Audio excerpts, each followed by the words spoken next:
today, which is the boys under 17 single sculls B final. And I'm going to have this lovely bit of sunstrike where I can't see a thing.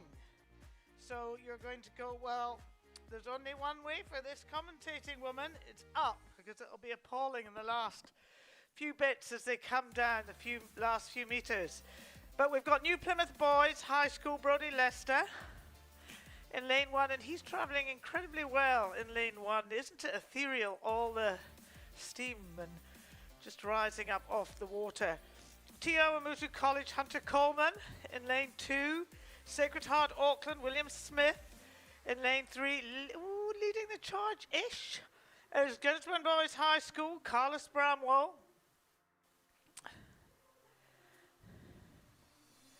And then on his shoulder we have Pierce Lane from Wellington College. And then actually Onslow College could just be leading it. I think Onslow actually are leading and Gisborne is sitting in second. Then St Paul's Collegiate 2, Max Clausen is going with Sam Harford from Onslow. And then we've got Wanganui Collegiate in the outside lane. And it is Sam Harford from Onslow.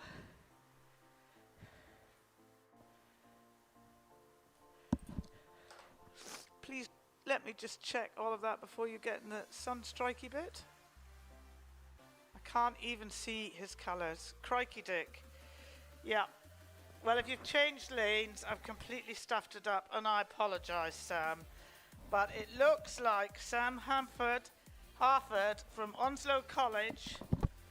Oh my goodness me, and I've got it wrong. Look who's burling up in the inside lane. Yes, goodness me. New Plymouth's taken it. Well done, New Plymouth. I always get caught out by lane 1, and I've started the day as I mean to go on. Brodie Lester, well done, New Plymouth Boys High School. You take out the boys single scull. Congratulations, Onslow second, Gisborne Boys third is my Ready Reckner. Now,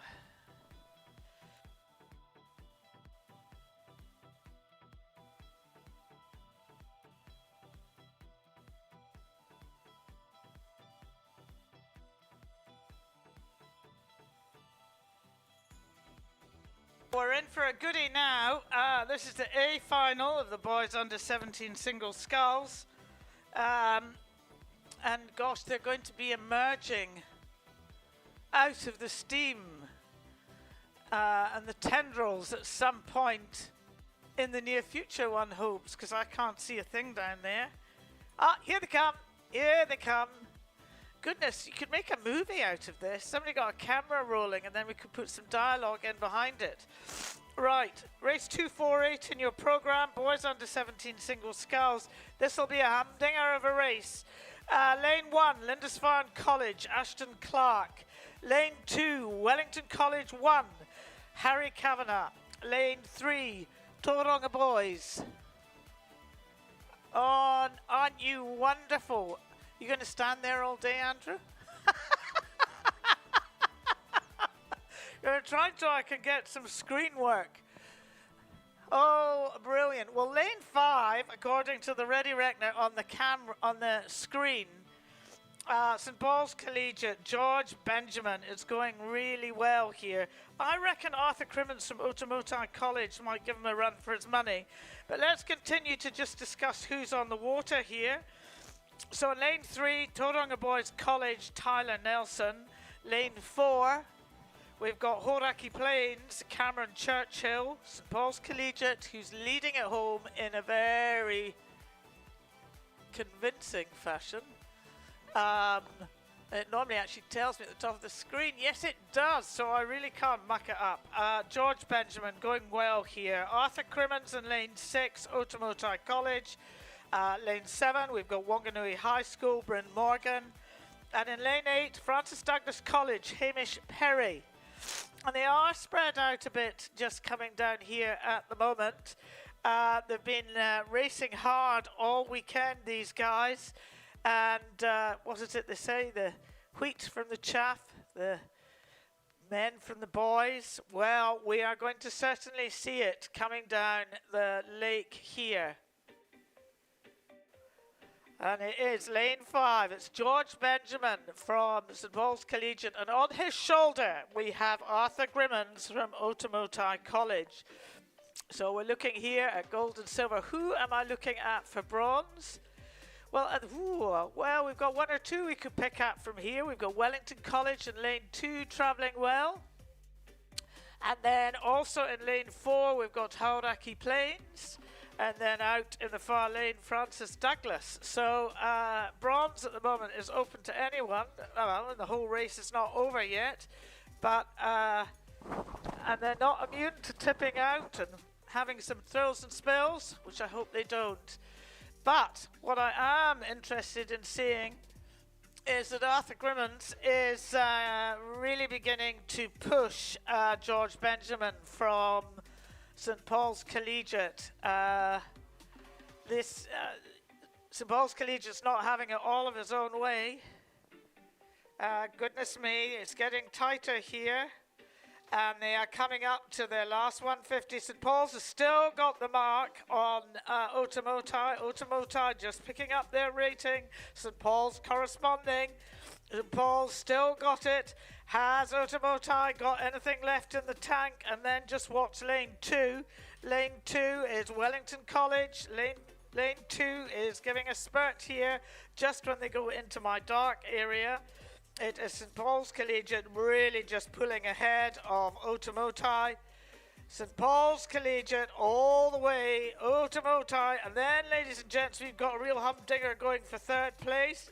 But I do think, yep, first St Paul's, second Otamotai, and 3rd. Oh gosh, can't see in the sun. Lane 2, yes it is. Lane 2, it is Wellington College, Harry Kavanagh. So well done, boys. And thank you to our sponsors for the boys under 17 single sculls. You want to go and see Steve at Authentic Oars. He really is phenomenal. He's been with us forever. And you can buy little replica oars, custom painted in your school's colours and design, just like the real thing, only smaller. And he's got lots of other nitty gritty and goodies. So he's just up on the bank. Please go and see Authentic Oars. And thank you, Steve, for supporting us so well. Now we're coming down to a B final.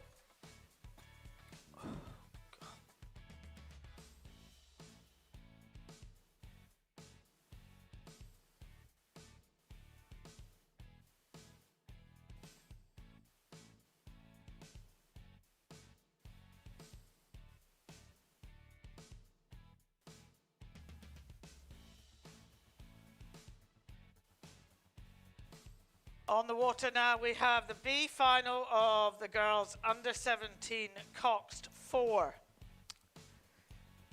That is very kindly sponsored by Aotearoa Boat Company. And Bont Rowing is the world's leading shoe manufacturer with a carbon fibre split sole shoe designed specifically for rowing. They also offer custom rowing orthotics and rowing sunglasses, which are available to try on and order through Aotearoa Boat Company at the Wintec tent. All materials are rigorously tested to withstand salt water and the marine environment. And if you're tired of floppy shoes, go check out the Bont shoes and have a fitting done at the Wintec Racing Tent this weekend. And they're just up on the bank just below Podium Cafe, and they've got Bat Logic, they've got Roast Up. I hope you can go and have a really good chat with Aotearoa Boat Company, and they'll see you right across not only rowing stuff and kit and caboodle, but also kayak. So go off and see them. Let's get down to this advancing Armada on the water. It's the girls under 17 Coxed 4. It's the Westlake Girls High School in lane 1. In lane 2, we've got St. Oran's College. Now, I'll have to look that one up. I don't know where St. Oran's is from, but it's lovely to see a school that I don't know, which is great. Lane 3, we've got Diocesan School for Girls and number 2 crew. In lane 4, leading the charge home at the moment, only just, is Epsom Girls Grammar. And then in lane 5, just off the pace a little bit, we've got Pukekohe High School. In lane 6, we've got Sacred Heart, girls from Hamilton, they're going well. In lane 7, Samuel Marsden Collegiate from Wellington, and out in lane 8, we have Whangarei Girls High School.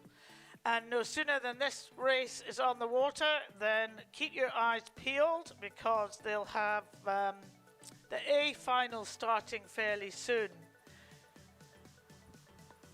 It is Epsom Girls Grammar. This is Ruth Burge, Emily Hammond, Mia Breen and Amanda Horn, and Evie Wilson is the Cox, coached by Brendan Boren and Charlotte Spence, one of our former elite rowers. So the girls will be getting some phenomenal tuition and training from these girls.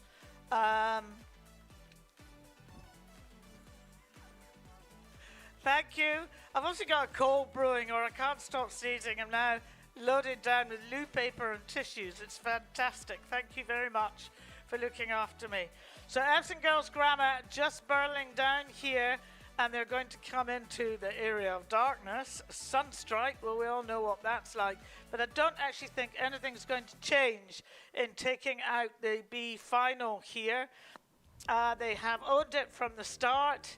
Those little ducks are just sitting there and not moving. I wonder whether they might move for diocesan girls who are coming along fairly quickly in the wake of Epsom Girls Grammar. And these girls will have a whole lot of other races on today. So they know what they're doing. They're conserving their energy. Well done to Epsom Girls Grammar School. They haven't got a hair out of place. Well done, you've taken out the B final, with Diocesan School coming in behind you. And we will go straight to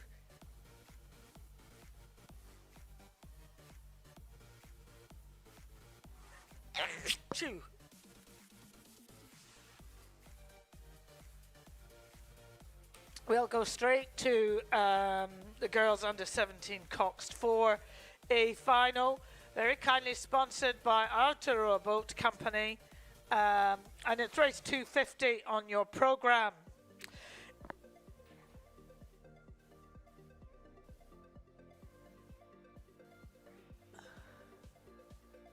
Right, lane 1, the van number is D.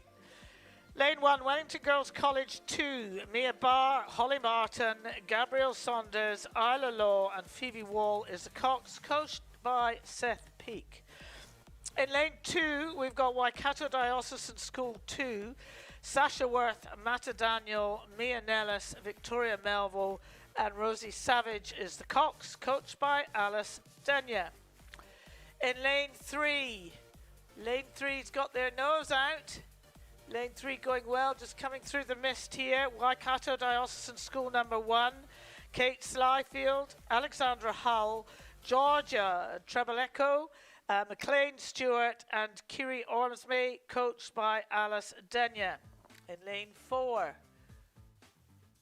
also travelling well, lane 4, but just a little bit behind lane 3. Sacred Heart Girls Hamilton, Thea Mace, Lily Johnson, Georgia Kendrick and Lily Ashton, coxed by Zara Morris and coached by Blair Curry. Then we go out to lane 5, Diocesan School for Girls 1, Amy Dazzler, Lila Kirk, Alice Berry, Alba Erickson and Stella Benton is the Cox, coached by Franklin Hamilton and Joel Clayton Green. And lane 6 is travelling quite well here. That's Epsom Girls Grammar, who's just taken out the B final. Eden Hogg, Madeline Donovan, Jessica Walkinshaw Imogen Wallace and Emma Owen is the Coxed, coached by Brendan Boren and Charlotte Spence. Then in lane 7, Berridine College 1, Hannah Boyce, Esther Meakin, Millie Bauer, Gretel Ward and Alice Willoughby is the Coxed, coached by Emma Larson. And then out in lane 8, also travelling well, is Wellington Girls College 1, Sylvie Lucas, Lucy Turnbull, Sophie Jones, Mattison Badenhorst and Isla Lees is the Coxed, coached by Seth Peake. Now, has anything changed while I've been whittling on? Waikato Diocesan in lane 3 is leading the charge home. And then we've got Sacred Heart Girls Hamilton travelling really well out in lane 4. And then I think Epsom Girls Grammar making a good fist of this too. And then we've got Wellington Girls out in the far lane. These are the ones that are advancing for gold, silver and bronze. And North Island Secondary Schools, these medals are tightly fought, well held. When you win one, nobody can take it away from you, and you've earned it. And that will probably help guarantee your place for the Mardi Cup.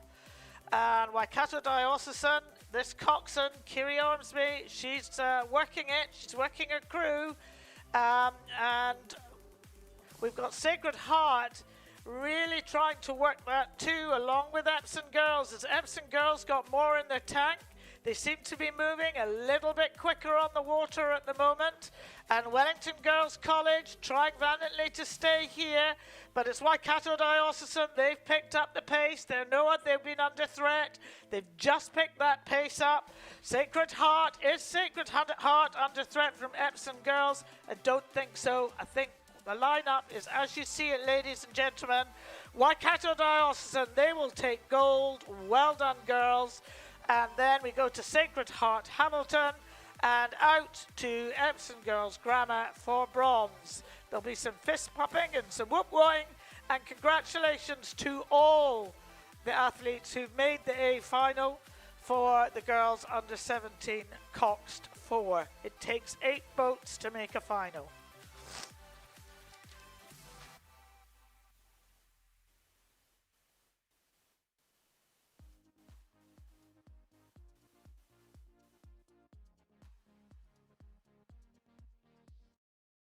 At Milford, we understand it takes dedication, teamwork and commitment to the long term to achieve outstanding results. We are proud to say our Milford KiwiSaver Plan Conservative, Balanced and Active Growth Funds have all been the #1 performers in their respective KiwiSaver Fund categories over the last 10 years, according to Morningstar's latest independent survey. And now, we are proud to be investing in the rowing champions of tomorrow in their pursuits of outstanding results. Find out more at milfordasset.com. Milford, invested in you.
Okay, ladies and gentlemen, we've now got the boys under 15 double sculls, kindly sponsored by Wintech. This is the B final, advancing down the water. In lane 1, we have Gisborne Boys High School, Maximilian Kelly, James Bryant. In lane 2, we've got Hauraki Plains College number 2 crew, Bo Leach and Cohen Taff. In lane 3, we've got Rotatuna High School 1, Cooper Cummins and Alec Van Zyl. Travelling very well there, and on a par with them is St Paul's Collegiate number 2 crew, James Heap, James Jordan. In lane 5, we've got Scots College number 1 crew, Lucas Smithson and Joseph McCall. And out in lane 6,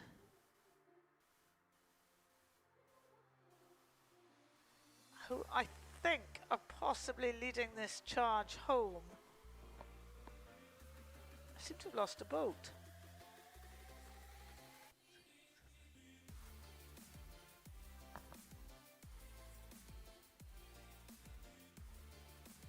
I have lost a boat. Tell me that there's only 7 boats on the water. And oh, no, I found it. I found it. It's just sitting in the shadow of the umpire boat. Hey. Right, okie dokie. So lane 6, I think St Peter's School is travelling very well there. And then we've that's Andrew Harris and Samuel Wilson. And Tahara College is just coming out of being in the shadow of the umpire boat. That's Samuel Sapsford and Brodie Scott. And out in the far lane, we've got Hauraki Plains College number 1, Levi Doughty and Sol Barshai Sherrick. So this is the B final. Who's going to take the honours board? Because sometimes that is also Māori qualification. St Peter's, it's St Peter's all the way here. Andrew Harris, Samuel Wilson, coached by Joseph Ulrich and Leon Lee. Just coming down into my lovely dark area. Now the other one that's giving chase is Rotatuna High School, Cooper Cummins and Alec Van Zyl. They're giving chase, but I think they possibly, they are giving it loudly. My goodness me, what a fast finish, but you left your run just a fraction too slow. Rotatuna, but St Peter's took that one out, and on the water now we've got the A final, and thank you again to Wintec for very kindly sponsoring us. Wintec's racing mission is to promote the growth of rowing by making it easier and more affordable to buy premium rowing boats and products that improve performance at all levels of rowing, from novice to elite. Wintec continues to be one of the most trusted brands worldwide for schools, clubs and universities. Aotearoa Boat Company is the distributor for Wintec in New Zealand, offering some of the world's leading products to Kiwi athletes and coaches. And doesn't Lake Karapiro look absolutely glorious? On our boys under 15 double sculls, absolutely blessed to be coming down this world-class facility in such fantastic weather today. And I'm loving to see that all the supporters are coming out to support not only their siblings and sons and daughters, but teammates and competitors as well. It brings out the very best in all of us, these rowing events. Race 252 in your programme. Boys under 15 double sculls. It is the A final. There's medals up for grabs here, and there will be medals taken home and worn proudly for the crew members, themselves and their schools. Who's it going to be? Lane 1, Bethlehem College, Roy Shim and Michael Sadler. Lane 2, Whakatane High School, Hayden Grant and Cole van der Anker. In lane 3, Glendowie College 1, Bailey Dale and Liam Benneman. In lane 4, Maclean's College 1, Nick Fahy and Lucas Jang. In lane 5, St Peter's School 2, Alex Batchelor and Eldon Wong. In lane 6, Onslow College 1, Ruben Andrews and Leas Kern. In lane 7, Lindisfarne College 1, Angus Lovell and Angus Breyer. And in lane 8, Tauranga Boys College 1, Max Taylor and Matthew Bartlett. So these are the eight boats that have qualified for the A final for the boys under 15 double sculls. They're all throwing the kitchen sink at it as they come down the track to see who's going to take a medal home. Now, from my ready reckoner, and I don't have a screen anymore, so that's fine. You're now going to have to rely on my wonderful eyesight. I do get my new glasses next week, which is going to make a huge difference because I've got a pair of glasses that have got sun screen in them, a sun lens with my prescription. So I'm not going to have the problems that I do at 8 o'clock in the morning with the sunshine. Anyway, Whakatane burling down the water here really, really well. Lane 4, McLean's College, making a valiant burst here. I think they're sitting in 3rd. Lane 6 is Onslow College. Onslow College going well here. Onslow College out in the front. Oops, let's just...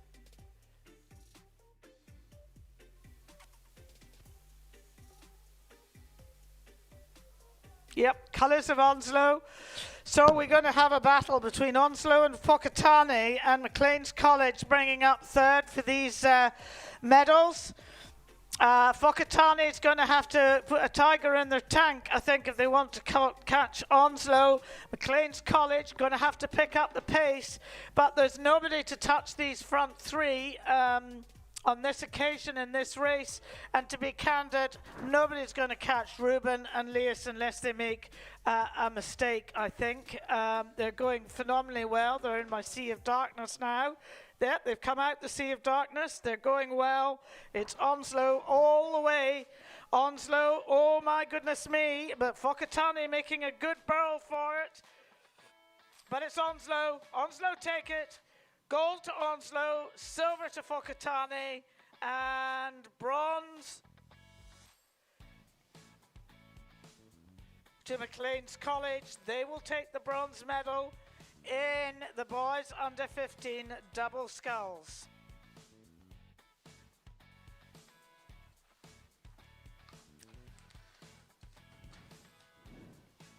That was a good race. Thoroughly enjoyed that one.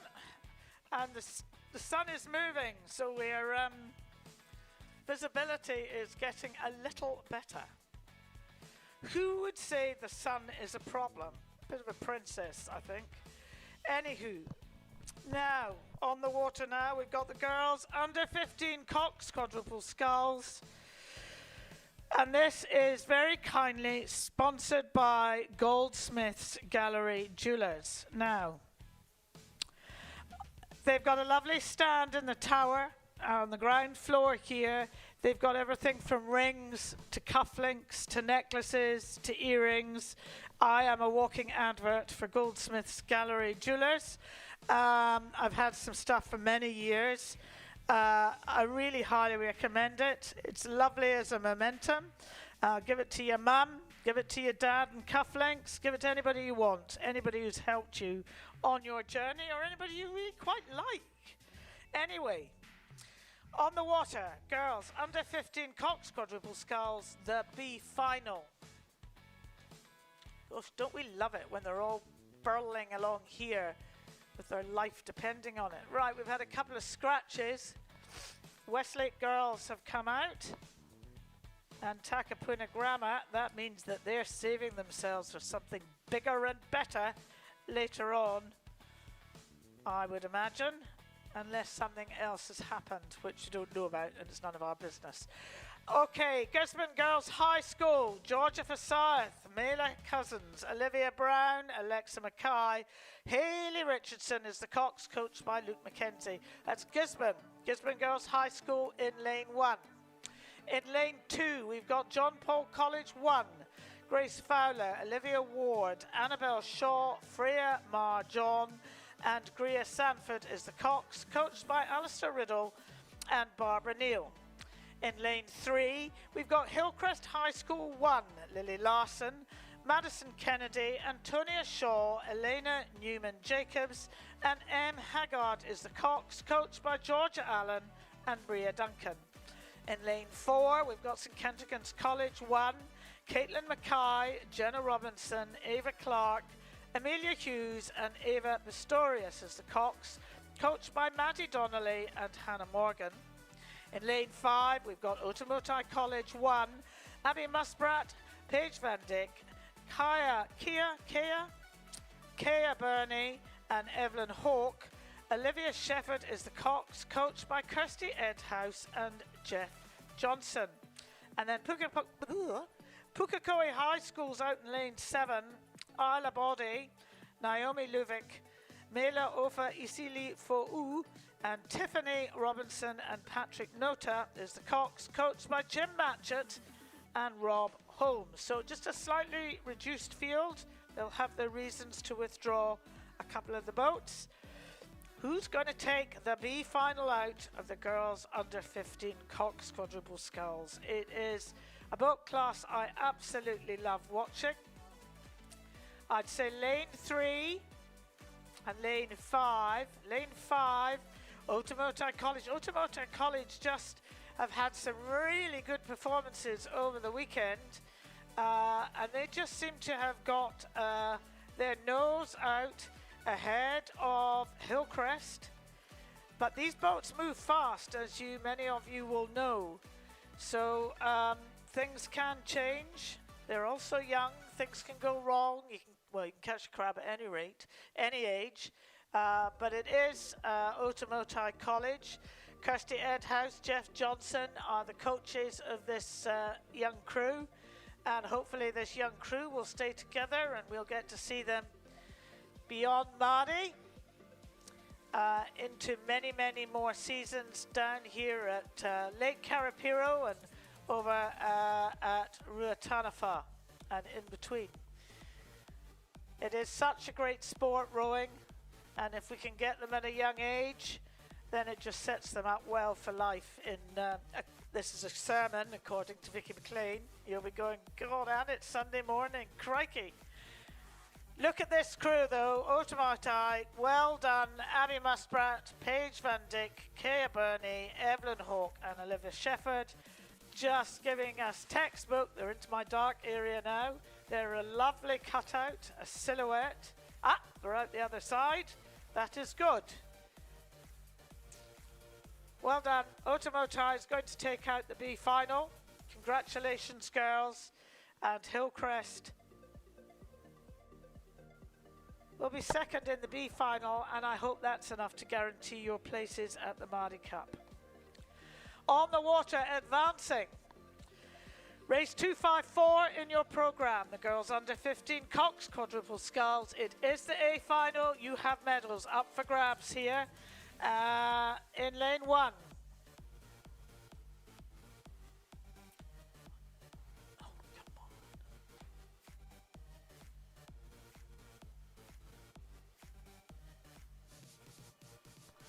In lane 1, we have Whangarei Girls High School.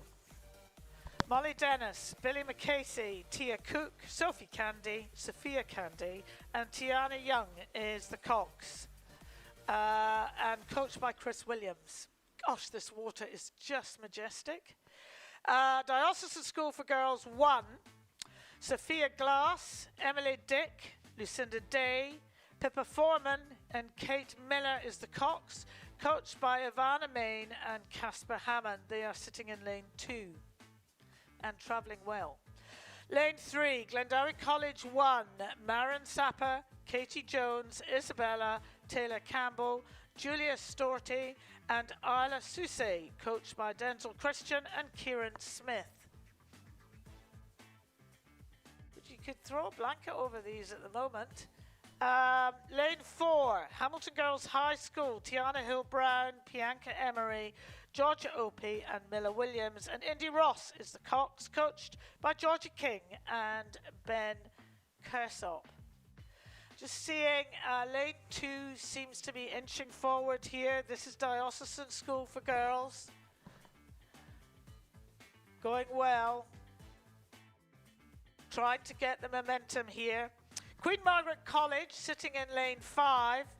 Sienna Gates, Lily Melville, Isabel Robinson, Sana Nuns and Sophia body rower Gonzalez is the Cox, coached by Alan Ward and Bella Martin.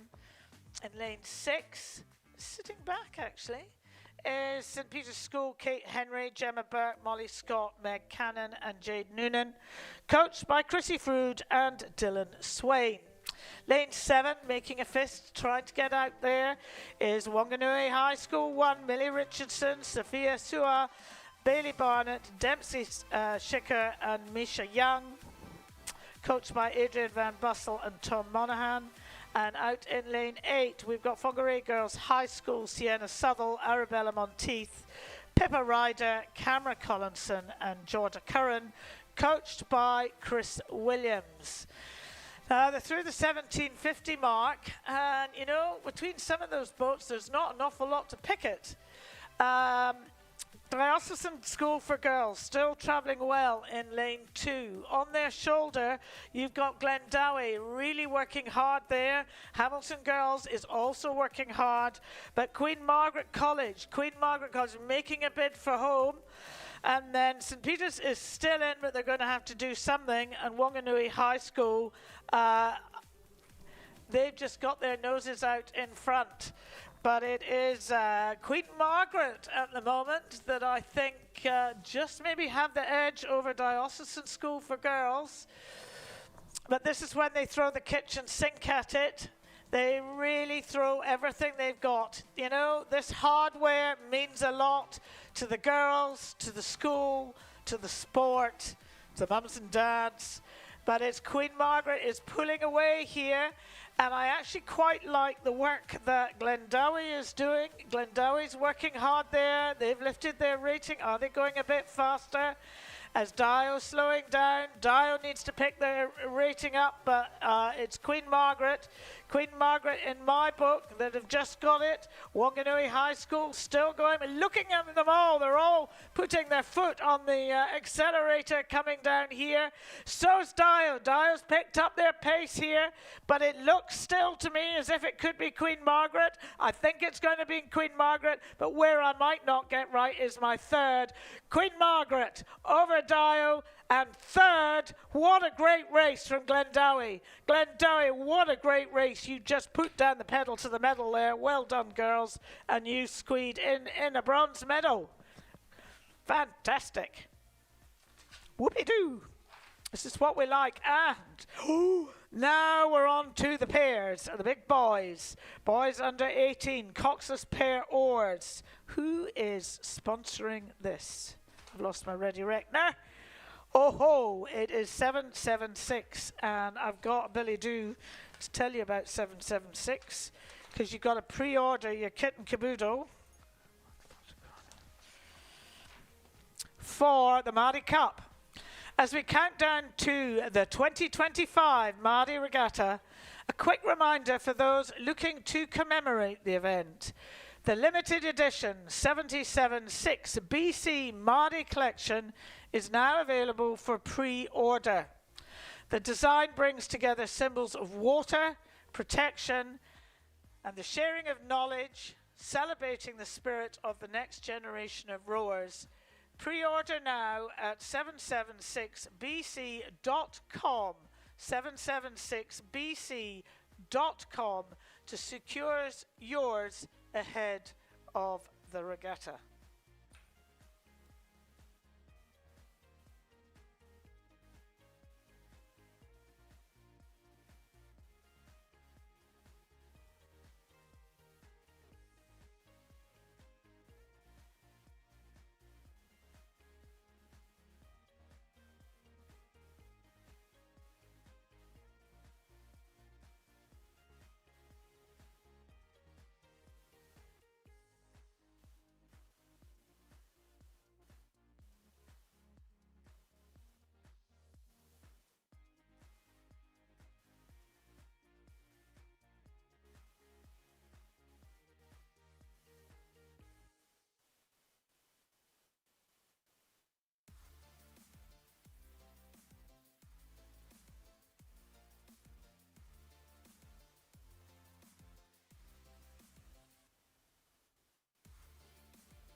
Right, on the water now.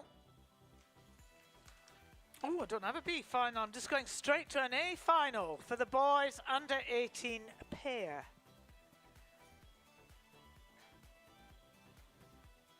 And now my mouse has decided to take a walk. Okay, just checking. Westlake boys, high school number 2 crew, Dylan Henderson, Adam Lease, coached by Andy Hay and Jordan Stanley in lane 1.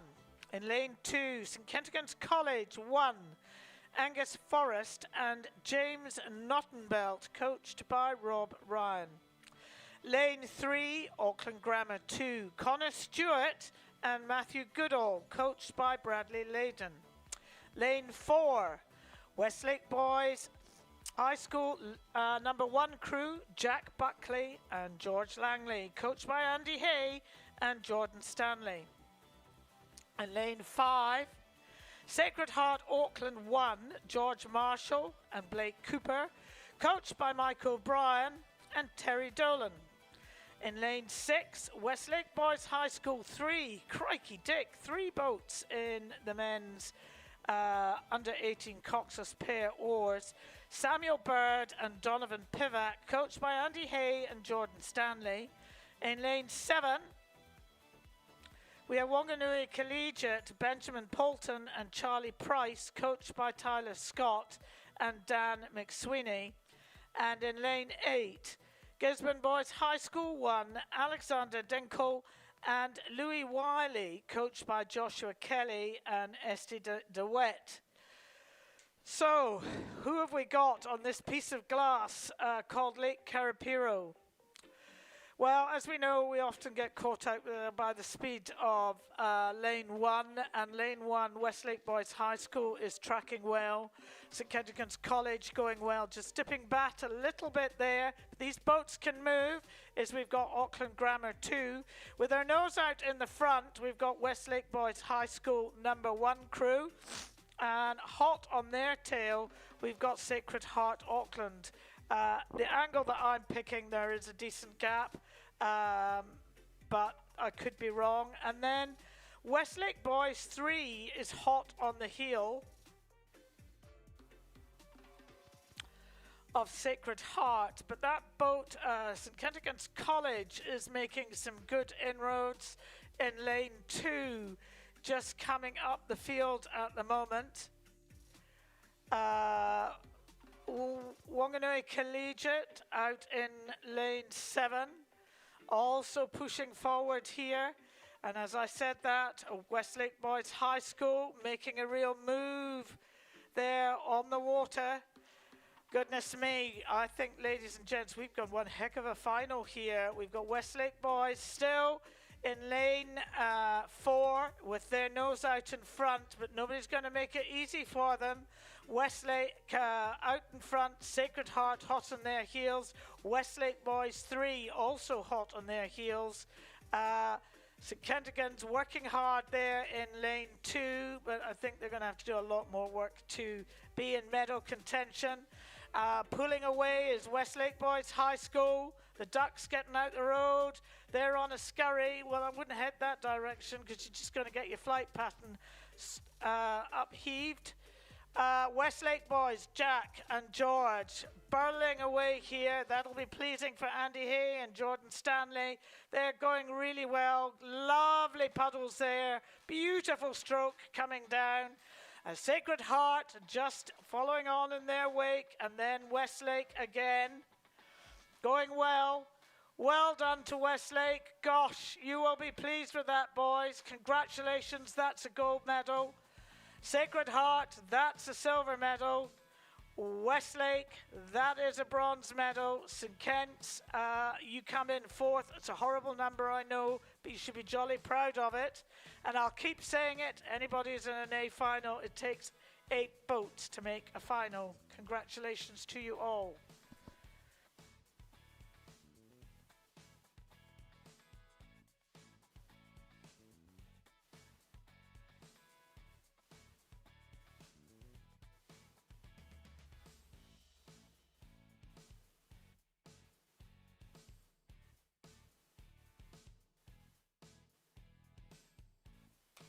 On the water now.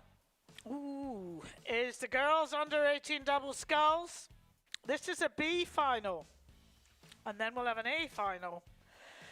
Still sponsored by 77.6 BC. Get your orders in for Mari. Beautiful kit. And there seems to be some real thoughtfulness that's gone into creating the design for Mari Cup in 2025, or Mari. In lane 1,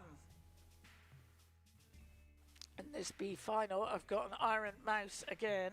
I think it might just need a new battery. Oops.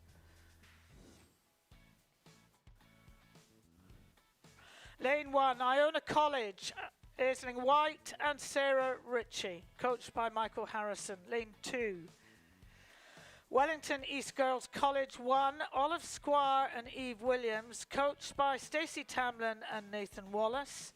In lane 3, Whangarei Girls High School, Sina Cook and Imogen Williams, coached by Chris Williams. In lane 4, Otamotai College 1, Tasman Jacka and Asha Reid, coached by Nick Hanna and Ted Phelps.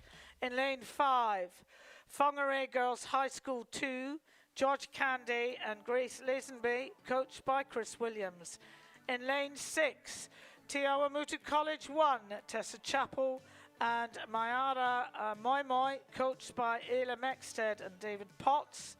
In lane 7, Wentworth College 1, Amy Akehurst and Kayla Paladin, coached by Bruce Tong. And out in lane 8, McLean's College 1, Leilani Smith and Rihanna Burt, coached by Alan Vesta. Aren't we just blessed? Look at the lake. Isn't it just fantastic? Take a moment, have a deep breath and go, aren't we the lucky ones? Because we surely are. What a privilege it is to be down here watching our young ones row on such a beautiful day. And it doesn't get much better than Lake Carapiro, does it? Now, Iona College, lane 1, that one that catches me out all the time. Well, lane 1 is going well. And this is Aisling and Sarah going really well in lane 1. Lane 2 just sitting back a bit. Lane 3, Whangarei Girls High School. They've got their nose in contention. Everybody's looking for a good finish in the B final. Then we've got Otamotai just sitting in front of the umpire boat, and then the person who's leading the charge home at the moment is Whangarei. But what I can't do is get the angle. No, it's definitely Whangarei. Whangarei Girls High School, and this is George Candy and Grace Lazenby, coached by Chris Williams. They've got it over Iona at the moment, or Iona's not in the camera. But Iona, just watch this lane 1. It can catch us unawares. So Whangarei and Iona, for me at the moment, are the ones gunning here. Te Awamutu travelling well here. They're going to be putting their back into it, as is Wentworth, as is McLean's College. McLean's College working away there on the outside lane. They're working very, very hard. And sometimes it's a bit tougher on the outside lane. Because you've got nobody on one side of you. And they are working hard there.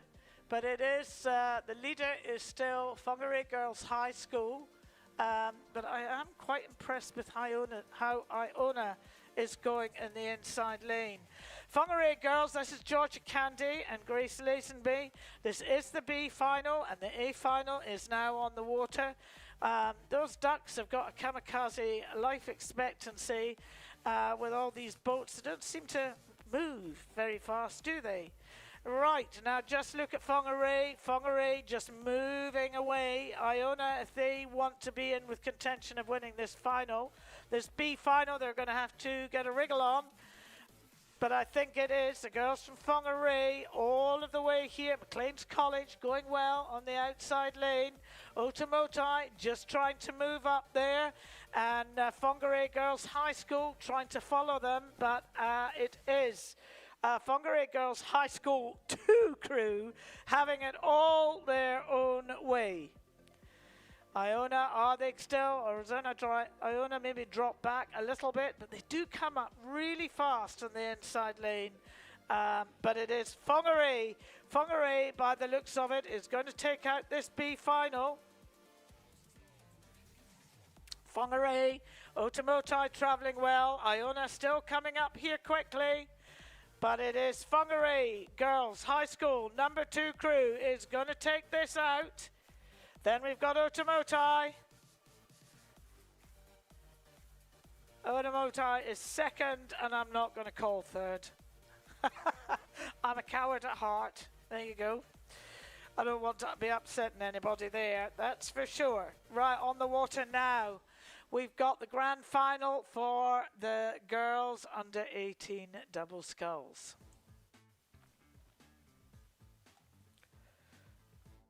Still sponsored by 77.6. Get your kit in here. Now, this is going to be a fast and furious race, ladies and gentlemen. There are some very, very good crews in this race. Put your teeth in.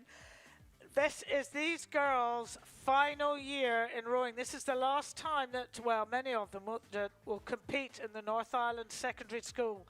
Lane 1, Queen Margaret College, Zara Makaziva and Alice Egerton, coached by Oliver Fahy. Lane 2, Wanganui High School 1, Abigail Roy and Robin Van Dyck, coached by Alan Luff and Dave Dudley. In lane 3, Mount Albert Grammar, Emma Kerno and Lila Martin, coached by Steve Finlayson and Ruby Shoe-Million. Lane 4, St. Peter's School 1, Olivia Henry and Molly McClintock, coached by Kaylin Wren and Norm Charlton. Lane 5, King's College 1, Bella Furman and Iona Eady, coached by Natalie Welsh. Lane 6, Diocesan School for Girls, Sabella Thompson, Emma Young, coached by Franklin Hamilton and Joel Clayton Green. In lane 7, St. Paul's Collegiate 1, Frederica Saville and Amber Church, coached by Roy Pickard and Rachel Pollock. And in lane 8, Hamilton Girls High School 1, Bella McCarthy and Paris Buchanan, coached by Ben Kersop and George King. Medals up for grabs here. We're looking for a gold, we're looking a silver, we're looking for a bronze. Who's leading the charge home? Well, it's lane 4. That's St. Peter's School. Hot in their tail is King's College and then Diocesan School in that order. But these are fast boats. We know some of these girls have got fast finishes. Wanganui Collegiate, Wanganui High School also in lane 2, trying to move up here, but we have those 3 boats just working their way through the 1500 meter mark.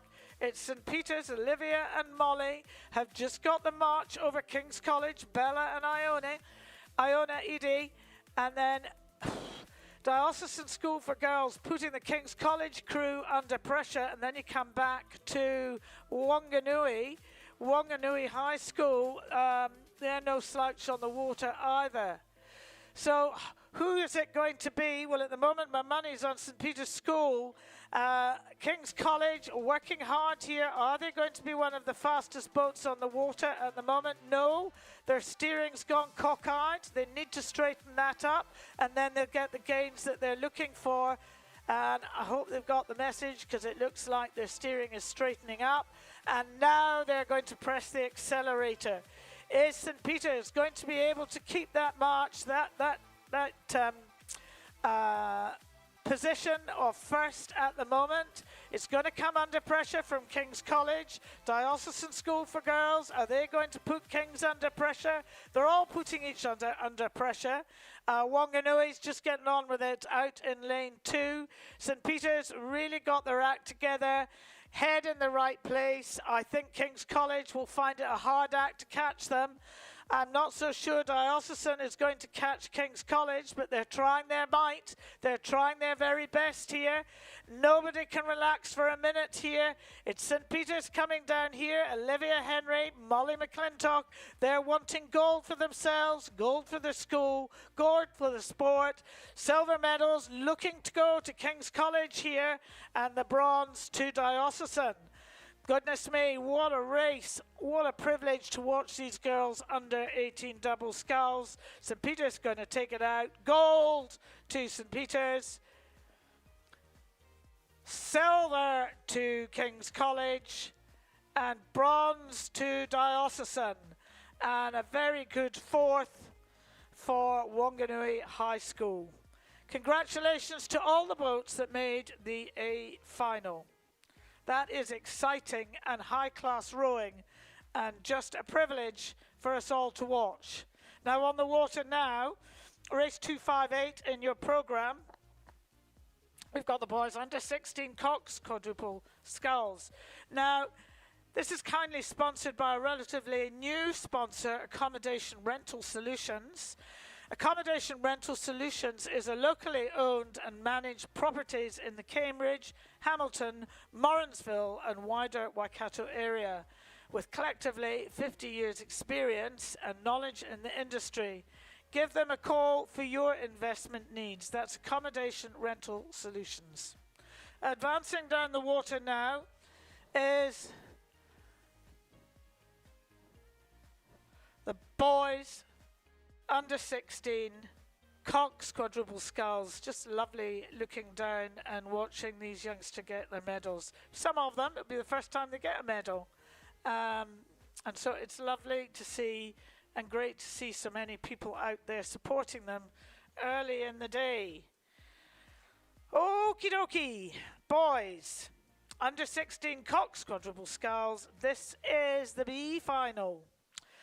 In lane 1, we've got Wellington College 2, Ike McGuinness, Angus Bambi, Oscar Herefield, and Ben Cook, and Hugh McConnell is the Cox. And that lane 1 is travelling well. That's Wellington College 2.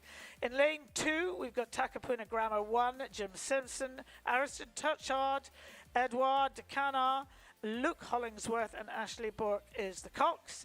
In lane 3, travelling very well, we have Glendowie College, number 2 crew, Mitchell Smith, Thomas Hulbert, Jaden Botha, Tyler Warren, and Alex Hunt is the Cox. Lane 4, also travelling well, we've got Wanganui Collegiate, Tom Gilbertson, Harry Sherritt, Charlie McIntyre, and Richie Williams, and Nick Schrader is the Cox. In lane 5, we have Whakatane High School 2, Ryland Shadrock, Finn Anderson, James Mackay, and Callum Hughes. James Ramsey is the Cox. Lane 6 travelling very well. We've got Tauranga Boys College 1, Jamie Locke, Will Kale, Nico McComb, Aidan Soper, and Mackay Fuller. In lane 7, just slightly off the pace of the leaders, Scots College 1, Jack Fraser, Harrison Stewart Lowe, James Hayes, and Mitchell McJorrow, and Joshua McJorrow is the Cox. And in lane 8, also travelling well, we've got Wellington College 3, Hugo Lanford, Sam Laurie, Angus Hall, Dylan Saywell, and Tommy Ackerley is the Cox, coached by Michelle Monroe. This is the B final of the boys under 16 Cox quadruple sculls, kindly sponsored by Accommodation Rental Solutions. Who's it going to be? Well, lane 3 is going very well, and lane 3 is Glendowie College. I also quite like the look of Tauranga Boys sitting in lane 6. And no slouch is Wellington College in lane 1. And Wanganui Collegiate is also travelling well here. This is under 16 Cox quadruple sculls. This is where the Cox really works their athletes hard. And I don't think anybody is going to catch Glendowie. Very elegant in what they're popping up here. Well done to Glendowie in taking out the B final for the boys under 16 Cox quadruple sculls.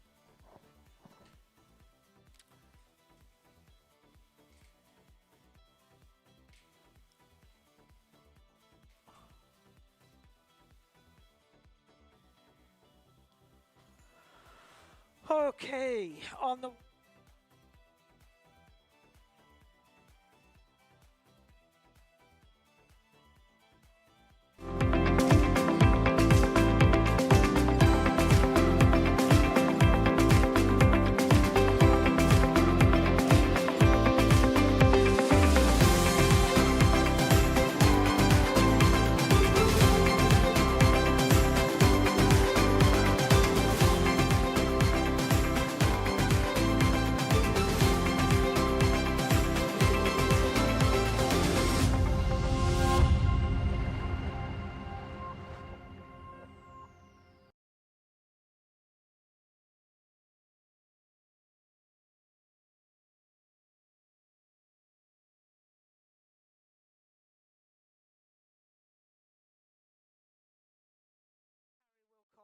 the Cox. Lane 3, Wellington College 1, Fraser Hart, Lucas McDonald, Ben Humphreys, Tom Ward and Noam Phillips is the Cox.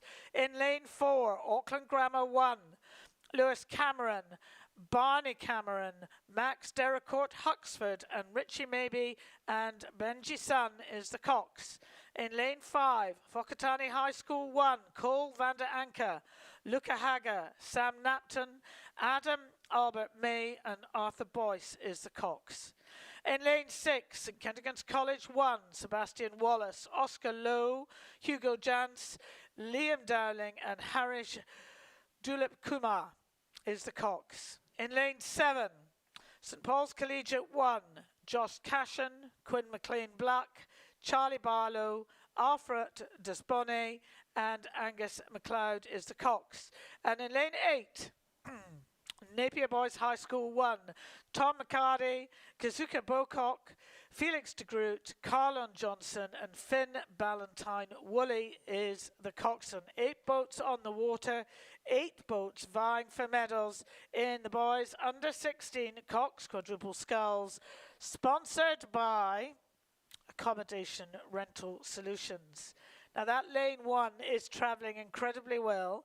That is Gisborne Boys High School. Auckland Grammar 2 just off the pace there. Wellington College, Auckland Grammar got their nose just an incy-wincy bit out in front. Whakatane just keeping level with them. Then we drop back to St Kentigern's College, a little bit further back to St Paul's Collegiate, but Napier Boys High School out in the far lane making a really good fist of this. So where are my eyes at the moment? Lane 1, I'm not going to get caught out there again. Lane 1, Gisborne Boys High School.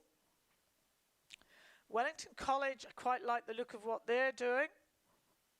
Certainly like what Auckland Grammar's doing in lane 4. But they're being pushed hard by Whakatane, and St Kentigern's College is also in with a shout there. And don't forget Napier Boys High School in the outside lane. Now lane 3, Wellington College moving hard there. Which is the fastest boat on the water at the moment? Gisborne Boys High School. Their steering's gone wonky.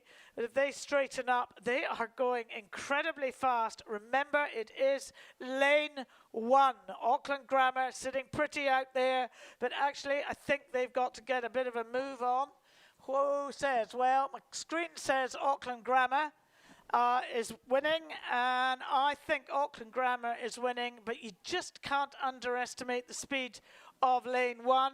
Auckland Grammar going really well here. Whakatane, Wellington coming up there fast. Wellington coming up very, very fast, as is Gisborne Boys High School. But it's Auckland Grammar. They will be so pleased with this win.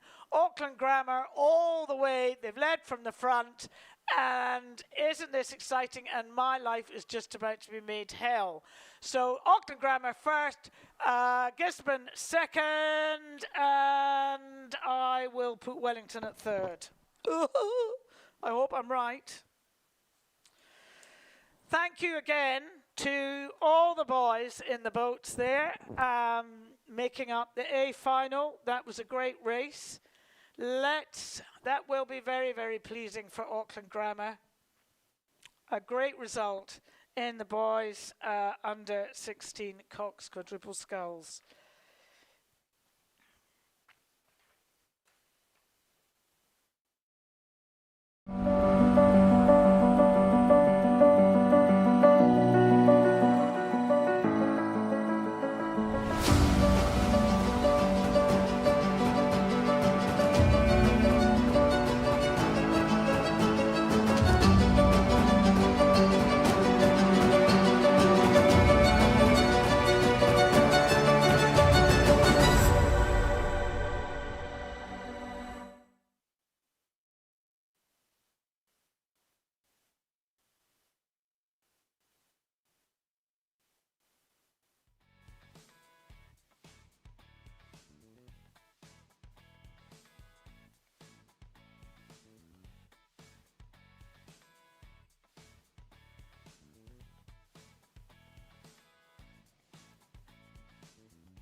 So just the results of the boys under 16 Coxed quadruple sculls. Auckland Grammar came through in a time of 6:48.51. Gisborne Boys High School 6:51.41, and Wellington College 6:52.83, and Whakatane 6:53.99. So that was a fast race. Well done to them all. And now on the water we have the girls B final of the under 16 single sculls, and this is kindly sponsored by Ebbett Toyota. Ebbett Toyota are cars, but what they do for us is they give us a van to ship everybody around. So they really are a proud supporter of local, and they've done it for over 30 years. And if you need a van for your next regatta, check out www.communitymover.co.nz. If you need a new Toyota, those are the people you need to go and see. They also do have a whole lot of other brands as well. So lane 1, we have Mount Hobson Academy, Elizabeth Keddle in lane 1. In lane 2, we've got Samuel Marsden Collegiate, Maddie Stinson. In lane 3, we don't have anyone. Lane 3 is scratched. In lane 4, we've got Hauraki Plains College 2, that's Lily Hammond.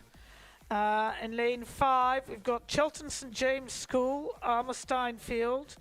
In lane 6, Wellington East Girls College, Rui Podrell. In lane 7, Bethlehem College. And in lane 8, Tower College. In Bethlehem College, it's Lily Cameron. And Tower College, it is Zoe Collins. This is the girls under 16 single scull. What a long way to row on your Todd, really. We're asking quite a lot of these young women. Is this our Emma Twigg of the future? Goodness knows. But the lane I'm looking at that's drawing my attention is Lily Hammond from Hauraki Plains College, and number 2 crew. So her number 1, Taylor Gibbs, is in the following final. So impressive to see this when it all stacks up. Lanes 1 and 2 are no slouch either. This is Mount Hobson Academy and Samuel Marsden. And then Chilton St James on the shoulder of Hauraki Plains, going well there too. But it is Hauraki Plains. It is Lily Hammond, coached by Eleanor McQuare, who is leading this charge home on this beautiful water today. Chilton St James, Alma Steinfield, she's just keeping pace with Lily. It's quite interesting just watching these two boats. Lily's just keeping her head a bow ahead of Chilton St James. But Chilton St James is going to give her a run for her money. I don't think she'll catch her, but I wouldn't be resting easy on my laurels.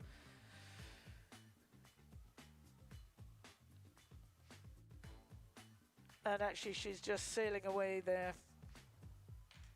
Well done to Hauraki Plains and Chilton St James. Some good rowing there, and then we come into Samuel Marsden and then Mount Hobson. Well done, good racing. Now we've got the A final, medals up for grabs. This will be fast and furious.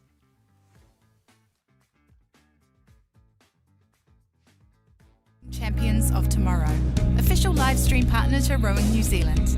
Milford, invested in you.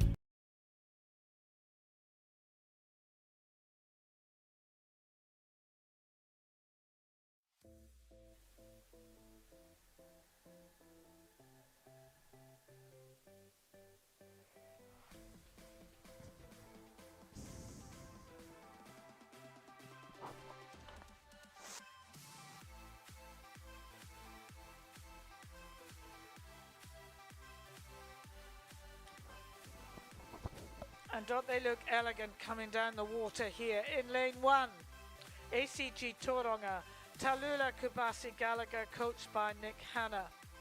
In lane 2, Wentworth College 1, Ella Rogers, coached by Bruce Tong. In lane 3, Rotorua Girls High School, Emily Mogg, coached by Alistair Riddle and Barbara Neal. In lane 4, Cambridge High School 1, Lily Cameron, coached by Josh Toa and Danny Van Dyck. In lane 5, Queen Margaret College 1, Billy Every Palmer, coached by Oliver Fahey.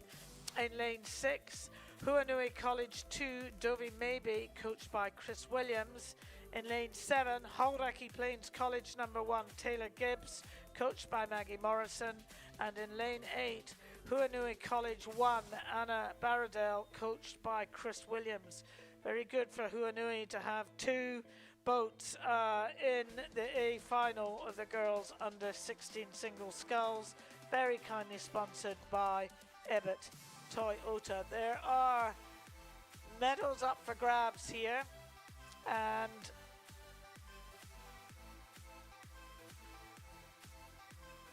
who's doing what? Well, Huanui College out in lane 8, which, you know, according to the lineup, she shouldn't be doing as well as she is, but she's doing really well out in lane 8. She's got a march on it all, and she's looking very comfortable. It's coming past Flynn Cove. Not looking around too much. It's quite impressive stuff out in lane 8, all on your own, Sim. You keep working it. This is Tallulah Kabusi Gallagher, coached by Nick Hanna. She's going really, really well. Then I think coming back and starting in lane 1, ACT Tauranga just not found her pace today. Wentworth College travelling reasonably well, Rotorua also going well. And then Cambridge High School is going to be giving Huanui College a run for their money. And that's Lily Cameron. And just, you know, she'll know this water a little bit better than others. Queen Margaret just sitting back. And then the other one, oh my goodness me. Come on, straighten up, girls. Straighten up, straighten up, straighten up. Oh, the umpire's in there. Yes, we don't want a collision there.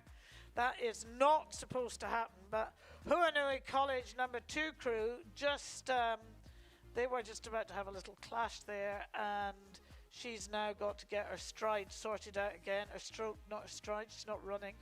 But Huanui number 1 is completely oblivious to that little schmuzzle that was going on in the water, and is still going for gold in the outside lane. And I'm really impressed by the way she's just stuck to her craft, head down, and now she's lifting her rating. Is anybody else lifting their rating? I think it is Cambridge High School again. Rotorua is trying it hard there, but it is Huanui. Huanui all the way here. What a race. What a blooming race. That is just fantastic. Just fantastic. And then Cambridge, and I'm not calling third. Huanui, that is marvellous, and you've done it all on your own, Sim. Out in lane 8, nobody was taking any notice of you. Blooming marvellous. You just got on. I wonder if you're a quiet soul in real life, because you just got on with that jolly quietly. What a win. For under 18s, the Māori Regatta is extra special. It's the last time they'll represent their high school and be part of a school crew. We asked them about what it means. Find out more at rowinghub.co.nz.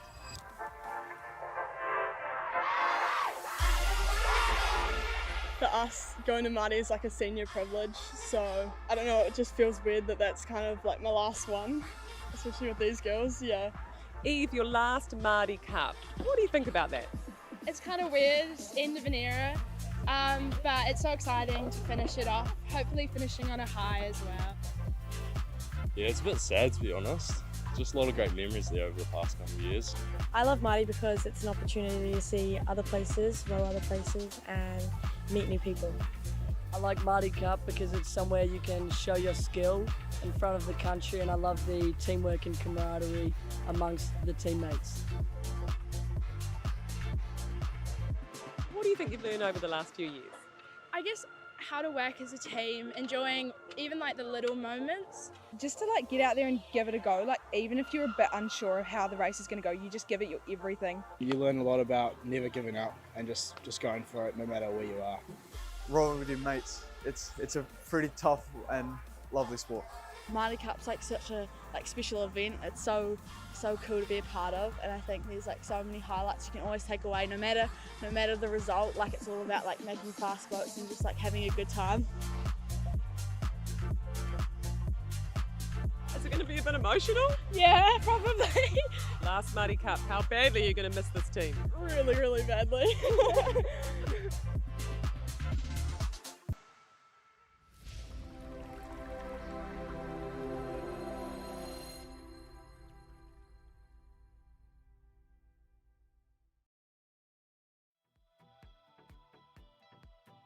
Lane 6, we've got Wanganui High School 2. In lane 7, we've got Maclean's College 2. And in lane 8, we've got Francis Douglas College 1. This is the B final for the boys under 18 novice double sculls. I think there is no doubt who is in the lead in this race, and it's going to take something pretty special, or God forbid something ghastly, to unseat the Tauranga Boys College number 1 crew of Devon Allett and Josh Eade coming through here. Francis Douglas College, Cooper Island and Mahili Hazag in the outside lane also going well.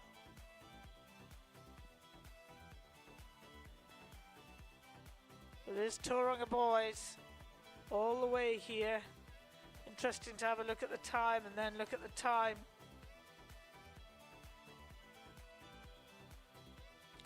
Of the final of the boys under 18 double sculls, which is the A finals on the water now. But Tauranga bringing it home in a very convincing fashion.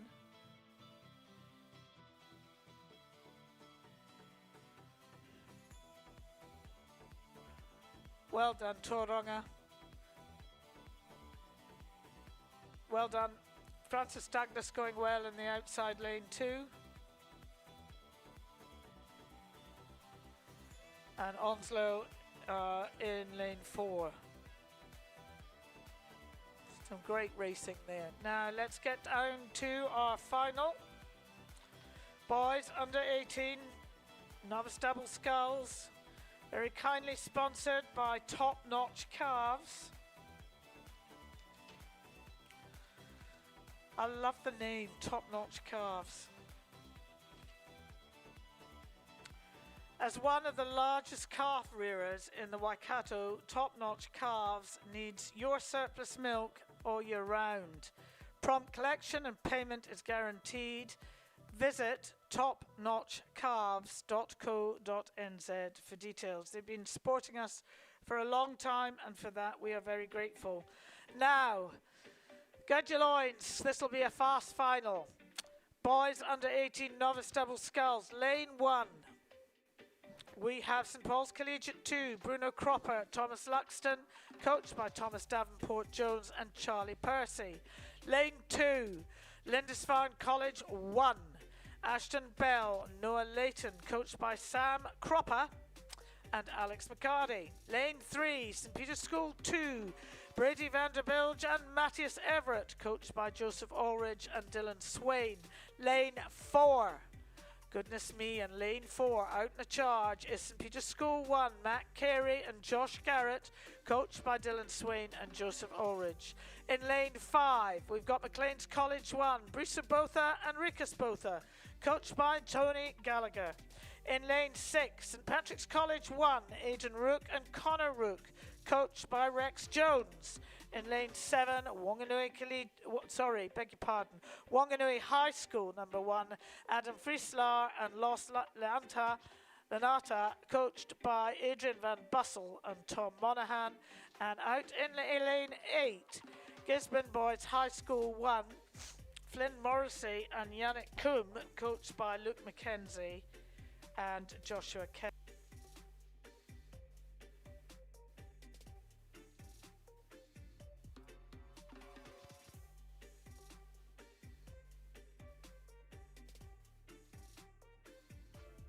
And it's St Peter's School, number 1 crew that is leading us home. Matt and Josh, I told you this will be a fast race. This is Novice, but it doesn't mean that it won't be fast. There's real strength in a lot of these athletes, but goodness me, there doesn't seem to be anybody who's going to catch St Peter's here, except for maybe St Peter's School number 2 crew, who are travelling very well here. This is a final, so we're looking for a gold, we're looking for a silver, and we're looking for a bronze. Wanganui High School, Adam and Ross out in lane 7 appear to be travelling well, but often it's who is the fastest moving boat on the water. Often when you look at international commentating, this is what they talk about, so I'm trying to garner some expertise from them. But the fastest moving boat on the water is St Peter's School number 1 crew, and I think they are putting more and more distance between them and the rest of the field. With the exception of their crewmates, St Peter's School number 2 also seem to be moving up there. And then, as I say, Wanganui High School just out in lane 7. Maclean's College seem to be doing some hard work just at the moment. Are they leaving their run rate a little too late? That will be for us to find out, so wait and see. But Wanganui, Adam and Ross working hard there, and St Peter's School number 2 crew, but it's St Peter's School number 1. They got out fast, they stayed out, and they've been fast all the way down the track at Lake Carapiro today. They are going to be very proud of their win for the boys. Under 18 novice double sculls, St Peter's School number 1 crew will take gold now. Well done to them. St Peter's School number 2 crew of Brady and Matthias, they too will take a medal, and on this occasion it's going to be the silver medal. Now, who is going to take the bronze medal? I do think it will be Wanganui. They're going to have to keep rowing. Don't let up, because someone's coming at you. Someone's coming at you. Yep, you've just squeezed in. Well done. You have got the bronze medal, Wanganui High School. Again, thanks to all 8 boats competing. Now, have we got a lineup for you? We have got race 264. This is the girls under 18 novice Coxed 8. It's my first 8 of the weekend. And Defence Force Careers are sponsoring the boys and the girls. And this will be fast and furious coming down the water. The Navy, the Army and the Air Force is a place like nowhere else, where epic experiences create unbreakable bonds. Sound like something you'd be into? Visit the Defence Force crew at the Regatta. They are here to discover how you can build a career and make best mates for life. With over 100 roles available, there's something for everyone, from combat roles to IT and navigation, trade aids to medical professionals. Thank you to Defence Force. Now,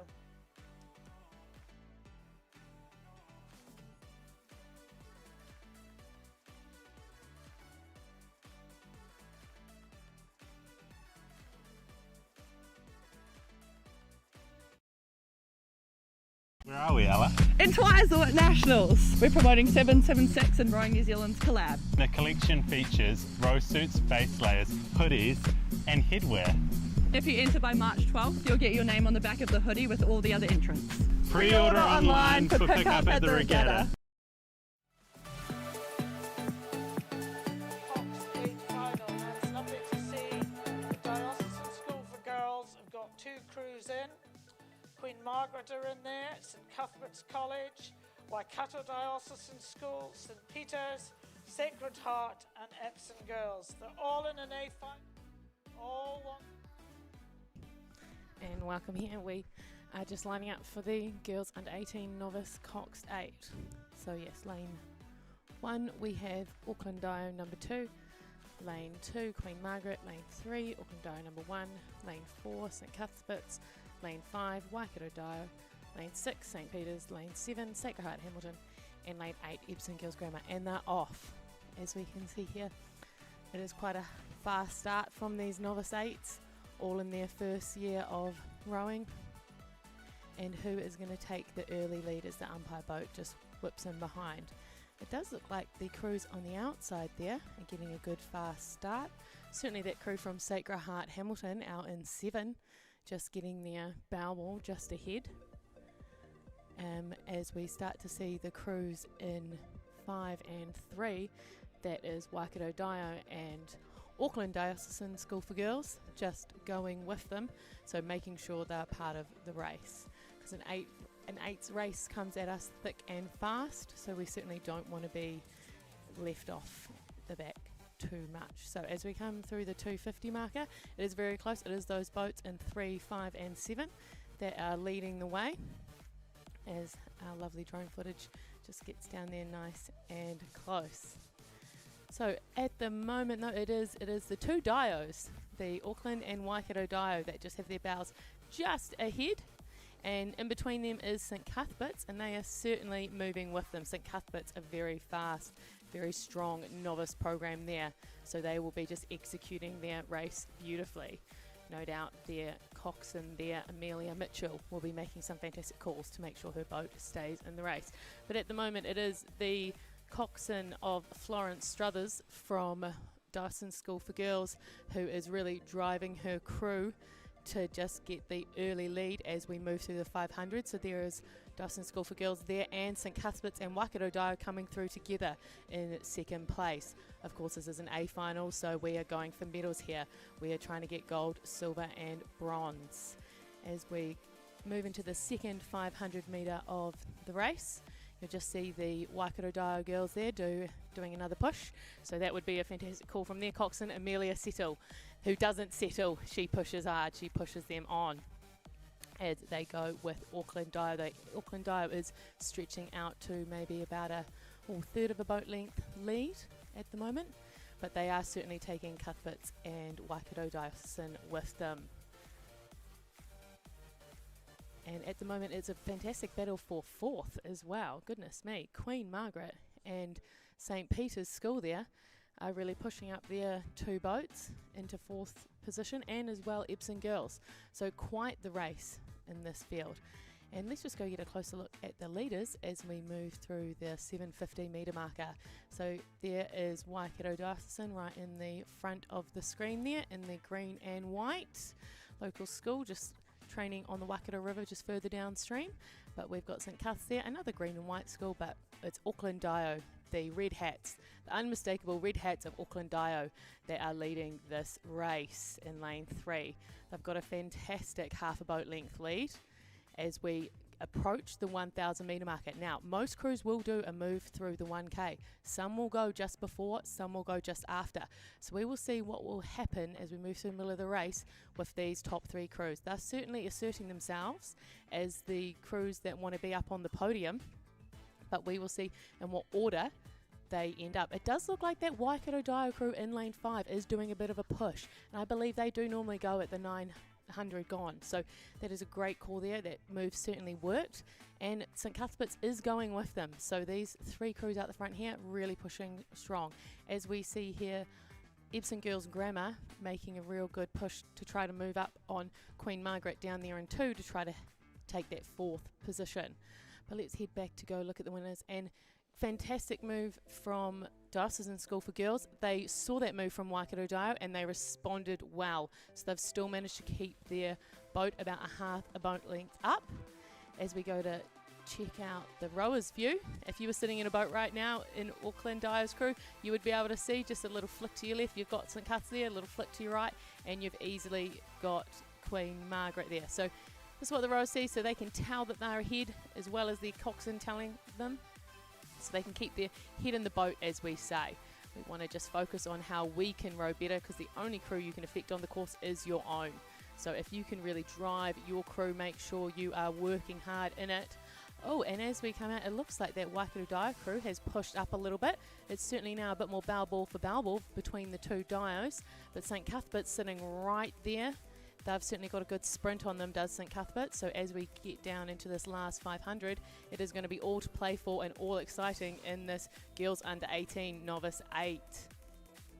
So we are about 600 metres to go. So some crews will very shortly start their wind, but it is still that Dawson School for Girls crew out front. They are maintaining that about a third boat length lead over Waikato Dio and then back to St Cuthbert's. Great race for fourth at the moment. I think it might just be Queen Margaret ahead of Epsom Girls, but it is very tight between those two for fourth and fifth, with St Peter's School sitting in sixth. Sacred Heart Hamilton currently in 7th, and the Diocesan number 2 crew in 8th. So Diocesan School for Girls obviously has a fantastic sweep program. The fact that they can have 2 girls 8s in the final here of the girls under 18 novice 8. They're clearly doing something right there. Casper, I believe, in charge of that program at the moment. Great work, Casper. So here we are, Auckland Dio. They certainly have just squeezed out their lead a little bit more. They've certainly taken a few more seats, and they're sitting just over half a boat length ahead. Back to Waikato Diocesan and then to St Cuth's, as we are well within the last 500 metres now.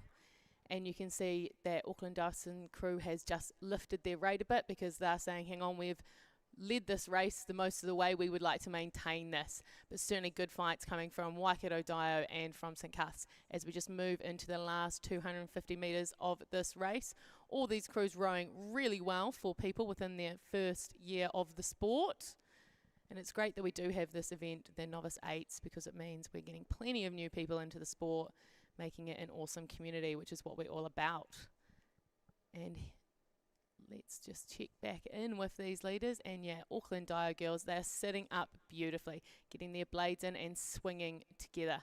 And you'll see that is what is driving them forwards as we come into the last 100 metres. But Waikato Dio is doing a nice sprint. They are gaining back, but do they have enough lake? That is the question. Will they run out of lake, or will they get there? You see them, they've just lifted up their rate there. They'll be making great calls from their Coxed and Amelia, and they certainly are listening. They've pulled back a few seats, but we only have a few metres to go, and there we go. Well done, Auckland Diocesan School for Girls in first, Waikato Dio in second, and the bronze medal goes to St Cuthbert's. So great work, everyone, in the girls novice under 18 8s. Back to course commentary. So whoopie-doo. Over to... Ooh.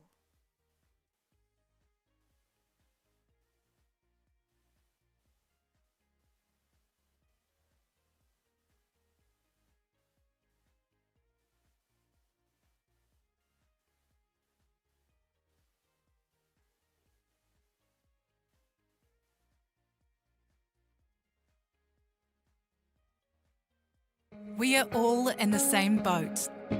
Our team invests in the same Milford funds as our clients. Find out more at milfordasset.com, official live stream partner to Rowing New Zealand. Milford, invested in you.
There has been a FPOS card handed into the tower, an ANZ card. If you have lost one, please go down to the tower office and you can say your name and you can claim it. So if you've lost an ANZ FPOS card, it has been handed into the tower for you to come and claim.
In lane 1, Onslow College. Lane 2, Mount Albert Grammar. Lane 3, Auckland Grammar number 2. Lane 4, Hamilton Boys High School. Lane 5, King's College. Lane 6, Auckland Grammar number 1. Lane 7, St Peter's College. And Lane 8, St John's Hamilton. Just looking out on the live stream though, it looks like King's College has about half a canvas over Hamilton Boys High School at the moment. Auckland Grammar number 1 out in lane 6, currently sitting in 3rd with the challenge from Mount Albert Grammar in lane 2. So they're just going through the first 500. King's College go through ahead of Hamilton Boys High School. Auckland Grammar sitting in 3rd, but Mount Albert is slowly moving up on them as they come into the second 500 metres. We then go back to Auckland Grammar number 2 in lane 3, who are sitting ahead of Onslow College, who are in turn ahead of St Peter's College in lane 7. Back to the front runners though, King's College just extending their lead out to a canvas over Hamilton Boys High School. Auckland Grammar half a boat length down on Hamilton Boys, and Mount Albert Grammar in lane 2 just half a canvas back on 3rd place. So very close between the top 4 at the moment as they approach the 1,000 metre mark.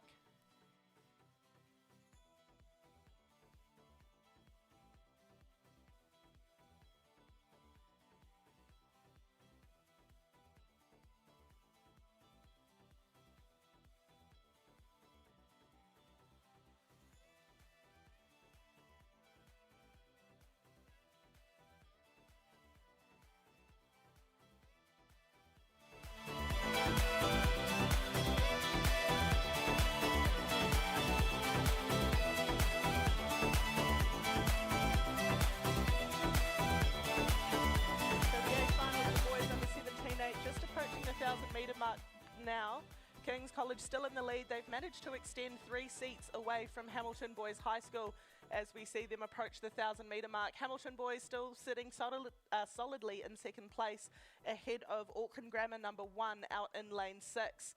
Auckland Grammar just trying to claim a few more seats from Hamilton Boys and still under pressure from Mount Albert Grammar in lane 2. But we just see the white bucket hats of King's College that add about +10 free speed, just trying to push away from Hamilton Boys there in the middle of the course. Mount Albert Grammar just holding off Auckland Grammar number 2 in lane 3 and just trying to catch up to the Auckland Grammar number 1 crew in lane 6, but it is still King's College. This crew coached by Harrison Elliott and Marcus Clementine out in lane 5. They've been leading the whole way and they're just trying to extend their lead here as they approach the second half of the race. Hamilton Boys, though, still with the pressure on their inside, and Auckland Grammar on their outside. There's still contact between all 3 of these boats, so it'll make for a very exciting sprint down at the end. Hamilton Boys, they've managed to extend their lead over Auckland Grammar. They've got 3/4 of a boat length, but King's College have extended again over Hamilton Boys. There's now half a boat length between first and second place, and then half a boat length again back to Auckland Grammar. Auckland Grammar number 1 have extended their lead over Mount Albert Grammar in lane 2, and there's a tiny bit of clear water now separating the top 3 boats from the rest of the field. So Mount Albert Grammar sitting in 4th there in lane 2. They've got a little way to go to catch up to a medal position as we see the boats approaching the 1500 metre mark, but it is without a doubt King's College in lane 5. King's College have been leading the whole way. They're looking to extend away again, and they just have done so. They've got 6 seats on Hamilton Boys High School. Hamilton Boys High School have extended away from Auckland Grammar number 1. They now have a little bit of clear water between 2nd and 3rd place. So it is all go here in the final of the Boys Under 17 Coxed 8.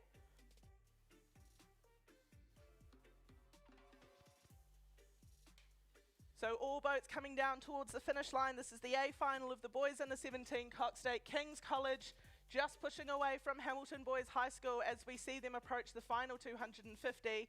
King's College holding off a challenge from Hamilton Boys. They've been side by side the whole way, but King's College will come through to the final 250 first. Hamilton Boys right next to them. They're responding to the challenge. Both crews increasing their rating here. Hamilton Boys trying to go to catch up to King's College.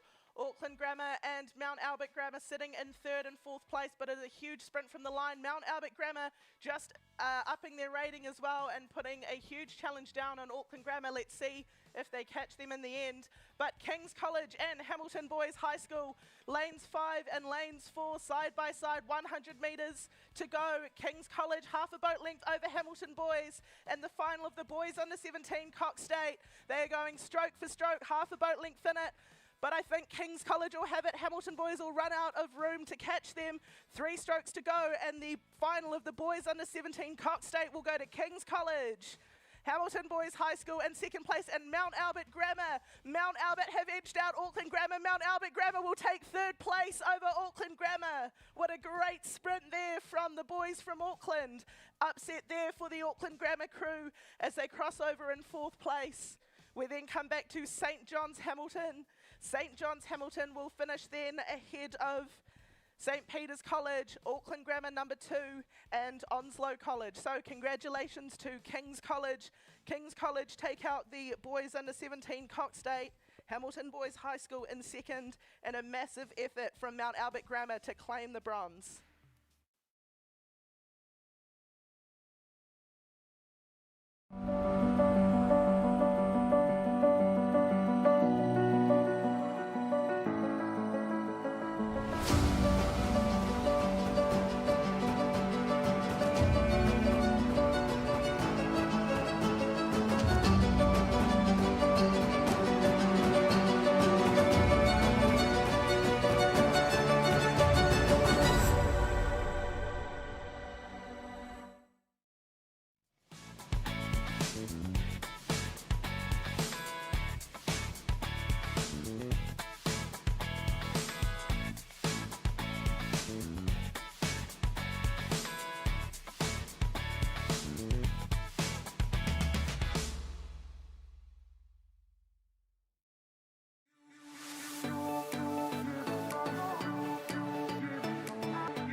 The B final of the girls under 17 Coxed quadruple sculls on the course now. In lane 1, Epsom Girls Grammar, lane 2, St Peter's School, lane 3, Hillcrest High School, lane 4, Maclean's College, lane 5, Onslow College, lane 6, Mount Albert Grammar, lane 7, Glendowie College number 2, and lane 8, Westlake Girls High School.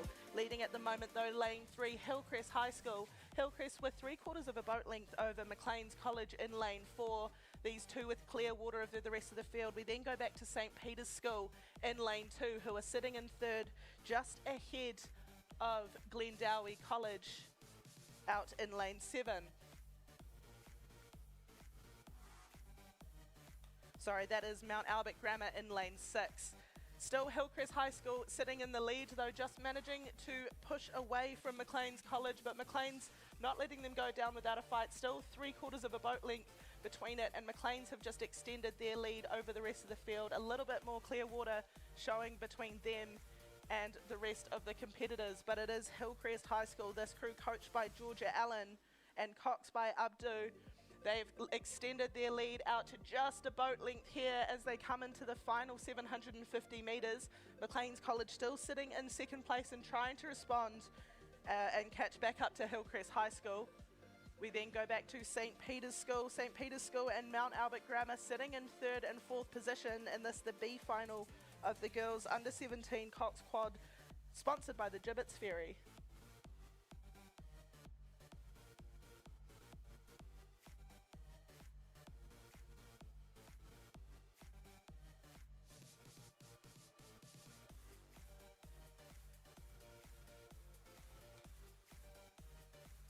So about 350 metres to go in the B final of the girls under 17 Cox quadruple sculls, and Hillcrest High School in lane 3 have extended their lead over the rest of the field. There is clear water between them and Maclean's College. Maclean's still sitting comfortably in second place. We then go back to Mount Albert Grammar in lane 6. Mount Albert Grammar sitting in third with half a boat length over St Peter's School in lane 2.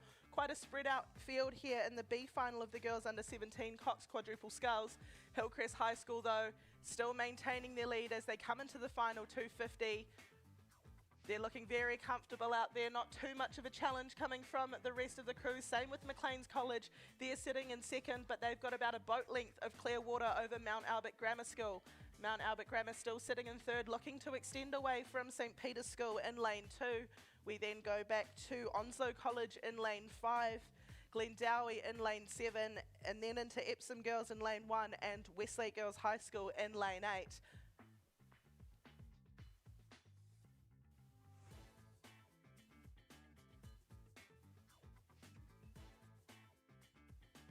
So Hillcrest High School, as they come into the final 100 metres, their boat is through now. Maclean's College, their boat goes through now. Clear water between first and second and between second and third, but it will be the crew from Hillcrest High School in lane 3, coached by Georgia Allen, who will take out the B final of the girls under 17 Cox quadruple sculls. They have just 2 strokes to go to win the B final, and they do so quite convincingly. Congratulations to Hillcrest High School.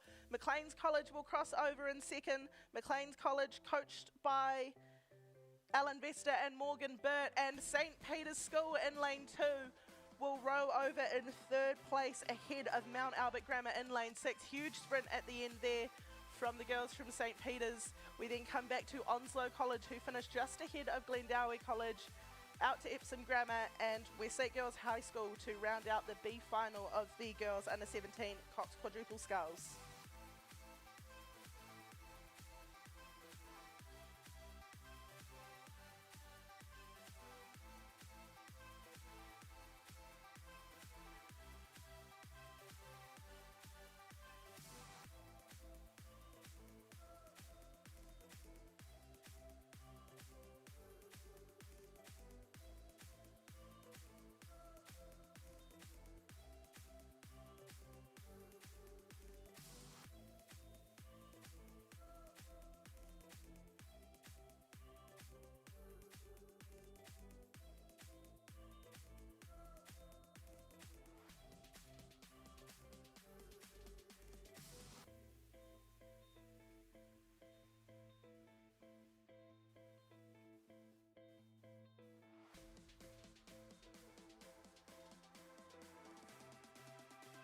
The A final of the girls under 17 Coxed quadruple sculls on the course now, just approaching the final 500 metres. In lane 1, King's College. Lane 2, Hauraki Plains College. Lane 3, St Paul's Collegiate. Lane 4, Whanganui High School. Lane 5, Glendowie College. Lane 6, St Kentigern College. Lane 7, Wellington East Girls College, and Lane 8, Diocesan School for Girls. Looking out to the middle though, Lane 4, that is Whanganui High School sitting in the lead here in the A final of the girls under 17 Coxed quadruple sculls. They're under a little bit of pressure though from their inside, that is St Paul's Collegiate, the yellow and black of St Paul's we can see there on the blades, but Whanganui High School sitting out there sculling quite relaxed as they come into the final 500 metres. So Whanganui High School sitting in first, St Paul's Collegiate in second. We then go out to Glendowie College. Glendowie sitting in third place with a bit of a challenge coming from St Kentigern College on their outside. We just see the green and yellow of Whanganui High School, and if you're watching on a live stream, there is a great shot there of the from the drone of the Whanganui girls as we turn around and look at the challenge coming from St Paul's. So these two crews side by side. Coming into the final 250 metres though, Whanganui do have it over St Paul's Collegiate, but it could come down to a final sprint there. I think St Paul's might be starting to roll Whanganui, so we'll see what the sprint brings us. Glendowie still sitting in third place, ahead of King's College in lane 1 and St Kentigern College in lane 6. But 250 metres to go, St Paul's Collegiate have come up over Whanganui High School in the final 250 of the girls under 17 Coxed quadruple sculls. St Paul's Collegiate coached by Rachel Pollock and Roy Pickard, who just have about a canvas over Whanganui High School. This crew coached by Alan Luff and Dave Dudley. As we come into the final 150, St Paul's Collegiate just looking to extend away again. There's just a canvas in it between these two crews.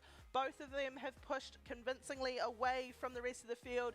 Glendowie College still sitting comfortably in second, but St Paul's Collegiate have managed to come up over Whanganui High School as they come into the final 100 metres. There is not a lot in it. We just see let's see if the Whanganui High School girls can respond, but I do think St Paul's Collegiate will get it in the end. There is about a canvas in it. St Paul's Collegiate extending away. It's come out to half a boat length, and with 3 strokes to go, the girls under 17 Coxed quadruple sculls will go to St Paul's Collegiate. Second place will be Whanganui High School in lane 4, and Glendowie College will claim the bronze.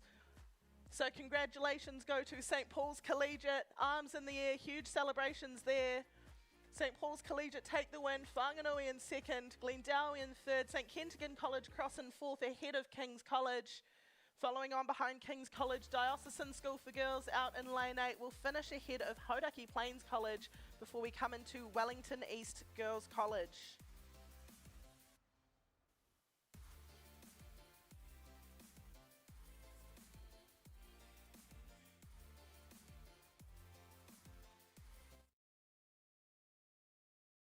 Coaching young rowers is a big responsibility. Over the years, coaching methods and philosophies have changed. How can coaches set their young crews up to thrive? And how important is culture?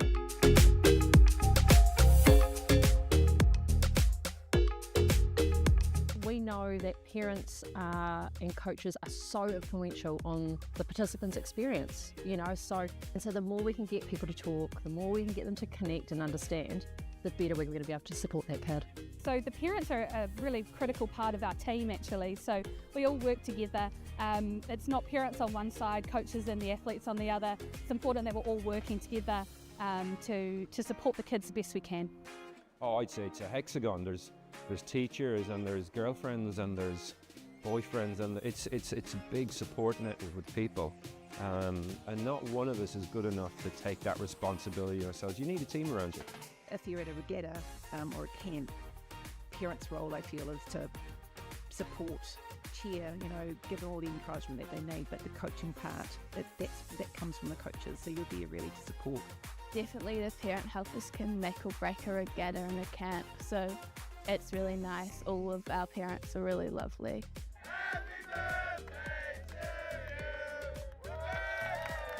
I enjoy it. I get suntan, get to relax, and I get to see people row. Tips for parents: reach out and ask questions. and seek to understand. Be positive and proactive in your engagements with your coaches, but start off by talking to your kids first. Start off by asking them what they want out of their rowing experience or their sport experience. Honestly, it was like with my parents, every single dinner time conversation is just about rowing. We have a rule at our house sometimes it's like, okay, no rowing talk for the next 10 minutes, and it doesn't usually last that long. Really do like my parents' support, and they're amazing. Can you give us some tips for coaches? Communication, more communication. But I think it's as much about understanding each other.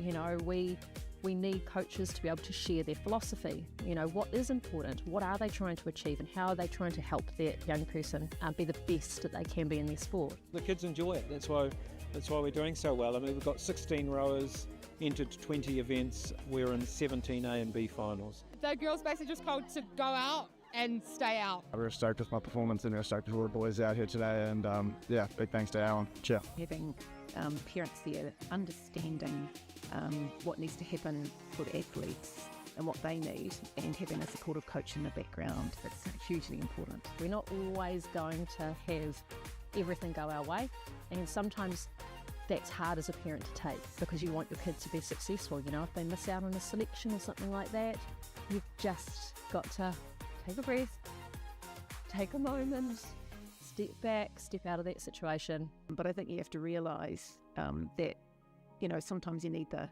those down moments to really appreciate the up. And we're always there for them, to support them when they come back. If they come back down to our tent and they've had a race that didn't go how they expected, we're all there to give them a hug and tell them, just think about what's coming next. Rowing is a family. You're together every single day training, or most days. You go away on week-long camps together all the time, and you just get to know everything about each other. You see each other in your hardest when you've just done your 2K or, you know, finished a race and not great with the results. You don't really realise until you become part of rowing how much it involves the parents, the kids, the coaches, you know, extended family. It really is a journey for everyone, and that's amazing.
The A final of the boys under 15 Coxed Sculls on the course now.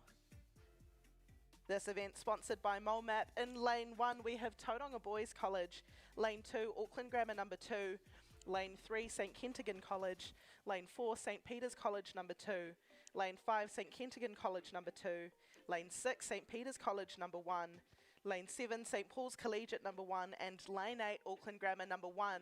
Looking out to the middle though, it looks to be the crew from St Peter's College in lane 4. That's St Peter's College number 2, currently leading the A final of the boys under 15 Coxed Sculls. They're under some pressure from their inside. That is St Kentigern College number 1 in lane 3. Right up next to them vying for that gold medal position, but at the moment it is in St Peter's College's hands. We then go out to lane 5, St Kentigern College number 2. They look to be sitting in 3rd place, but St Paul's Collegiate out in lane 7, also up there vying for a spot on the podium. These crews just approaching the final 500 metres, but it is St Peter's College in lane 4. This crew coached by James Russell and Harrison Humble-Malloy. As they come into the final 500, they look to extend their lead here. St Kentigern College number 1 in lane 3. Going with St. Peter's, these two crews looking to put clear water over the rest of the field. St. Paul's Collegiate out in lane 7 and St. Kentigern College in lane 5, jostling for third place. I think St. Paul's are just coming up on the St. Kent's number 2 crew, but it is without a doubt St. Peter's College number 2 out here in the middle. This is the A final of the boys under 15 Coxed Sculls. They have clear water over St. Kentigern College number 1 in lane 3. St. Paul's Collegiate are coming up on second place. They're currently sitting in third over St. Kentigern College number 2. Let's see what they can do in the final 300 metres. But the crew from St. Peter's College up in Auckland, they are through to the final 250 metres. And they are pushing away from St. Kentigern College in lane 1. The two Auckland schools side by side. St. Peter's College, though, proving a little bit stronger today. They're extending their lead again as they come into the wind. St. Kentigern College is comfortably in second place, but St. Paul's Collegiate and St. Kentigern number 2 battling it out for third place. It will come down to the line for these two. No doubt about first and second, but who will take the bronze? So St. Peter's College, their bell goes through to the final 100 metres. They just have clear water over St. Kentigern College, and they have about 10 strokes to go to take the gold medal for the boys under 15 Coxed Sculls. They are leaving everything out there. 8 boys, 16 oars, anything can happen, but 3 strokes to go. It will be St. Peter's College number 2 to take the gold medal in the boys under 15 Coxed Sculls. St. Kentigern College in lane 3, they will take the silver, and St. Paul's Collegiate out in lane 7 will cross over for the bronze. St. Kentigern just half a boat length behind them. Their number 2 crew will cross over in 4th ahead of Auckland Grammar number 1 out in lane 8. We then come back to the the St. Peter's College number 1 crew in lane 6.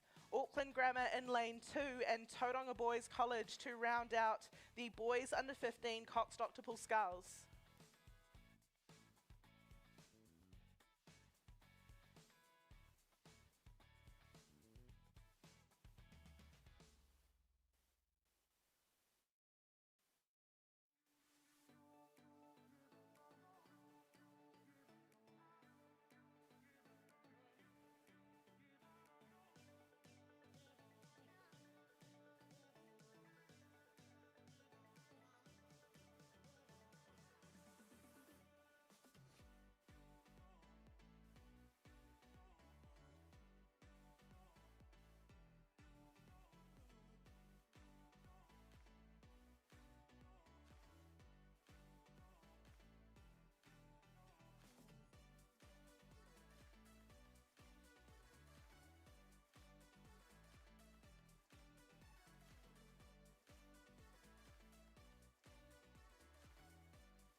On the course now, the B final of the girls under 15 Coxed 4.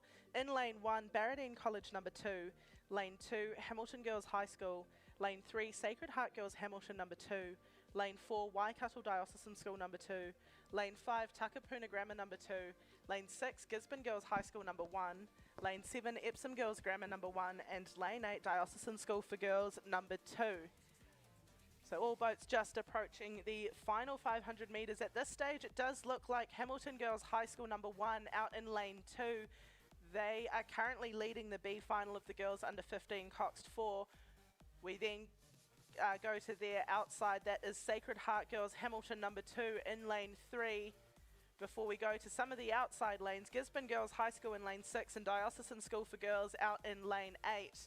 All vying for those top 4 positions. Barradine College number 2 in lane 1, they're still in it as well.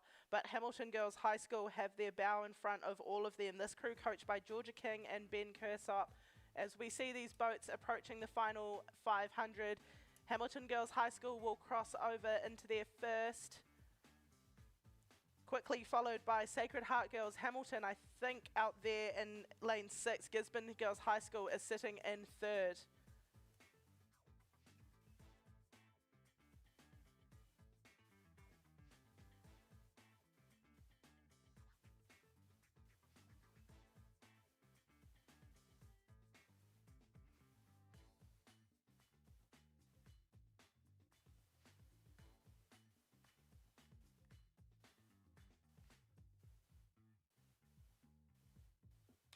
So 300 metres to go in the B final of the girls under 15 Coxed 4. Hamilton Girls High School just looking to extend their lead away from Sacred Heart Girls Hamilton on their outside, but they are comfortably sitting in first place. Sacred Heart Girls Hamilton in second in lane 3. Before we go out to Gisborne Girls High School in lane 6. There's also the crew from Waikato Diocesan School in lane 4. They're right in the middle there in the mix before we go out to Diocesan School for Girls out in lane 8. So very close between second, third and fourth position out here in the B final of the girls under 15 Coxed 4. No doubt about Hamilton Girls High School though in lane 2. They've been leading for most of the race and all going well for them. In the final 150 they will take out the B final of the girls under 15 Coxed 4. The question is who will take second and third. It's very close between lanes 3, 4, 6 and 8. That is Sacred Heart Girls Hamilton, Waikato Diocesan School, Gisborne Girls High School and Diocesan School for Girls. As we see them come down to the final 100 metres, we'll see what sort of sprint these girls have in them. I'd see a little bit of a challenge coming from Gisborne Girls High School. Gisborne Girls extending away from Diocesan School for Girls out on the outside.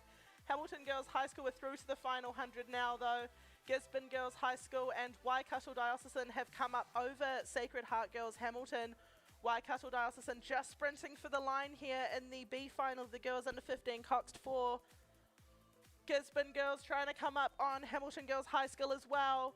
Half a canvas in it, but it will be Hamilton Girls High School in first, Gisborne Girls in second, Diocesan School for Girls I think will cross just ahead of Waikato Diocesan for third place. We then come back to Sacred Heart Girls Hamilton, Barradine College in lane 1 before we go out to Epsom Girls Grammar in lane 7 and Takapuna Grammar in lane 5.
The A final of the girls under 15 Coxed 4 on the course now. Lane 1, Barradine College number 1. Lane 2, Mount Albert Grammar. Lane 3, Cambridge High School. Lane 4, Takapuna Grammar. Lane 5, Queen Margaret College. Lane 6, Samuel Marsden Collegiate. Lane 7, Diocesan School for Girls. And Lane 8, Sacred Heart Girls Hamilton number 3. But bit of a spread out field here in the A final of the girls under 15 Coxed 4, but it is Cambridge High School in lane 3. Cambridge High School currently in the lead of the girls under 15 Coxed 4. Their closest competition comes from lane 6. That looks to be the Samuel Marsden Collegiate girls. Sorry, that is lane 5, Queen Margaret College. So Cambridge High School and Queen Margaret College in the 1-2 position. We then go out to Samuel Marsden Collegiate before we come into Mount Albert Grammar in lane 2, also challenging for 3rd place, but no doubt about Cambridge High School. This is the crew of Olive, Stella, Dana, Sienna and Coxed by Maddie, coached by Marie Carty and Danny Van Dyke. They are currently leading the girls under 15 Coxed 4 as they approach the final 250 metres. Queen Margaret College sitting there in 2nd place with a bit of a challenge from Mount Albert Grammar in lane 2 and Samuel Marsden Collegiate out in lane 6. As they come into the final 250 though, Cambridge High School, we just see them start their wind there. The rating has come up and they are sprinting for the line. Queen Margaret College sitting in 2nd and Mount Albert Grammar sitting in 3rd, but very close to Samuel Marsden Collegiate out in lane 6. We then come into Barradine College in lane 1. Barradine sitting ahead of Takapuna Grammar, Sacred Heart Girls Hamilton and Diocesan School for Girls. But back to the front of the pack, Cambridge High School have just started to sprint away from the rest of the field. Queen Margaret College not letting them go down without a fight though. Cambridge High School through to the final 100 metres. Queen Margaret College go through now, and will it be Mount Albert Grammar or Samuel Marsden Collegiate? Oh, there's a bit of a sloppy stroke there from Samuel Marsden. Hopefully they can recover from that. They are just ahead of Mount Albert Grammar for that 3rd place, but it is Cambridge High School, the local school. Their shed's just 200 metres away. Cambridge High School will take the win in the girls under 15 Coxed 4. Congratulations, huge cheer there from the girl in stroke seat. And 2nd place will go to Queen Margaret College. Queen Margaret will take the silver and Samuel Marsden Collegiate will take the bronze. 2 Wellington schools there in the girls under 15 Coxed 4. Mount Albert Grammar will just cross the line in 4th ahead of Barradine College in lane 1. We then go out to Sacred Heart Girls Hamilton, followed by Diocesan School for Girls and Takapuna Grammar.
The B final of the boys under 18 Coxed quadruple sculls on the course now. Lane 1, St Peter's School number 2. Lane 2, Whanganui Collegiate. Lane 3, Te Aho o Te Kura Pounamu. Lane 4, Whanganui High School number 2. Lane 5, Wellington College number 2. Lane 6, Glendowie College. Lane 7, Wellington College number 1, and Lane 8, St John's Hamilton. Looking out to Lane 4 though, we see the Yellow Blades of Whanganui High School sitting out there in the lead in the B final of the boys under 18 Coxed quadruple sculls. I know they do also have a quad in their A final as well, so it could be a very exciting morning there for Whanganui High School. Wellington College number 1 out in lane 7, they're sitting in second place ahead of Wellington College again in lane 5, as well as Te Kura Pounamu in lane 3.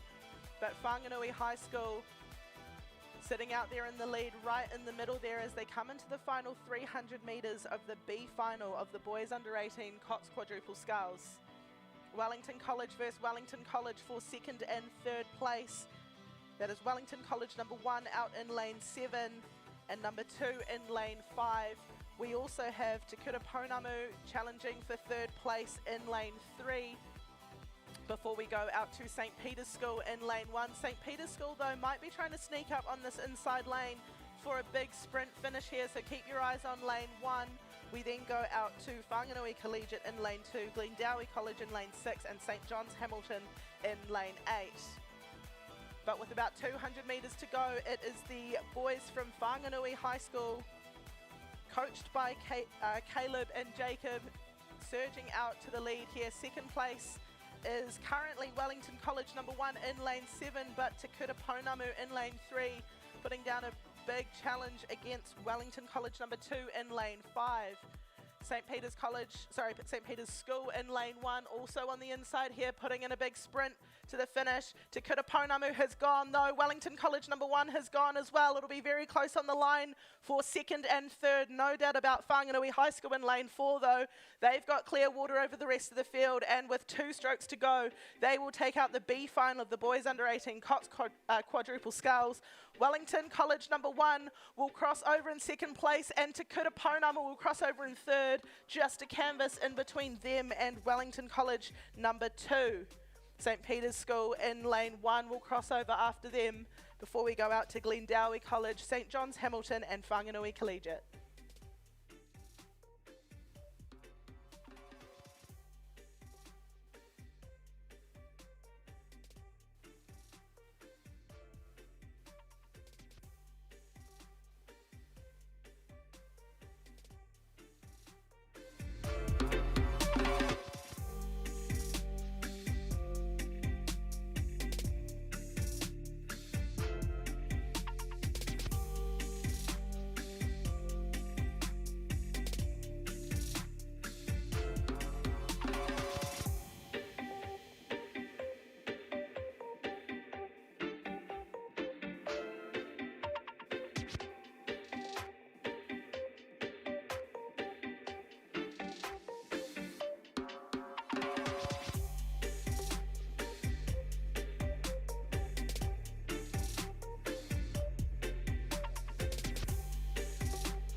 The A final of the boys under 18 Coxed quadruple sculls on the course now.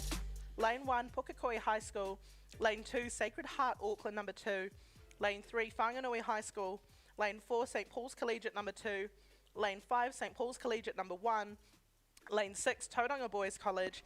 Lane 7, Maclean's College. And Lane 8, St Peter's School. It's a battle though between lanes 3 and lanes 5, Whanganui High School and St Paul's Collegiate as we come into the final 500 metres. St Paul's Collegiate currently with the edge over Whanganui High School though. That is the St Paul's crew in lane 5.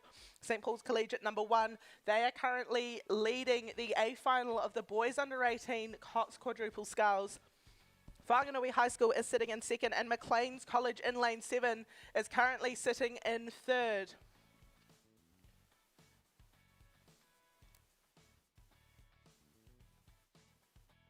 So it'll be a big finish here for the A final of the boys under 18 Coxed quadruple sculls.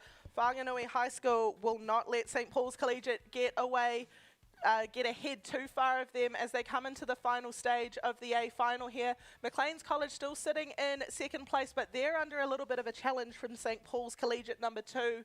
At the moment, Maclean's is safe, but we'll see what the final sprint has in store. So St. Paul's Collegiate in the middle, St. Paul's Collegiate number 1 in lane 5. Whanganui High School in lane 3. I think Whanganui High School have taken them though in the last 300 metres here. We've seen the rating go up. These crews, there's just one lane in between them, but they're going almost exactly the same stroke rate as they come into the final wind. It's very close between these two. Whanganui High School, coached by Alan Luff and Dave Dudley, and St. Paul's Collegiate, coached by Bruce Jones and Charlie Rogerson. Less than 250 metres to go in the A final of the boys under 18 Coxed quadruple sculls. Whanganui High School, though, they may have just gotten over St. Paul's Collegiate, but we've seen a big sprint here. St. Paul's increasing their rating.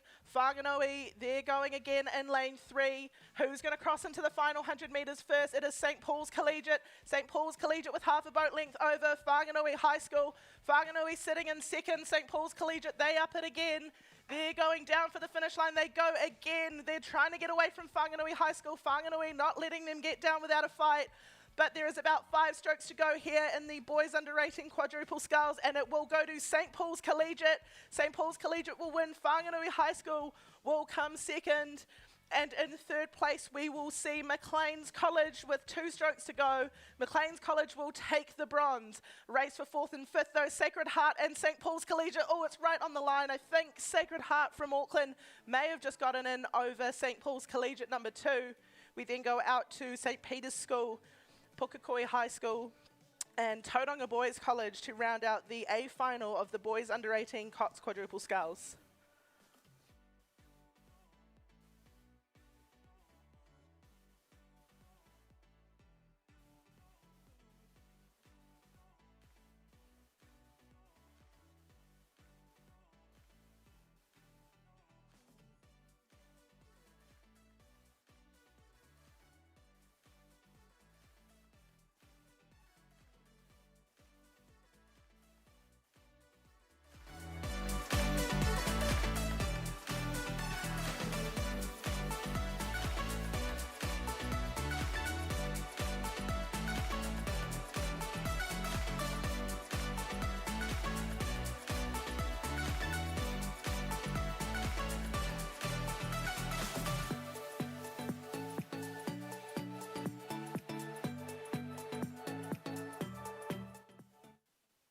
We are all in the same boat.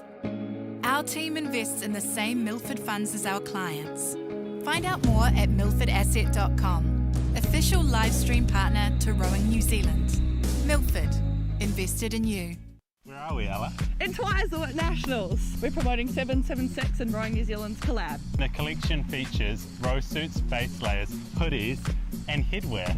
If you enter by March 12th, you'll get your name on the back of the hoodie with all the other entrants.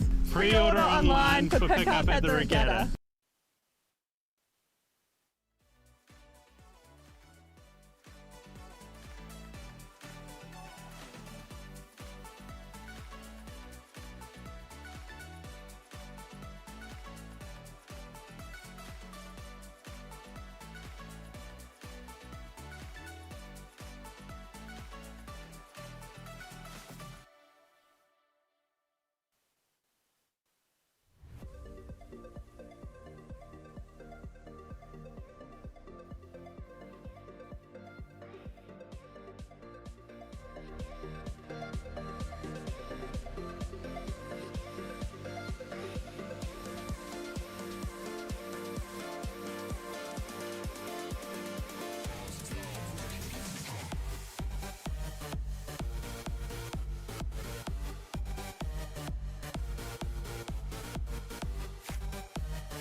the A final of the girls under 18 Coxed pair oars on the course now. In lane 1, Queen Margaret College number 1. Lane 2, Waikato Diocesan School. Lane 3, Westlake Girls High School number 2. Lane 4, Westlake Girls High School number 1. Lane 5, Mount Albert Grammar. Lane 6, Sacred Heart Girls Hamilton. Lane 7, Diocesan School for Girls. And Lane 8, Cambridge High School. If you're watching on the live stream though, you'll see they've just gone through the 750 metre mark, and it is Westlake Girls High School number 1 in lane 4, currently sitting in the lead. That is Maeve Lockett and Charlotte Morstan from Westlake Girls High School, coached by Ash Bright. So these two girls sitting in the lead ahead of Georgia Kendrick and Lily Ashton from Sacred Heart Girls Hamilton. Sacred Heart Girls Hamilton in lane 6, currently sitting in second place. Both of these crews with clear water over the rest of the field. It's getting a little bit windy out there as we can see the flags. It's a strong cross tailwind. Flags above the podium are going quite hard at the moment, so it'll be very difficult for these girls out there in the pair, which is notoriously hard to balance. But these girls are doing a really good job here in the A final of the girls under 18 Cox's pairs. Westlake Girls High School number 1 still sitting in the lead. Sacred Heart Girls Hamilton sitting in second place. We then go out to Waikato Diocesan School in lane 2, who are under some pressure from Westlake Girls High School in lane 3, as well as Mount Albert Grammar in lane 5.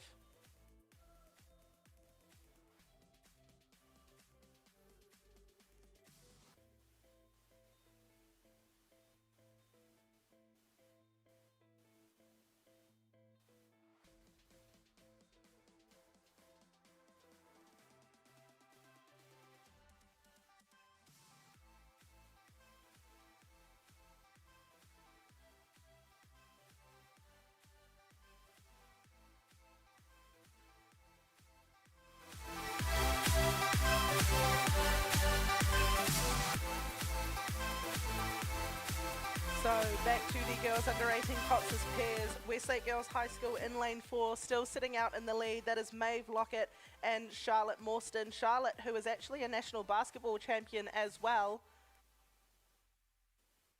So let's see what she can pull out today and potentially become a North Island champion in the girls under 18 Cox's pairs. Sacred Heart Girls Hamilton, Georgia Kendrick and Lily Ashton still sitting there in second place, with a bit of a challenge still coming from Ngalikani and Victoria Melville in lane 2 from Waikato Diocesan School. This crew coached by Barnaby Denyer, and I'm sure he's here today wishing this crew along very well. But without a doubt, Westlake Girls High School in lane 1. This crew coached by Ash Bright doing very well in the wind here. Again, it is a very strong cross tailwind, and you'll see the ripples on the water changing it as well. The girls are doing very well to stay nice and straight. We might see a few, we do see a few boats sort of going towards the buoy line a bit. That is part of the struggle of racing in a pair or a coxless boat. The rowers themselves have to do the steering, and when battling with the wind, as well as one or each, it can become very, very difficult. Doesn't look like it is for Maeve and Charlotte though. Westlake Girls High School number 1 still sitting out in the lead here with 350 metres to go in the A final of the girls under 18 coxless pairs. We see the swans on the blade. They are flying today, flying towards the finish line. The Westlake girls down on the boat ramp have started their chant here, and they're just extending away from Sacred Heart Girls Hamilton. Sacred Heart have been sitting in second place for most of this race. Third place is currently Ngalikani and Victoria Melville from Waikato Diocesan School. We then go out to Emma Curnow and Lila Martin from Mount Albert Grammar in lane 5. They're sitting in fourth place ahead of the Westlake Girls High School number 2 crew, Phoebe Bird and Isabella Davies.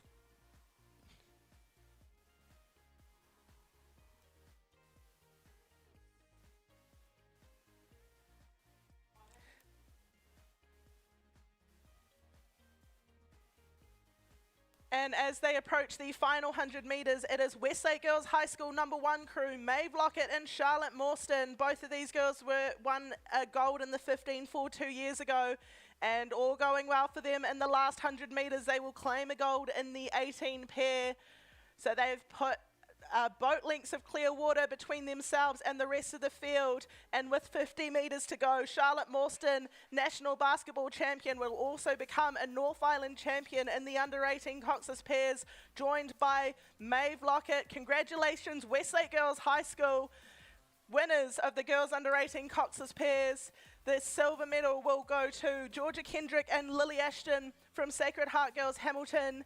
They cross over now in second place. And Angela Carney and Victoria Melville from Waikato Diocesan School, they will cross over for the bronze medal.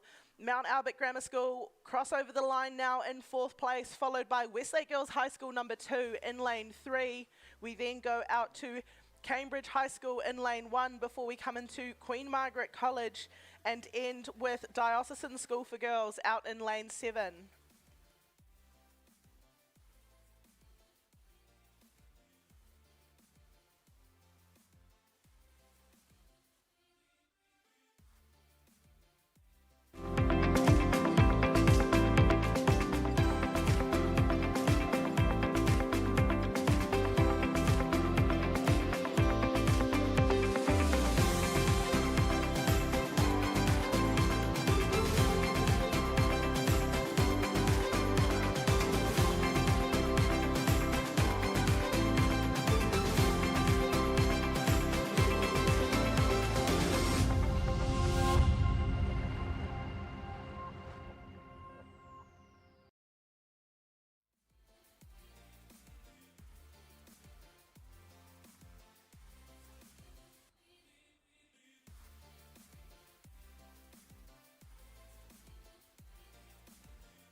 B final of the boys under 16 Cox 4 on the course now.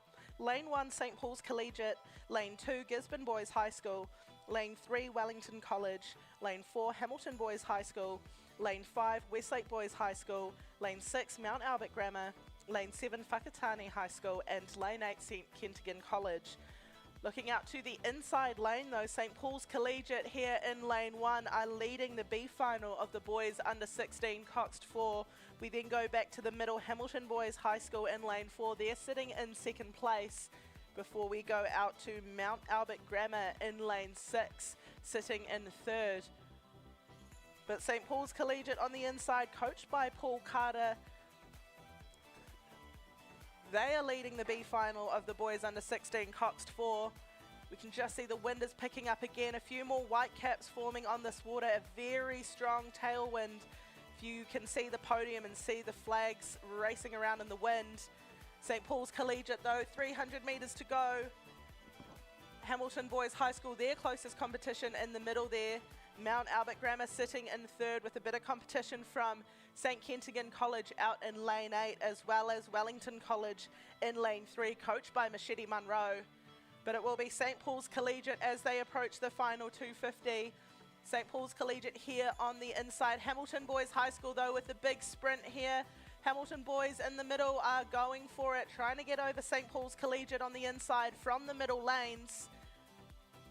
And we just see how the wind is affecting these boats. They are tipping from side to side and we can see the splashes of the blades with every stroke. So these boys are doing very well here in the B final of the boys under 16 Cox 4. St Paul's Collegiate and Hamilton Boys High School going for it in lanes 1 and lane 4. Mount Albert Grammar in lane 6, they're going for it now as well. So with just 100 metres to go, Hamilton Boys High School are just in front of St Paul's Collegiate. As we get into the final 100, the Hamilton Boys High School stroke seat has just upped the rating. They're sprinting for the line. St Paul's Collegiate are going as well. Mount Albert Grammar out in lane 6, as well as St Kentigern College in lane 8. But it will be Hamilton Boys High School. Hamilton Boys will take the B final. St Paul's will cross in second and Mount Albert will cross in third. St Kent's follow very closely behind them before we come back to Wellington College in lane 3.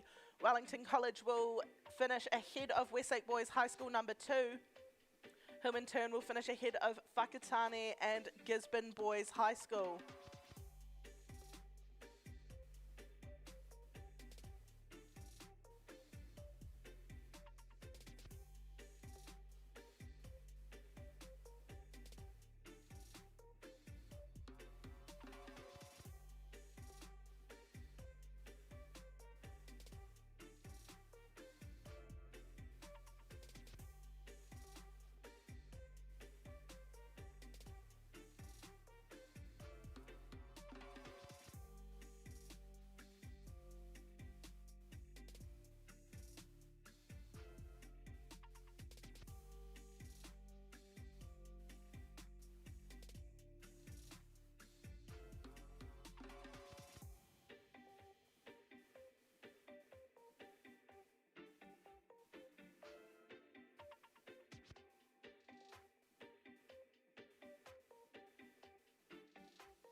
The A final of the boys under 16 Coxed, 4 on the course now. In lane 1, Whanganui Collegiate.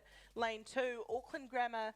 Lane 3, Westlake Boys High School. Lane 4, King's College. Lane 5, St Kentigern College. Lane 6, Tauranga Boys College. Lane 7, Hamilton Boys High School. And Lane 8, St Peter's College. But it is very close out in the middle between St Kentigern College and Hamilton Boys High School as the crews approach the 12:50 mark.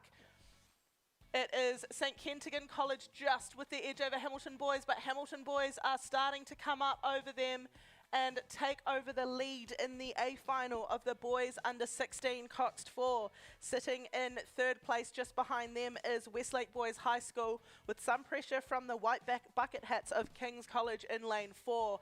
But Hamilton Boys High School just in the last 100 metres have taken first place from St Kentigern College as they come into the final 500. There is a roaring tailwind out there. We can see some white caps and the tailwind is coming straight down the course, so it'll make for some very exciting times a bit later in the day. No doubt about Hamilton Boys High School though. Hamilton Boys High School have just extended their lead to half a boat length over St Kentigern College. We can see a bit of a tandem rig going on in that boat. And the boys just trying to row as cleanly as possible with the waves that they are dealing with out there. So Hamilton Boys High School sitting in first, St Kentigern College in lane 5 sitting in second, and King's College just coming up on Westlake Boys High School for third place. King's College and Westlake Boys going stroke for stroke. It is bow ball for bow ball between these two crews. Westlake Boys just with the edge again now over King's College.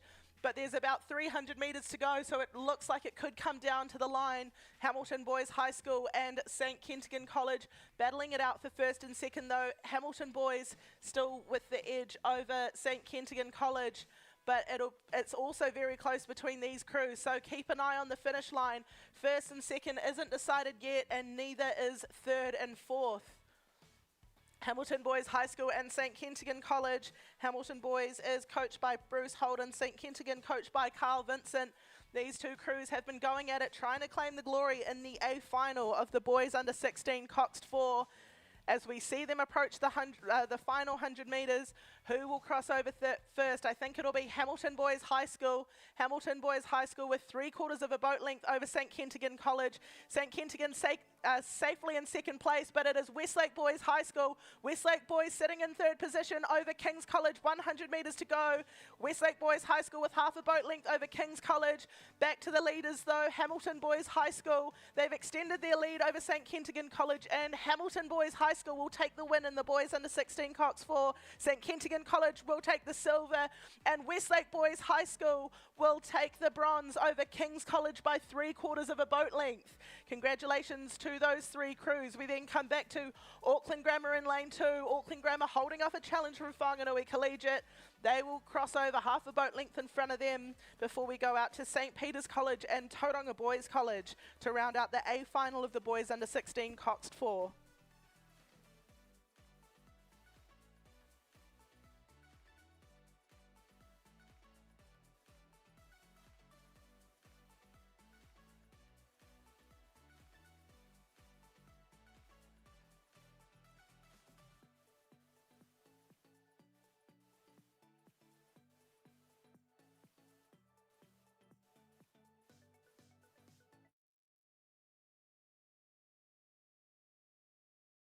At Milford, we understand it takes dedication, teamwork and commitment to the long term to achieve outstanding results, and we are proud to be investing in the rowing champions of tomorrow.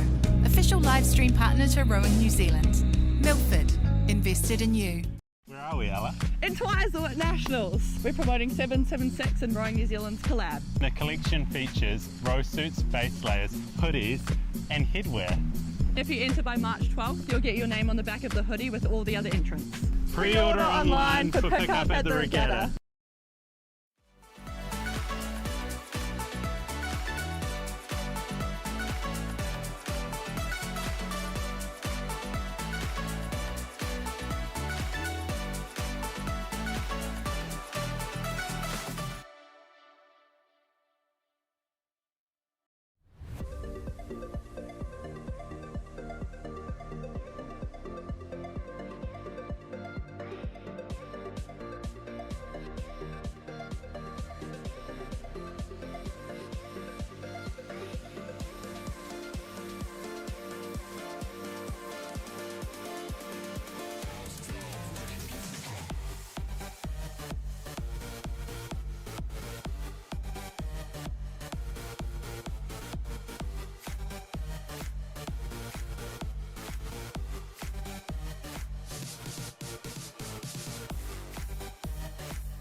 2 at the moment. Barradine College are currently sitting in 3rd place before we go back to St Kentigern College in lane 4. But there is not a lot separating all of these crews here as they approach the 1,000 metres. They'll be going very fast in this tailwind. We can just see all of these white caps ripping through the water. Will make for some very exciting racing, especially in the smaller boats later on today. But back to the girls under 16 Coxed State final. Diocesan School for Girls still sitting in the lead, and they've just managed to extend a little bit over Waikato Diocesan. They now have 4 seats, so about half a boat length between them and second place. Waikato Diocesan with 3 seats over Barradine College as they cross into the 1,000 metre mark, and the Dio girls are running down the hill, ready to cheer on their under 16-8 in lane 5. Waikato Diocesan second place, just pushing away from Barradine College. Barradine is sitting in 3rd, 3/4 of a boat length up on St Paul's Collegiate, as well as St Kentigern College in lanes 2 and lanes 5. But Waikato Diocesan School in lane 1, they've made a move here, and they have caught up to Diocesan School for Girls. Half of a canvas in it between the 2 Dios, one from Auckland and one from Waikato. As they approach the 1,500 metre mark, Waikato Diocesan are trying to move again up on the Dio girls under 16-8.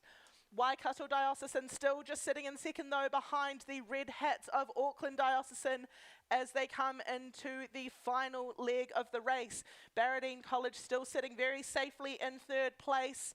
Their closest challenge is now from St Paul's Collegiate, but they have 3/4 of a boat length over St Paul's Collegiate. And there has been another move from Auckland Diocesan. Auckland Diocesan moving away from Waikato Diocesan in lane 1. The 2 Diocesans going head to head, one in lane 1 and one in lane 5.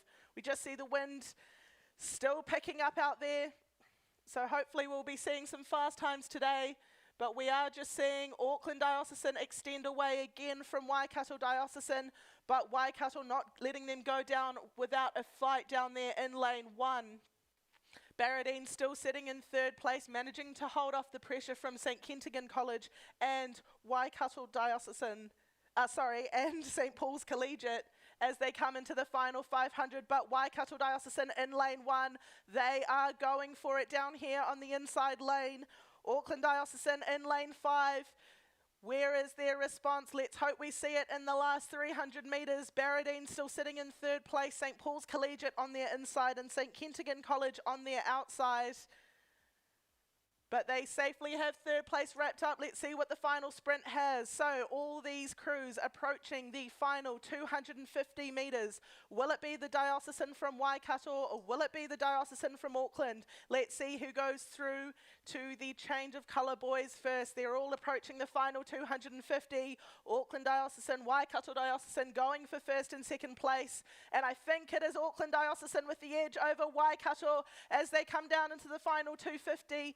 Barradine College, they're sitting in 3rd place. St Paul's Collegiate trying to have a crack at them for that bronze medal, but Barradine are managing to hold them off. Auckland Diocesan in the middle there in the red hats. Auckland extending away from Waikato Diocesan. We just see Waikato on the inside trying to push up on the Auckland Diocesan girls with just over 100 metres to go. Who will take out the girls under 16 Coxed State? Auckland Diocesan have half a boat length over Waikato Diocesan, nearly a boat length. They're extending away with less than 100 metres to go. Let's see what Waikato Diocesan have in the last 100 metres, but I think they might run out of room.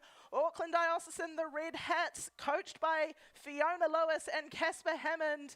They will take out the girls under 16 Coxed State. Congratulations to Auckland Dio. Waikato Diocesan will cross over in 2nd place, and Barradine have held on to 3rd. They will cross over for the bronze medal.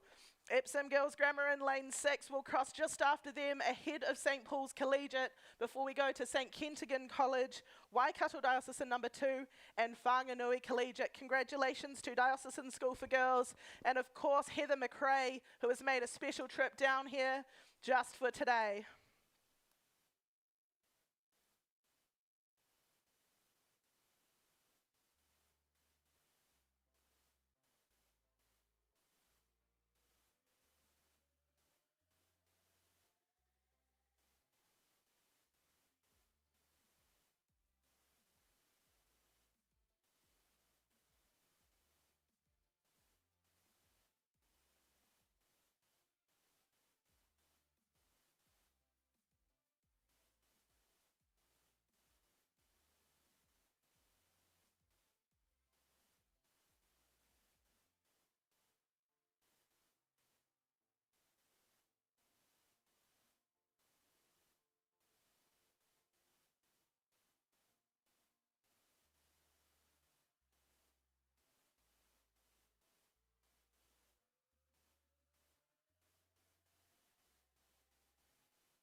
On the course now, the A final of the boys under 18 novice Coxed in lane 1, Auckland Grammar, lane 2, Sacred Heart Auckland, lane 3, Hamilton Boys High School, lane 4, King's College, lane 5, St Peter's School, lane 6, St Kentigern College, lane 7, St Patrick's College, and lane 8, Wellington College. Now they've all just gone through the 500 metre mark, and it is very close between King's College and St Kentigern College. Hamilton Boys High School and St Peter's School also there in the fold as well, but it is King's College with 2 seats over St Kentigern College and Hamilton Boys High School. Very close here as they come into the second 500 of the boys under 18 novice Coxed. The white bucket hats of King's College though proving that they are adding some free speed here in the beginning of the race. Let's see what they come out with at the end. Still have a roaring tailwind down here straight down the course, so we'll make for some exciting times today. These crews seeming to take advantage of it. Out here in the middle we've got a bit of a spread in the field here though. King's College still in the lead, St Kentigern College still sitting in second place, but Hamilton Boys High School and St Peter's School in lane 5, not letting them go down without a fight. There is still contact between all 4 of these boats. We then go out to Sacred Heart College Auckland in lane 2. They're right there in the mix there, little bit further back though from a medal position at the moment. But a great drone shot here from the team at altitude as we just see the drone following the bucket hats of King's College. King's College still sitting in the lead in the boys under 18 novice Coxed. They've just managed to extend away a bit from the rest of the field. St Peter's School and Hamilton Boys High School trying to still stay in contact with the boys from King's College. St Kentigern College out in lane 6. They're right up there as well. But there is no doubt about the crew in front. That is the crew in lane 4 from King's College up in Auckland. But let's see who's going for second place. St Peter's School, I think, are just ahead of Hamilton Boys High School, and St Kentigern College are in second. King's College with 3/4 of a boat length over St Kentigern College, and St Peter's just 2 seats down on St Kentigern. Hamilton Boys have dropped back to 4th place, and Sacred Heart is just behind them as we see them approach the final 500 of the boys under 18 novice Coxed.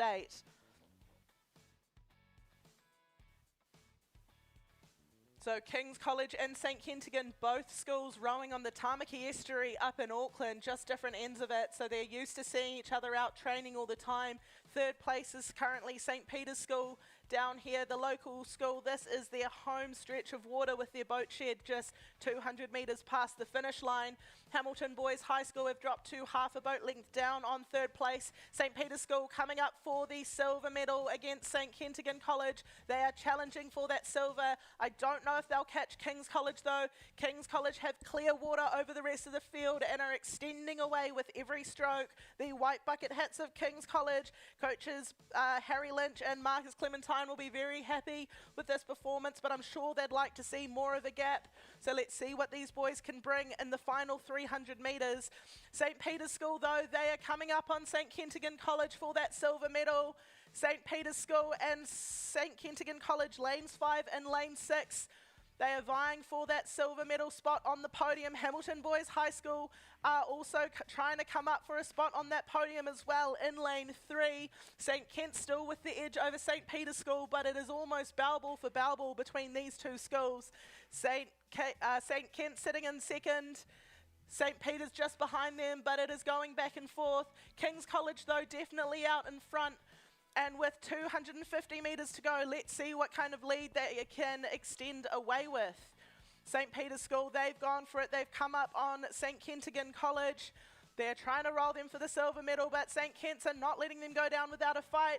St Peter's just sprinting again now. It'll be very close on the line. They've left Hamilton Boys and Sacred Heart College Auckland in their wake, but it is going bow ball for bow ball, St Peter's and St Kent's. No doubt about King's College though, 100 metres to go. King's College looking to take out the A final of the boys under 18 novice Coxed. All going well for them, it will be King's College to take the gold, but it is St. Peter's over St. Kent's for the silver. Can St. Peter's hold on for the silver? No doubt about King's College, and congratulations to the boys from King's on the gold. And it will be St. Peter's School Cambridge to take the silver. St. Kentigern College from Auckland will take the bronze. And Sacred Heart College from Auckland have come over the top of Hamilton Boys High School to take 4th place by half a boat length. Auckland Grammar then follow on behind them before we have St. Patrick's College from Wellington in lane 7 and Wellington College in lane 8 to round out the boys under 18 Novice Coxed State final.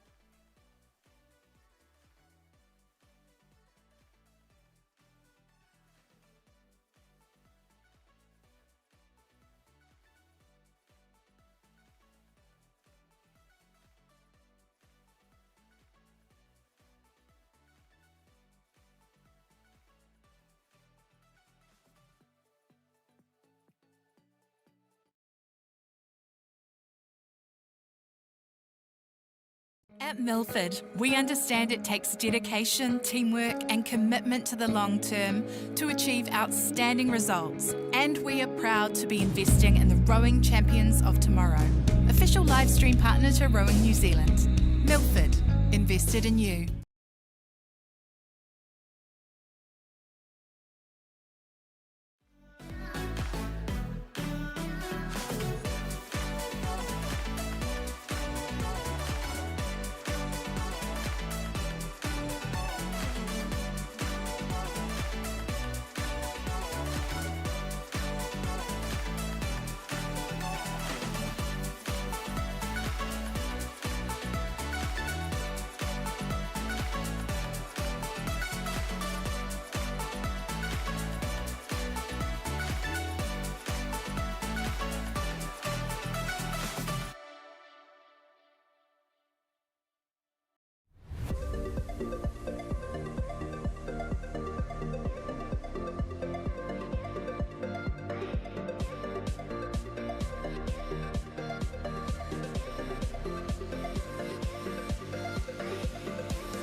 The B final of the girls under 18 novice double sculls on the course now. In lane 1, Pompelia Catholic College.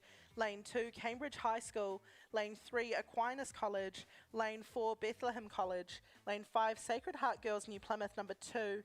Lane 6, Whanganui Collegiate. Lane 7, Diocesan School for Girls. And Lane 8, St. Peter's School number 1. At the moment though, the race leaders are Jamie and Nikala from Bethlehem College. They are under some pressure though from Lane 1's Pompelia Catholic College. That is Holly and Ashley. Holly and Ashley, though, I think have just taken over the lead from Bethlehem College just in the last 10 seconds there. So keep an eye on lane 1 and lane 4.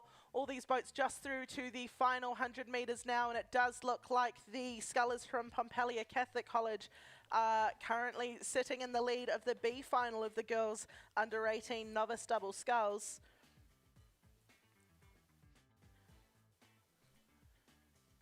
So we just see these scullers battling with the wind a little bit. These are all novice rowers, so it is their first year of rowing, and the conditions are proving a little bit tricky for them, but they're doing very well. Holly and Ashley from Pompelia Catholic College have just extended their lead to about half a boat length over Bethlehem College as they come into the final 300 metres. Sitting in third place from Cambridge High School, it is Ezra and Jules. They're sitting in third with some pressure from Sacred Heart Girls New Plymouth out in lane 5.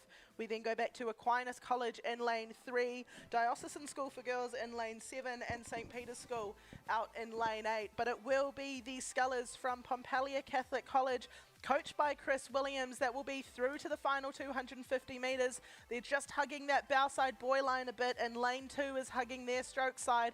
So hopefully they can both stay in their lanes considering the tricky conditions. We just see them starting to inch into lane 2. We're hoping they can come back into their lane.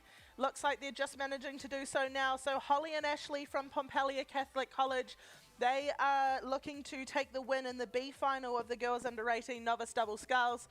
Bethlehem College in lane 4 still sitting in second place, but Cambridge High School and Aquinas College, as well as Sacred Heart Girls from New Plymouth, are all battling it out for third and fourth.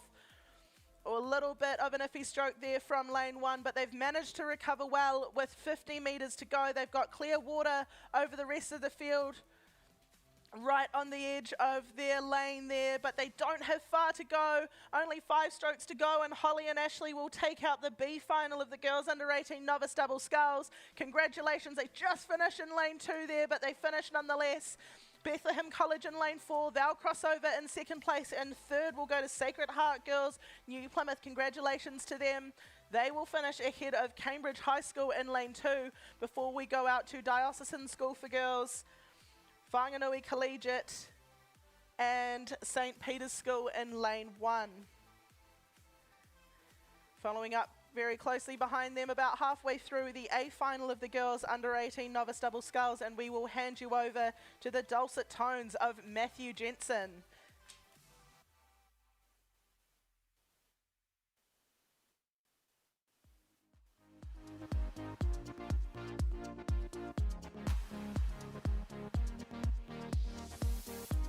Thank you, Maxine. Yes, underway is the A final of the girls under 18 novice double sculls. In lane number 1, we have St Mary's of Wellington. Lane 2 is Hauraki Plains College. Lane 3, Wanganui High School. Lane 4, Sacred Heart Girls of Napier. Lane 5, St Cuthbert's College. Lane 6, Maclean's College. Lane 7, Te Aho o Te Kura Ponamu. Lane 8, New Plymouth Girls High School. So they are approaching the 1,000 metre mark. Well, we have a good battle here in relatively windy conditions for these novice crews. This is probably one of the windiest I've seen the course this regatta. But it's all lane 5 at the moment. St Cuthbert's College, Zara Blackie, Emily Young, and coached by the wonderful Kirsty Dunhill, who'll be running up and down the bank absolutely crazy. These girls were national champions last week, or the week before last, at the New Zealand Championships. But they have a really clear advantage here, 2 lengths clear. Told you, Kirsty. And then we go back to the crew from Wanganui High School, I think, in second place, but they're in a great tussle with Sacred Heart Girls of Napier. So Wanganui High School currently in second, but it's almost bow ball for bow ball. Those are your 3 front runners, looking good for the medal positions, those 3 crews, but still we've got about 750 metres left to travel for them. Sorry, 500 metres left to travel. They're coming through. Well, live stream's a little bit further back from live, so I'll pick them up as they come through. 500 to go. It's still St Cuthbert's. St Cuthbert's College leading this novice double, and a great tussle for the silver and bronze between Wanganui High School. Carolee Hannah, Ruby McIntyre in those colours, but I think Francie O'Sullivan and Cassie Colburn have just put their nose in front. Yes, they have. As they come down, they're all through the 500 now. Looking out to 4th place. So it's the crew from, I think it's McLean's. Just pick up the colours there. No, McLean's a bit further back. I think it's Te Aho o Te Kura Pounamu in that 4th spot. So they're going well. And they are starting to push up and put themselves in contention, along with Hauraki Plains College. If they could snatch the bronze, they're only about those two crews are only about a length back now from that 3rd place, but still out front. St Cuthbert's College continue to extend. They've got 2.5 lengths and they're holding that. 2nd place now is really clearly Sacred Heart Girls. They have made a significant push in this 500 to put themselves a length clear now and securing that silver medal position. 3rd is still Wanganui High School. They have that length clear of Te Aho o Te Kura Pounamu. So those are your top 4, and I think that's how it's going to shape up. And with 250 to go, Hauraki Plains have started to push, see if they can get up for that bronze medal, but I think they've got a bit of work to do. But may as well have an attack, right? So St Cuthbert's still holding on to the lead here. They're down to 150. Kirsty will be absolutely running rampant at the moment with crazy scenes here. 100 to go now, Kirsty. Keep breathing. In that battle for 2nd, it's still Sacred Heart Girls Napier with that length advantage over Wanganui High School. Everyone just needs to keep it nice and clean, and that's the way they'll finish. Pretty tough conditions in these with this tailwind breeze. Good effort here from Sacred Heart Girls of Napier. They've closed it right back to just a length and a half, but they have run out of runway, and it will be St Cuthbert's College, Zara and Emily, who will take the North Island Championship in the novice double. 2nd will be Sacred Heart Girls of Napier, with Wanganui High School taking the bronze medal. In that battle for 4th, it is Te Aho o Te Kura Pounamu in 4th, Hauraki Plains 5th, and then we go to those two crews out there on the far side, New Plymouth Girls High School and McLean's College.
All right, on track now is the B final of the boys under 17 double sculls.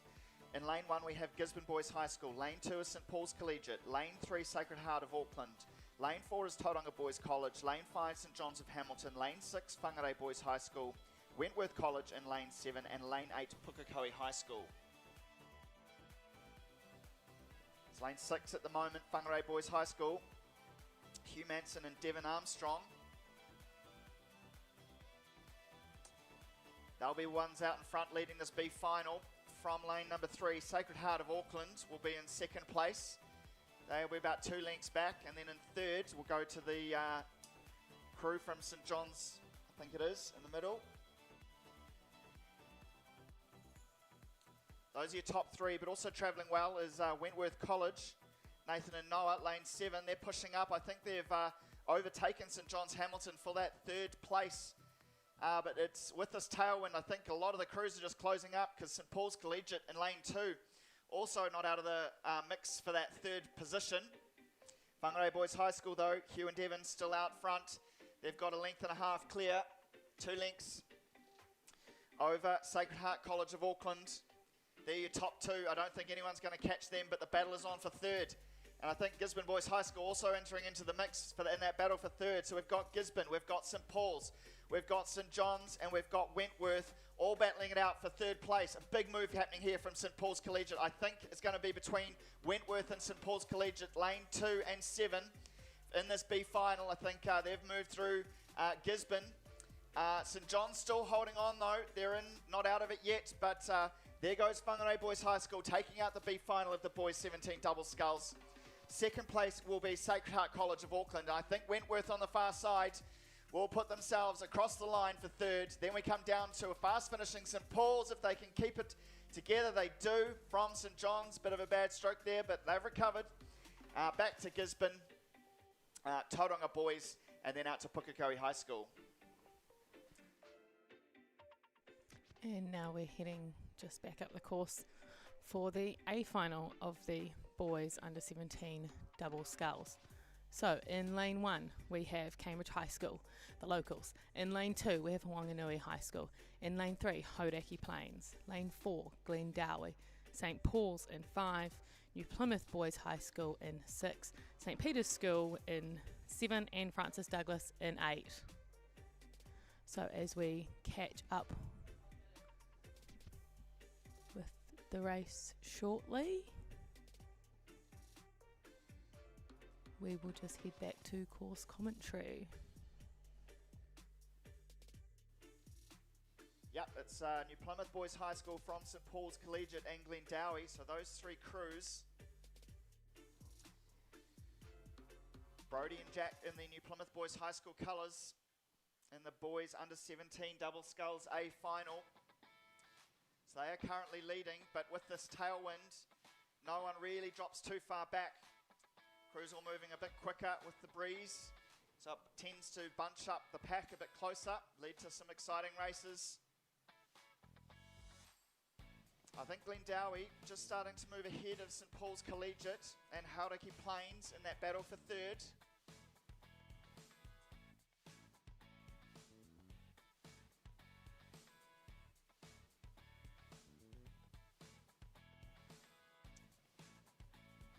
St Paul's responding though. St Paul's responding to the move from Glendowie. Those 3 crews are really pushing it, and I think that's St Paul's are currently the fastest on the track. It's still New Plymouth Boys High School leading, but St Paul's are putting some big strokes and they're bringing Glendowie with them.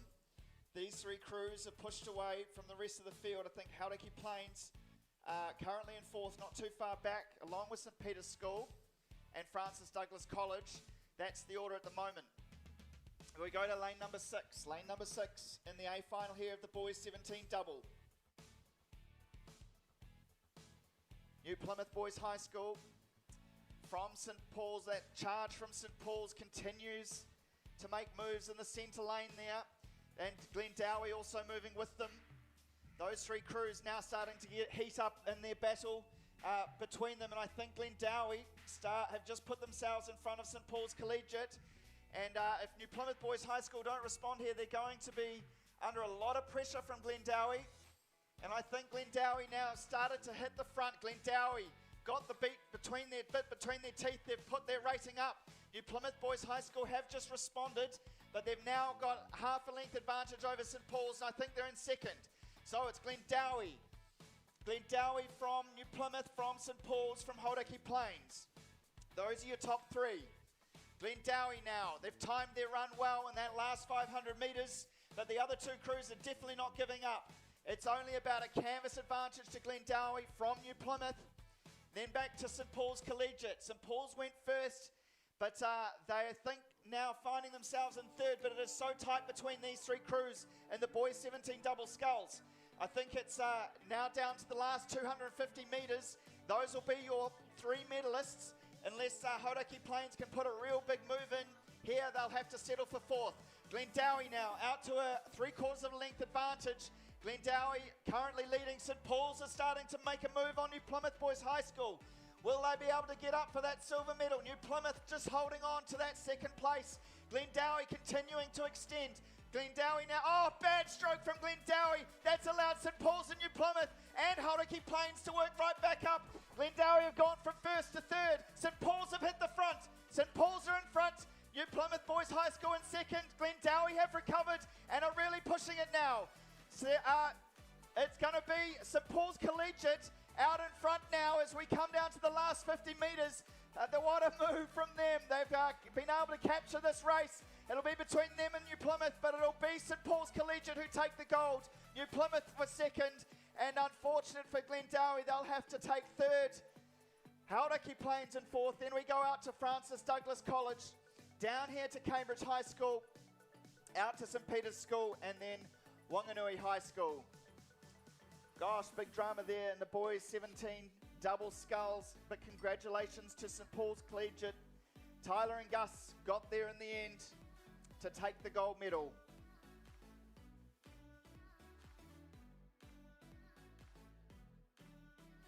And that was quite an exciting race there in the under 17 boys double sculls A final.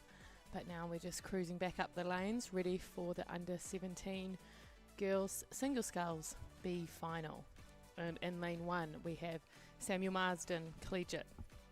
In lane 3 we have Tauranga Girls. In lane 4 we have Glendowie. In 5 Otamotai. In 6 Wentworth.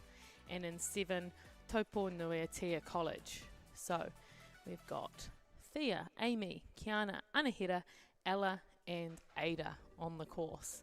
So we are just going to catch up with them as they've just gone through the 1K marker there. And we shall see how they are moving. At this stage in the race, nice and close, which is what we want to see as we get these A and B finals. We get lots of crews of very similar speeds. But it looks to be the sculler in lane 3, Tauranga Girls, Amy Everett, coached by Jordan Perry, an accomplished New Zealand rower himself. Out in the lead, but actually just there on her outside shoulder, Kiana McCullum is making a nice move, and she is joined by lane 6 Wentworth College, Ella Rogers. So these three really just pushing out in front, with Ada from Taupo Nuiatea College still remaining touching distance. And if you've got touching distance, if you've got your bow on someone's stern, there is all to play for. So at the moment, with this strong tailwind, it will be helping the rowers down the course. We will be getting a few fast times, but also will be rattling around their boats a little bit, so they'll have to be extra clean and tidy today. So let's go check out Ella Rogers from Wentworth College here in lane 6 and how she's rowing. You see she's got a lovely straight course. She's keeping her boat in the middle of the lanes, and she's really getting a nice stretched out arms at the catch there so that her blades can get all the water. And then she gives it a good strong drive. So that is Ella Rogers of Wentworth there, doing it, rowing beautifully in these conditions. But we'll just come back to check up on the lead, and it looks like Glendowie College, Kiana McCullum, is stretching out her lead a little bit more. She's now got about 3/4 of a boat length over the two scullers from Tauranga and Wentworth. So it's very close here, and anything can change strokes to stroke in a single.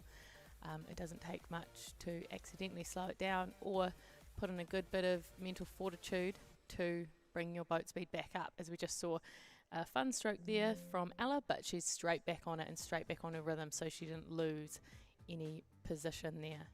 And here we are getting a nice close-up on Kiana of Glendowie, as we see she's got a very powerful drive. When her legs go down, they really push down.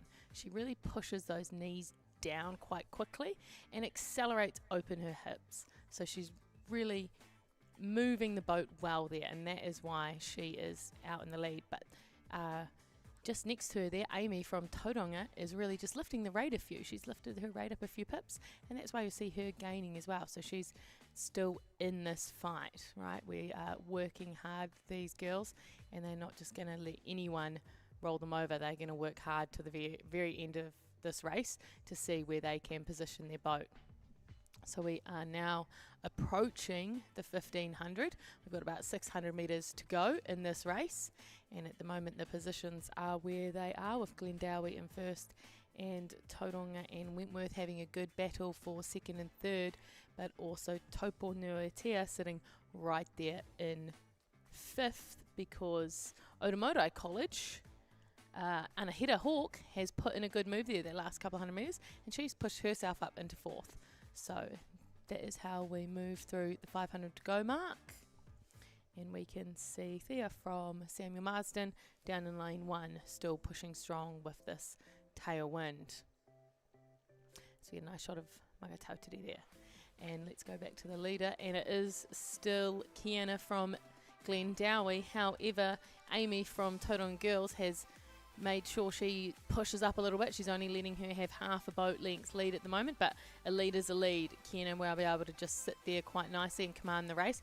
But we are certainly seeing the rate pick up from Amy from Tauranga, and she is starting to move. She's certainly got a bit more momentum on her boat at the moment. So let's see if Amy can keep that momentum going. This is obviously her final sprint. This is her race plan. She is executing, and she's executing it beautifully. Let's see if she can push up on Kiana from Glendowie. But Kiana from Glendowie, as we saw earlier, has that beautiful strong drive. And if she just maintains that, we're going to have a good tussle here as we come towards the finish line. Great bird's eye view shot there. You can see how they row down in the lanes. You can also see the little white caps from the waves that they are battling, but you can't really tell from their rowing, which is good. That means that these girls are handling the conditions well. Of course, being an outdoor sport, we just have to deal with the conditions that are given to us, and it's how we deal with them that matters. But here we see Amory Everett. That sprint she started about 200 metres ago is going very strong as she just moves through Kiana McCullum into first place. So this is a great sprint here, coached by Jordan Parry. As we come into the last 100 metres, she is really whipping that up as Amy, and she's now stretched out to a boat length lead over Kiana. So Amy, wow, we didn't know it at the 1K, but she certainly had something left. She certainly had a good sprint on her, but Kiana is responding. Kiana is making sure her bow keeps pushing forwards, but is it going to be too little too late as Amy just takes the last few strokes towards the line with a boat length lead? And there is Amy Everett winning the B final of the girls under 17 single sculls, with Kiana from Glendowie in second, and third place looks like it will go to Wentworth, Ella Rogers. Great work, team. Well fought race between Amy and Kiana out the front there for sure. As we now head back up the lake for the next race, which will of course be the A final of the girls under 17 single sculls. So this next race, a medal race.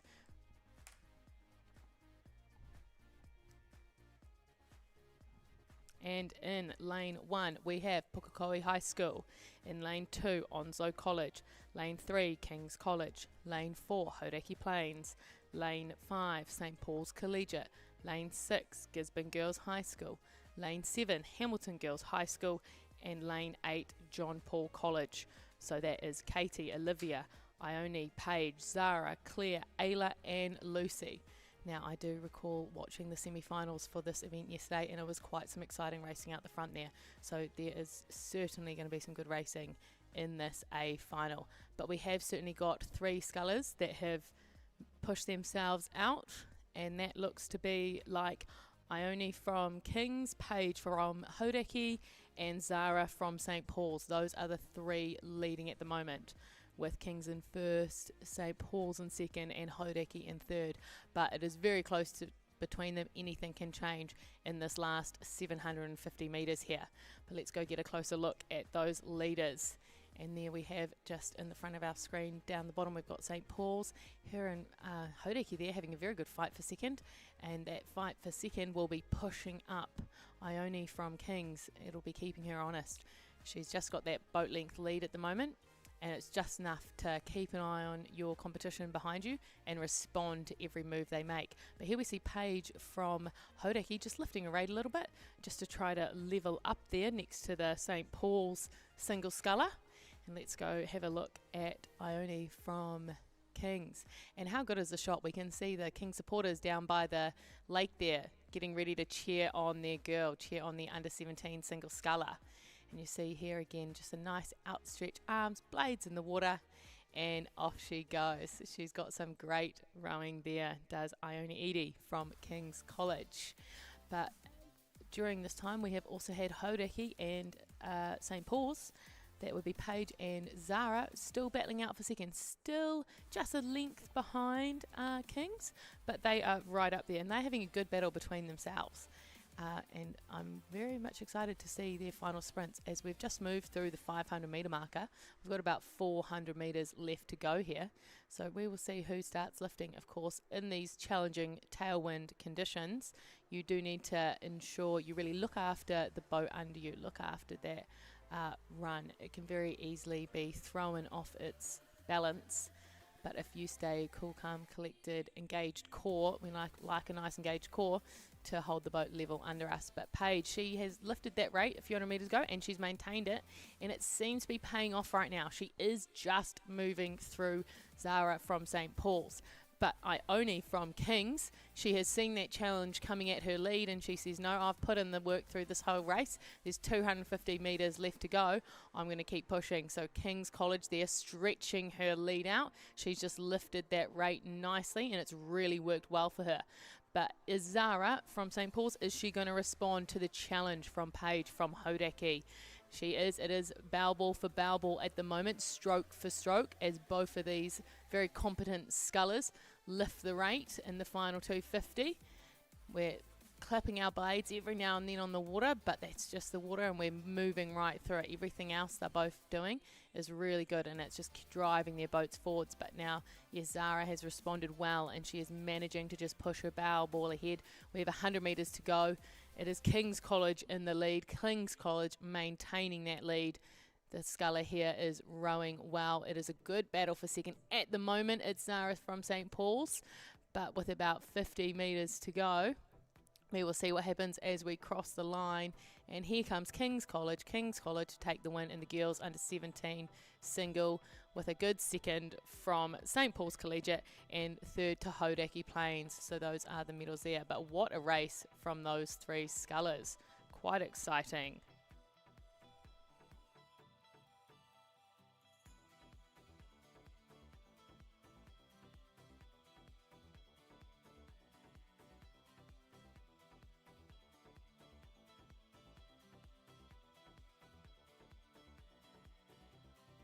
And now we will just head for a word from our sponsors, Milford Asset. At Milford, we understand it takes dedication, teamwork, and commitment to the long term to achieve outstanding results. And we are proud to be investing in the rowing champions of tomorrow. Official live stream partner to Rowing New Zealand. Milford, invested in you.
Girls under 15 Coxed octuple Sculls. Lane 1 is Tauranga Girls College. Lane 2 Diocesan School for Girls. Lane 3 is Barradine College. Lane 4 Pukekohe High School.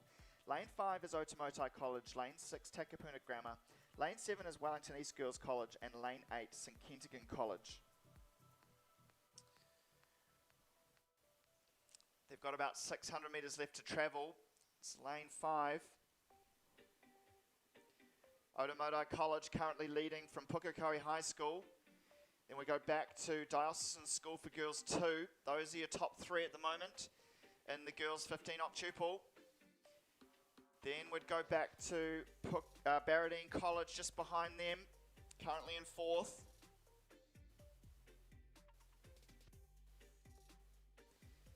So it's still Otamoto College.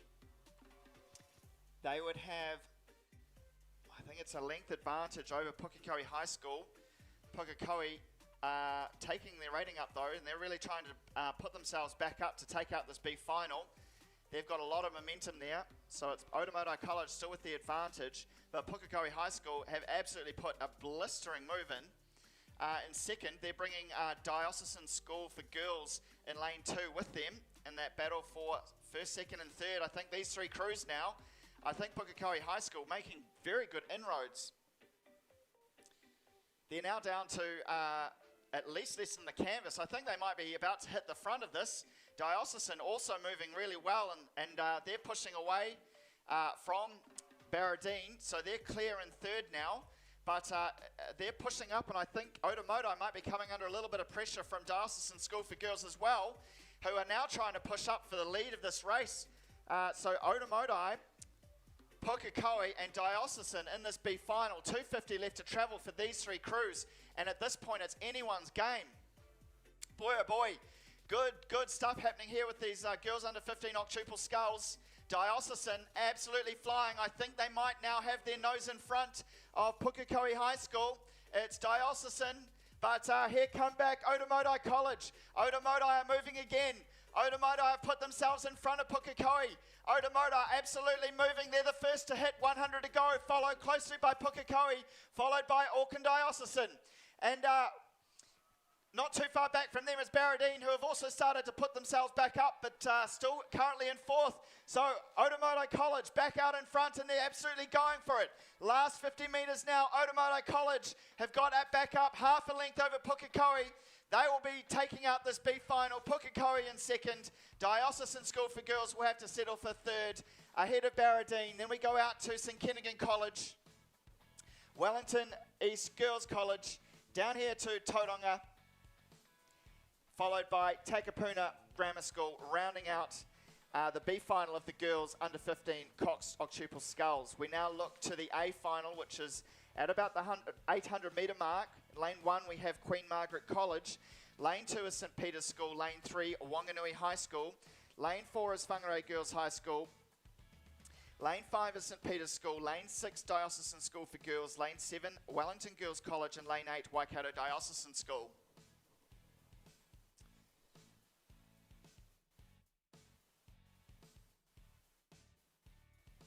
So lane 4 at the moment, Whangarei Girls High School have hit the 1,000 metre mark first. So it's Whangarei.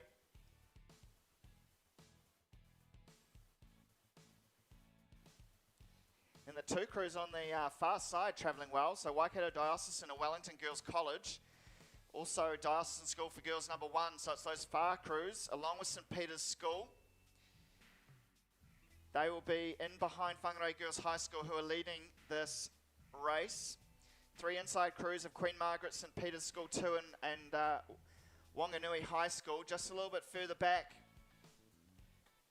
At this point, they're all in the third 500.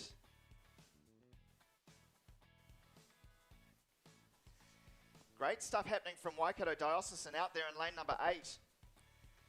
They're travelling well, but it's still Whangarei Girls High School leading this from St Peter's School, along with Diocesan, Auckland Dio,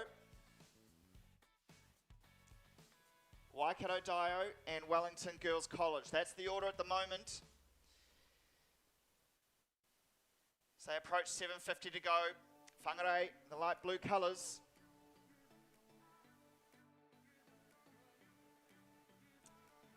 They are still leading this race. Waikato Diocesan on the far side still making inroads in that battle for second and third.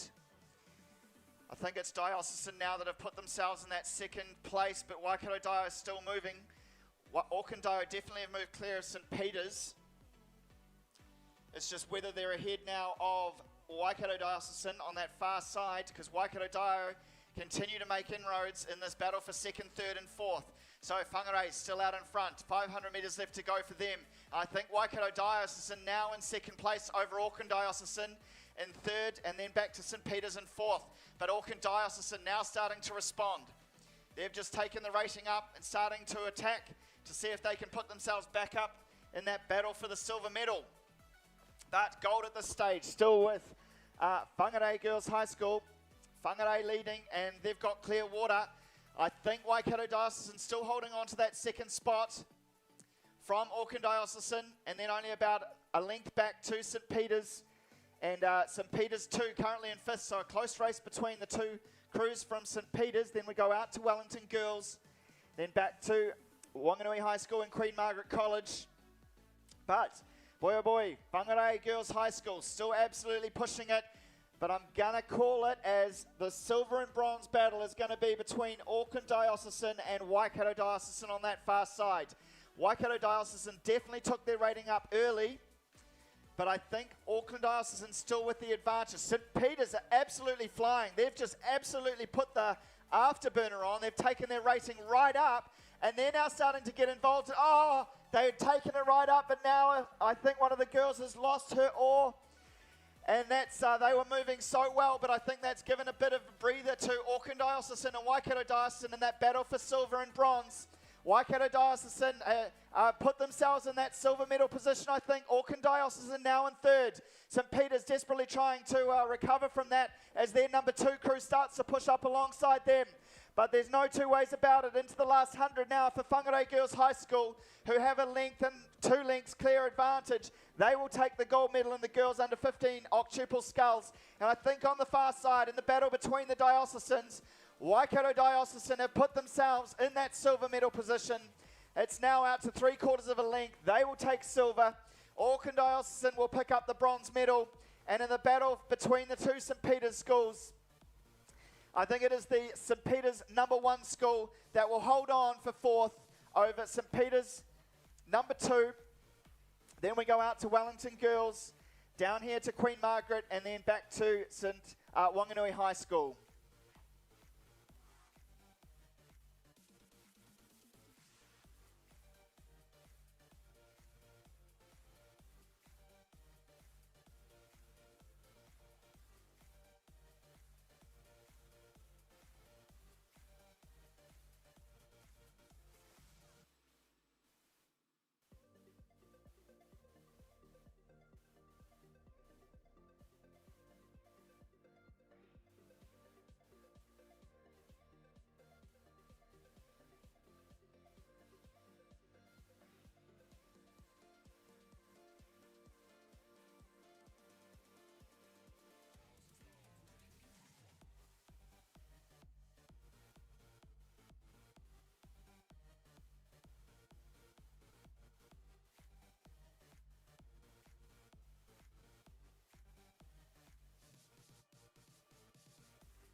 All right, well, we have a little bit of a wait for the boys under 15-8. I'll give you an update on current points.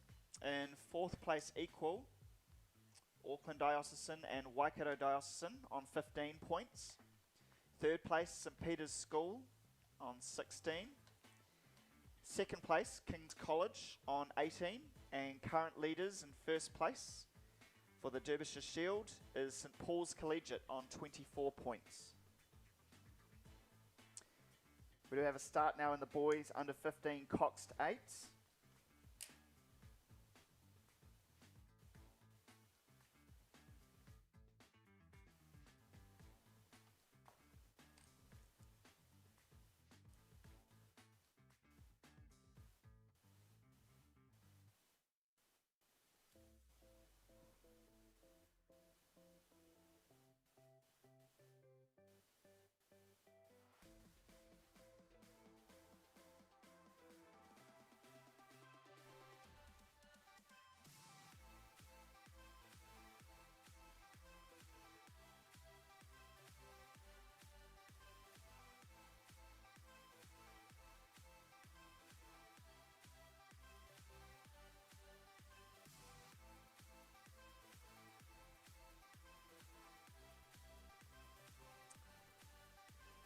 right, in lane 1 of the boys under 15-8 here, we've got Wanganui Collegiate. Lane 2 is King's College. Lane 3, Hamilton Boys High School. Lane 4 is Westlake Boys High School. Lane 5, King's College. Lane 6, Sacred Heart College of Auckland. Lane 7 is St Peter's, and Lane 8, Wellington.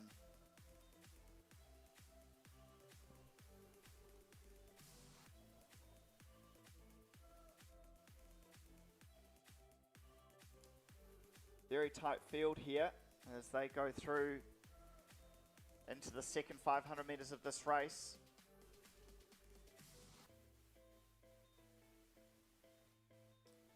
I think at the moment Hamilton Boys High School have made a good start along with King's College. Those two will be slightly ahead of Westlake. And then Sacred Heart of Auckland. So as they're going through the 1,000 now.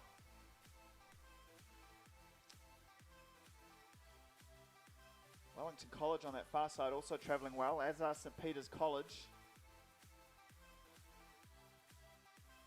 But Hamilton Boys High School looking very strong in that lane 3.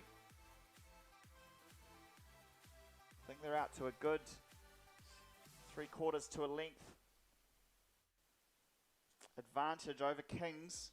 Kings currently in second.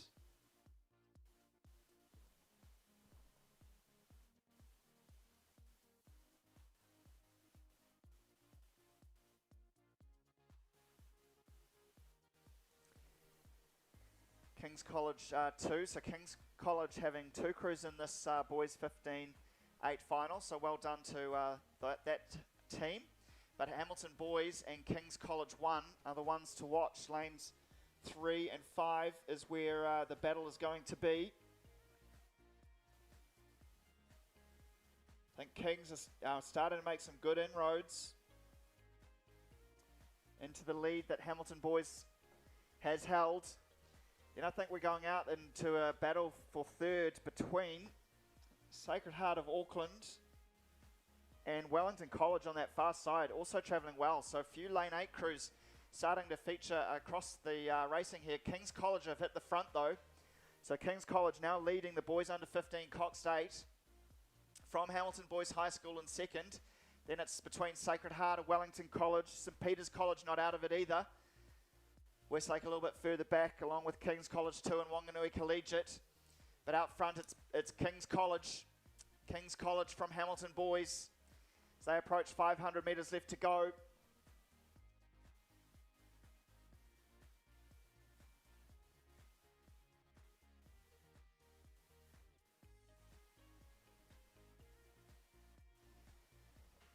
Hamilton not giving up though. King's College have hit the front, but Hamilton Boys still absolutely attacking it. Those two crews are definitely clear in the first and gold and silver medal positions. That battle for the bronze though is between Wellington College, currently in third, Sacred Heart College of Auckland, and then back to St Peter's College. That is the tussle for the 3 medals. King's College though looking absolutely strong as they've started to build it up. But Hamilton Boys still not letting go of Kings. They're staying in contention here. We'll have a nice little battle for the gold and silver medal positions as they come down to 300 metres left to travel. Kings still with the advantage, but Hamilton Boys attacking. I think it's Wellington College that have moved ahead just slightly of Sacred Heart College. Those two have moved away from St Peter's College, but St Peter's College still in with the chance for that bronze. And Westlake starting to move as well in lane number 4.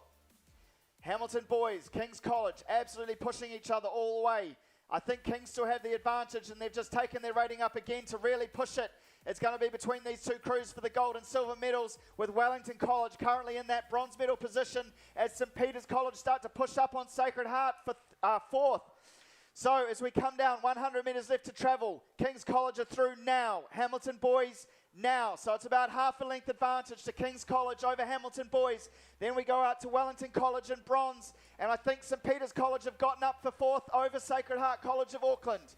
That is the way they'll finish, with King's College taking the gold medal and the boys under 15-8.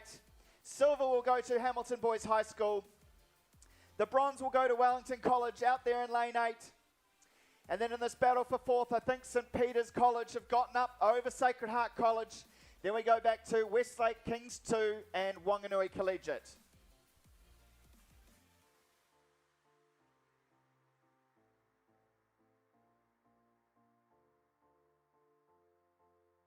We are all in the same boat. Our team invests in the same Milford funds as our clients. Find out more at milfordasset.com, official livestream partner to Rowing New Zealand. Milford, invested in you. And now we are heading up to the start line for the boys under 18 Coxed 4 final.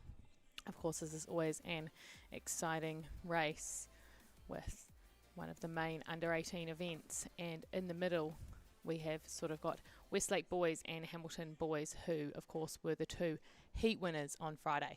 But we have got King's College in lane 1, Wanganui Collegiate in 2, Westlake boys 2 in lane 3, in lane 4 Hamilton boys high, in lane 5 Westlake boys number 1, in lane 6 Sacred Heart College Auckland, in lane 7 St Kentigern College, and in lane 8 Wanganui Collegiate. So all these schools very well represented sweep programs. And yes, as I said earlier, Westlake number 1 and Hamilton boys won the 2 heats. Sacred Heart Auckland also had a very fast time. So as always, the boats in the middle are certainly the ones to watch, but never rule out a lane 1 or a lane 8. Anything can happen. As we just see, the crews here are just sat quietly in the starting blocks. The very distinct red boat of Hamilton boys in lane 4. They look very relaxed, so they must be just getting the final bits of alignment ready. You can see with the wind is a little bit nicer up here at the start, a little bit calmer, so hopefully all these boats will be able to get a nice clean start and get onto their rhythm before it gets a little bit choppy further down the course.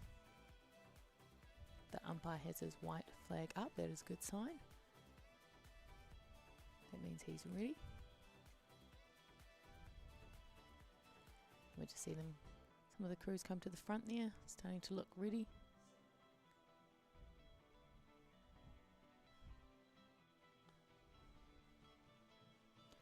And we'll just see if any of them decide to straighten up or if the aligner is happy.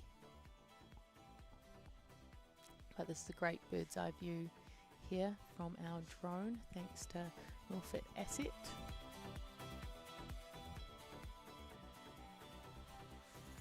And it looks like they are getting ready there, just a few little taps here and there to keep their bows where they want them, pointed the direction they want them.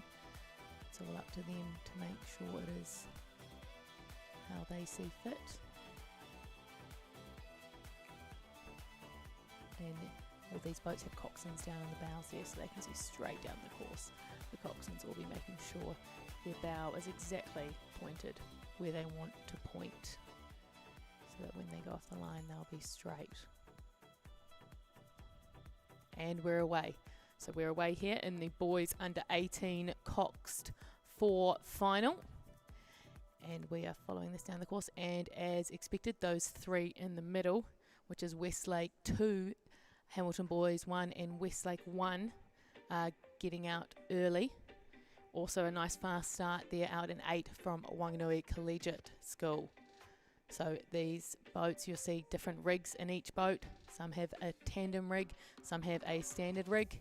It is just crew and coaches' preference as to what they believe will make them go fastest. But all those ones in the middle there do happen to have a tandem. So there might be something in it. We will see as we get further along in this race. But certainly with an early lead at the moment, looks to be that crew from Westlake boys in lane 5. And they did have quite a fast time in the heat.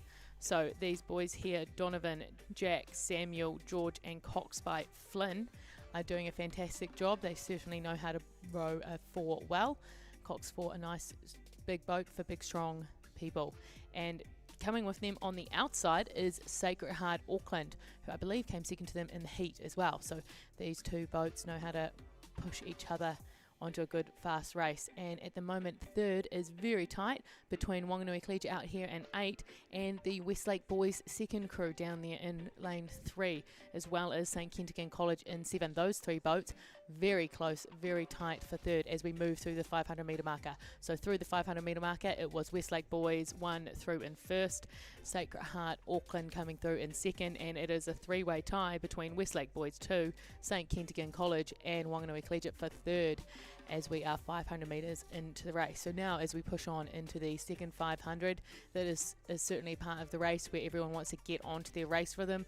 We've had the excitement of the start, and now we really want to just chonk onto our rhythm and make sure we are going to do our best stroke every stroke to push our boats first as we get a nice close lead of these two leading crews. And it looks like Sacred Heart Auckland there, they've kicked on a little bit, they've just pushed up a bit, they're not letting this very fast Westlake crew get away from them, because if we can maintain touching distance, then there's all to play for in the final stages. So you'll see that, yes, Sacred Heart there have a slightly higher rate than Westlake, but Westlake, big, powerful young men in this crew, and they are maintaining good boat speed as we check out the rest of the field. But it looks like St Kentigern's. Oh, and we've had something there in the Sacred Heart Auckland crew. Something has gone on there.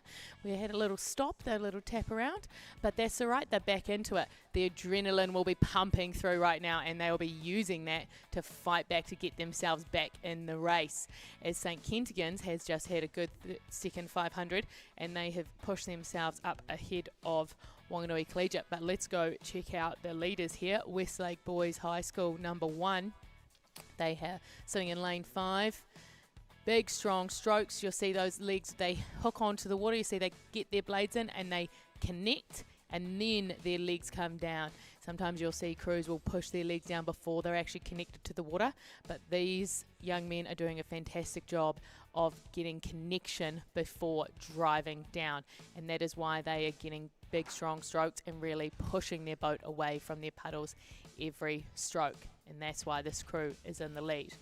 They're rowing very well, is Westlake Boys High School number 1 here, coached by Andy Hay and Jordan Stanley. And they have got clear water at the moment. They have got clear water into second place. It is very close here, second place, between St Peter's College and St Kentigern's. Those two there, lanes 2 and lane 7. But that Hamilton Boys crew there in the distinct red boat has put in a good bit of work in that third, in this through the 1K here, and they are just sitting in fourth, but very in touching distance. We could, if they have a good sprint, they could be on here. But at the moment, it is certainly that Westlake Boys High School number 1 that has asserted themselves. They came out of the start blocks with some fire, and they have maintained that. Once they got onto their race rhythm, they certainly just pushed away from the field. They're rowing very well in this tailwind here, which, as you see, if we've got further down the course, it has got a little bit stronger. But the Westlake Boys crew here, no match for this little bit of rough water. They are just keeping their rhythm nicely as we move into the last 500. So into the last 500 now for Westlake Boys, who is going to come through that last 500 in second. At the moment, it is St Peter's College in second, but very tight between Hamilton Boys and St Kentigern's for that final medal place. Actually, no, it's not St Peter's College. That's Westlake Boys number 2. Sorry, Westlake Boys number 2 is currently in second. So Westlake could be up for 2 on the podium here, bodes well for their 8 later. But let's look at the leaders here, and not much has changed, and that is a good sign. That is a good sign. That means they know how to row well, and they are just continuing to row well. We'll see lots of supporters down here. Always a big event for the team to come and watch. There'll be a big team of Westlake Boys down cheering this on, and we'll see that bucket rig or tandem rig is just working beautifully. So the two on stroke side there are nice and together, and we'll see on bow side, sorry, and nice and together as they row into the last 250 metres. So we're just down in front of the crowd here, so give us big cheers. But yeah, it is Westlake number 2. Westlake number 2 is currently in second, but Hamilton Boys is making a good challenge. Hamilton Boys is certainly challenging them. Hamilton Boys has pushed away from St Kentigern's. They're saying, no, we would like a medal. We didn't have the fastest start, but we've come back with a vengeance. And they are pushing up on Westlake Boys number 2. But Westlake Boys number 2 is responding to the move from Hamilton Boys. They say, no, we want to get 1-2 in this. And as we can see, the water is just getting a little bit rough, but through the finish line, Westlake Boys number 1 to win the boys under 18 Coxed 4. Who is going to place second? Oh my goodness, that is so close. I'm not going to call it that is too close. We'll leave that for the judges, but it is between Westlake Boys number 2 and Hamilton Boys. Great work, everyone in that race. Quite an exciting race.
And here we are just heading down for the start of the girls under 18 Coxed 4. It was quite an exciting race we just had in the boys, so let's see what the girls can do. In lane 1 we have Wellington East Girls College. In lane 2 Westlake Girls High School. Lane 3 another Westlake Girls High School. Lane 4 Waikato Diocesan. Lane 5 Wanganui Collegiate School. Lane 6 Epsom Girls. Lane 7 Wellington Girls College. And lane 8 Cambridge High School. So we're going to pick up with this race about 250 metres in. We've obviously had a fast start. Now in the heats, there was 1 second difference between Waikato Diocesan and Wanganui Collegiate, each winning a heat each. So certainly these two boats in the middle here in lanes 4 and 5 will be quite fast. And it does seem to be the crew from Waikato Diocesan that is in the lead in these early stages of this girls under 18 4. So that is Kate, Alexandra, Georgia McLean and Rosie Savage, coached by Alistenia. Now, fun fact, this crew here of the girls under 18 4, they earlier today have won The exact same 4 people won the girls under 17-4. So can they back it up with a win in an 18-4? They're certainly going to get some stiff competition from the girls from Wanganui Collegiate. That is Eva, Elizabeth, Olive, Ottilie, and Coxed by Harry, coached by Tyler and Dan. Very good crew there from Wanganui Collegiate School. 500 metres in though, it is the girls from Waikato Diocesan that have half a boat length lead over Wanganui Collegiate, who in turn have half a boat length lead over both Epsom Girls Grammar and Westlake Girls. So it is quite the battle for the medals here. We are looking at 4 crews in the lead and 3 get a medal. So the battle is on. Looks like Westlake Girls is just going for a bit of a move there. They're saying the crews go and they're saying we're going with you. They do not want to be left behind. But Eggs is holding it nicely there. Eggs is maintaining. Epsom Girls Grammar down on the bottom of the screen is maintaining good stroke rate. But it is the girls from Waikato Diocesan School out here in lane 4 that are just pushing away. You can really see that strong drive from McLean in the stroke seat there. She really locks onto that water and pushes her legs down strong, as we are now just stretching out to 1 boat length lead. But Wanganui Collegiate there pushing away firmly from the rest of the field as well to go with them. And as we sit here at the 750 metre marker, it looks like Westlake Girls number 2 is in 5th place, with Wellington Girls and Cambridge High in 6th and 7th, with the Wellington East Girls currently sitting in 8th. But let's go back to the leaders, and it is still Waikato Diocesan School. They are now just stretching out to a little bit of clear water, but Westlake Girls and Epsom Girls Grammar have done a bit of work the last couple of 100 metres, because they are pulling right up on Wanganui Collegiate School. So there is quite the battle here for the silver, bronze and 4th going on between these 3 crews as we get into the bit rougher water, the bit more of a tailwind. Now typically in a tailwind you might bump the rate up 1 or 2 pips just to help keep ticking the boat over, because you don't want the water to be ahead of the boat. You've got to make sure that you are in time with the water. And so sometimes the smaller crews can just find it a little easier just to lift that rate up and go with it. But all crews here travelling well as we move through the 1,000 metre marker. So still very close there as well between 5th, 6th, 7th and 8th. But let's go back to the lead, and it is still Waikato Diocesan. Great work here. Stretching out a little bit to just maybe a half a length of clear water. Let's get a nice zoom in on that. That's Rosie Savage steering that boat. What a name for a coxswain. She's an absolute savage in there. And again, we've gone for this tandem rig, the same kind of rig that we saw when the boys under 18 for just moments ago. So there must be something in it, team. And there we go, just got Westlake Girls in the background there. They are moving strong as Westlake Girls. They're certainly pushing up. They might be just ahead of the Wanganui Collegiate. Wanganui Collegiate having a bit of difficulty with the wind, but there we go. They've got it back. They've got their blade clearance much better now. And we see Epsom Girls there have maybe come through Wanganui Collegiate, so they have certainly put in a big shift through the middle there. But it is still Waikato Diocesan here. You just saw Rosie there look over her right shoulder just to check out where everyone was. So yeah, when you are down in a bow cox as a coxswain and you're out the front, it is a bit difficult for you to actually know where the rest of the field is, because you don't want to look around too much. So they've really got to stick to their race plan and trust in their plan and ensure that it pays off.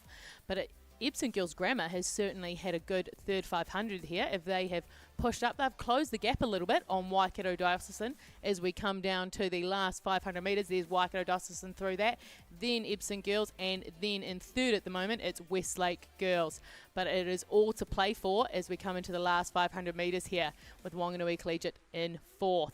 But certainly this Epsom Girls and Westlake Girls are having a good local derby. They're really pushing out these 2 Auckland schools, really trying to assert their dominance. As we are now about 400 metres from the finish line, we'll get a good look at this Epsom Girls crew, and you can see they have nice high rate there. The rate at which they are putting their blades in and out of the water, the amount of strokes they're taking per minute is nice and high, and that is certainly what has helped them in that third 500 there to push up a little bit and close in on that lead. But it is still Waikato Diocesan in the lead in this girls under 18 Coxed 4. as we come into the last 250 metres. There goes Waikato Diocesan with 250 metres to go. Who's going to come through second? It is very tight at the moment between Epsom Girls Grammar and Westlake Girls. This last 250 metre sprint, we just see Westlake Girls lift the rate there. They're going for it. They've certainly got that in their race plan. Last 250, go high or go home. And Epsom Girls, are they going with them? They've got certainly strong drives in Epsom Girls, but Westlake Girls seem to be just nudging ahead at the moment. That rating lift they did a few strokes ago certainly paid off, and Waikato Dio is responding well to that to maintain their lead. As we come into the last 100 metres there, Waikato Diocesan inside the last 100, but still Epsom Girls. Oh, a bit of a doozy there, but can they get it back? The adrenaline, it'll be pumping through their bodies. It'll push them up for another burst, but Westlake Girls down there, they have got a fantastic run on their boat. They've got great speed as we get right down to the finish line, and it is Waikato Diocesan to win the girls under 18 Coxed 4, with Westlake Girls for silver and Epsom Girls for bronze. So awesome work there from all those crews. Wanganui Collegiate takes fourth. That was quite a fast and exciting race there towards the end.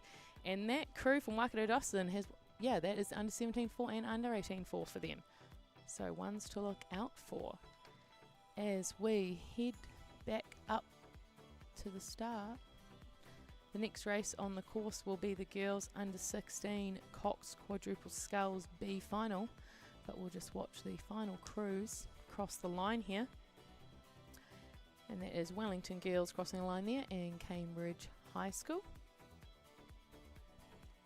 And then down on the inside, Wellington East Girls College. Great work from all those crews. Where are we, Ella? In Twizel at Nationals. We're promoting 776 and Rowing New Zealand's collab. The collection features row suits, base layers, hoodies and headwear. If you enter by March 12th, you'll get your name on the back of the hoodie with all the other entrants. Pre-order online for pick-up at the Regatta.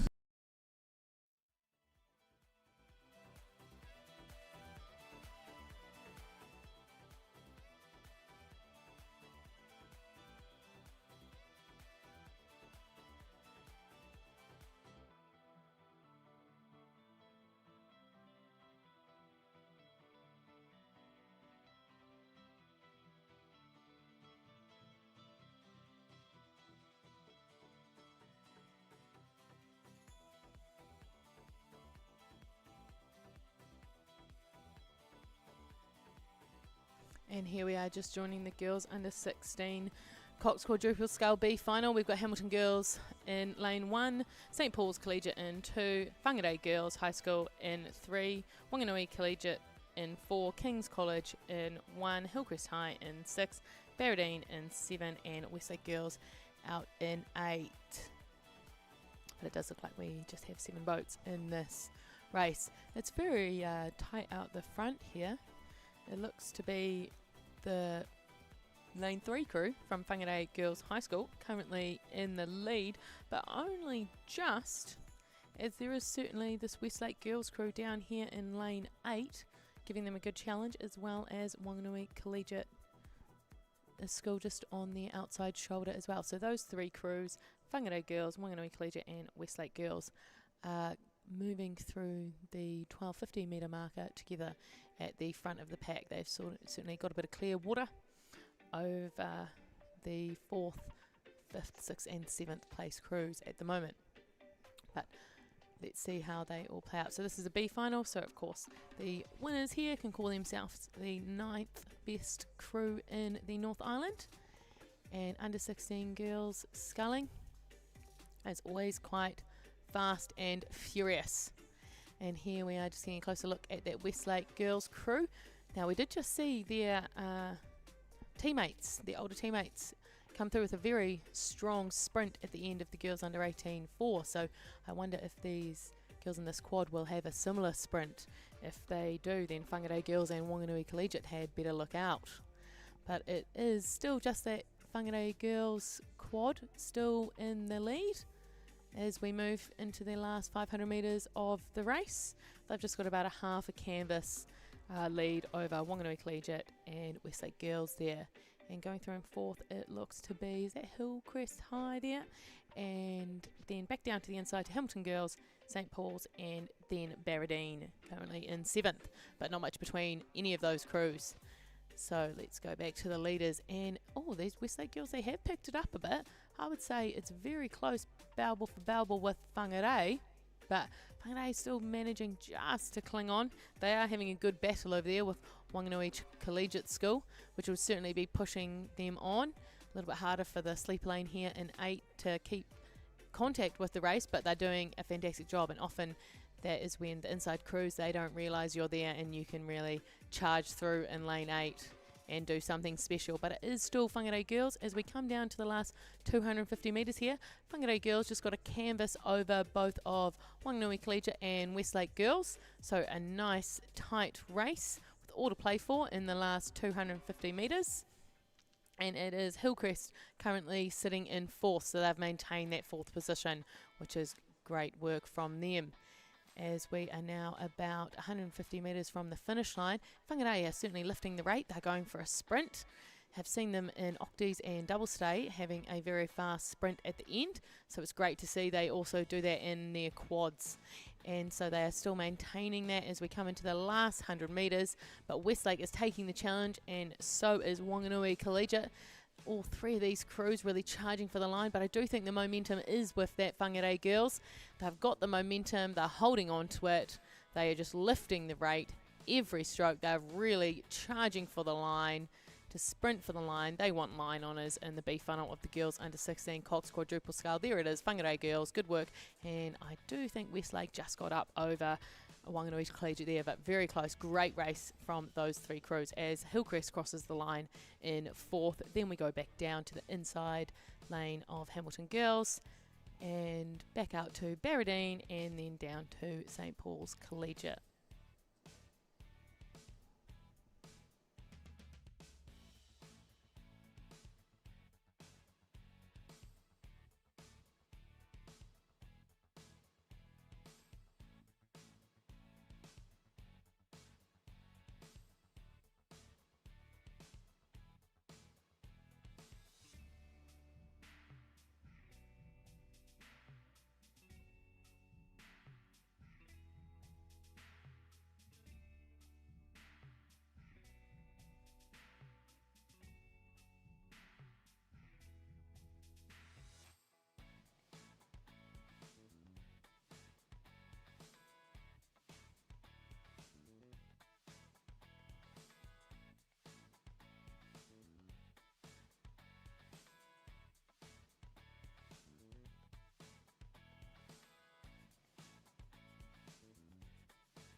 And here we are just joining the A final of the girls under 16 Coxed quadruple sculls.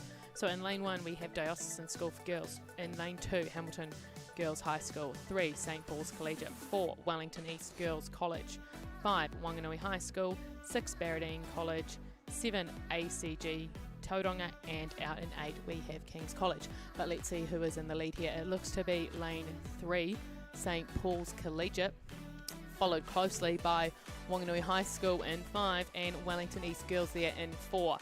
and certainly no surprises based off the times and the heats. These are all very fast crews, but it is just a canvas of a lead to that St Paul's crew. However, this Wanganui Collegiate crew here, they are doing, Wanganui High School, sorry, are doing a little bit of a push. They are maintaining their lead over third place Wellington East girls. So you can see that it is getting a little rough out there, but the St Paul's crew is doing very well. They're keeping their heads in their boat. You can see that they are just all in line, all beautifully in time, swinging together every stroke, and that is why they are going fast. But they are getting a good challenge here from Wanganui High School. Wanganui High School certainly pushing up a little bit there, a little lower on the rate, but they'll just be stronger and they'll just be really, catching the water, but that's okay. There we go, they get it back. And St Paul's is just lifting the rate a little bit to respond to that move by Wanganui High School, as we are now well within the last 250 metres, with St Paul's now sitting about a length ahead of Wanganui High School. Wanganui High School travelling well, but coming right at them is the crew between, which is Wellington East Girls School. Inside the last 100 metres there, Wellington East are putting a good move. You've just seen them lifted their rate. They are moving very well as Wellington East girls. But it is St Paul's out here in the front. St Paul's Collegiate School from Hamilton, just maintaining that 1 length lead as we come down towards the finish line. But what a finish here from Wellington East girls. They are pushing right up, and that is St Paul's across the line, and it does look like Wellington East girls there managed to get up over Wanganui High School for the silver, and a strong bronze from Wanganui High School before we go to Hamilton girls for fourth.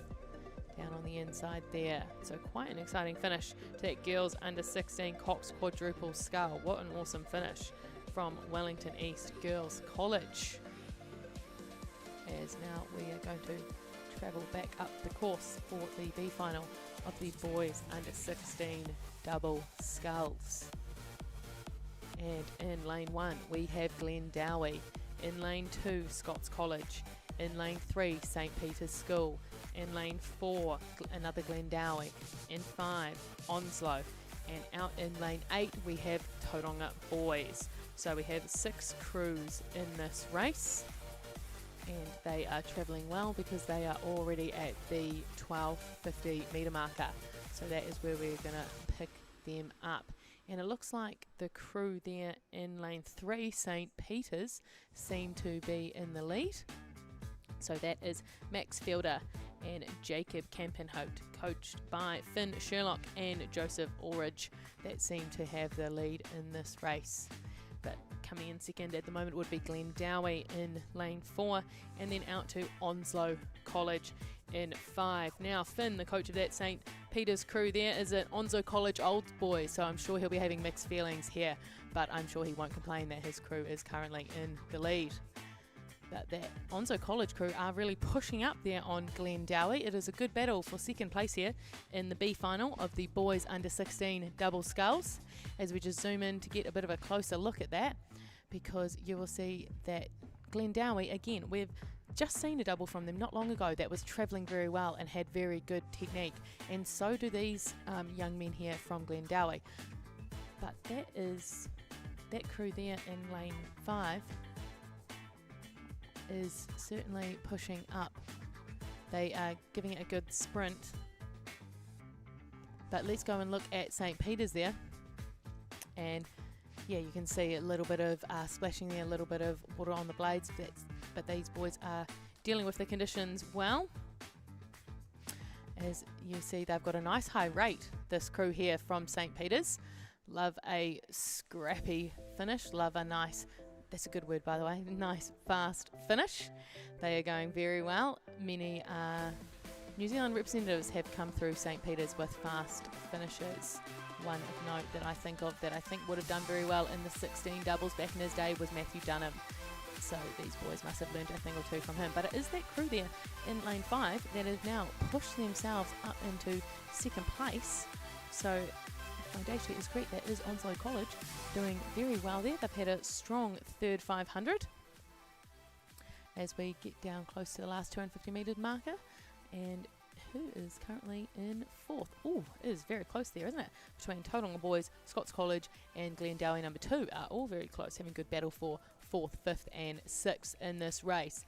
But let's check out that St. Peter's crew again, and they have got quite a few boat lengths, we'll call that, maybe 4 boat lengths. So they are just stretching out, and I love to see that they are still sprinting.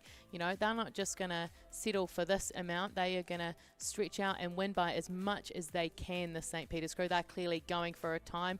They've got something to prove. Often the winners of the B final have got something to prove. They'll be wanting to get a few times faster than the A final, but here we are in the last 100 metres, and this St. Peter's crew are really whipping up that rate. Love to see it. Love to see a strong finish from St. Peter's. We see plenty of people down there cheering, which is awesome. We all want to cheer on our teammates, but that Onslow College crew just managing to hold on to second, which is fantastic. And there's St. Peter's through the line to take the win in the B final of the boys under 16 double scull, with a very close race here for second between Onslow and Glendowie, but that is the way that it finishes. And so what a race there those Onslow boys put in through that third 500. As we see who will come and take the 4th place. Oh, it's quite a race here between Glendowie number 2 and, oh no, it is lane 8, Tauranga boys. Great finish there from Tauranga boys out in lane 8 before Glendowie number 2 and Scots College. So next up we're going to drive back up the lake to see the A final of the boys under 16 double sculls. We are all in the same boat. Our team invests in the same Milford funds as our clients. Find out more at milfordasset.com, official live stream partner to Rowing New Zealand. Milford, invested in you.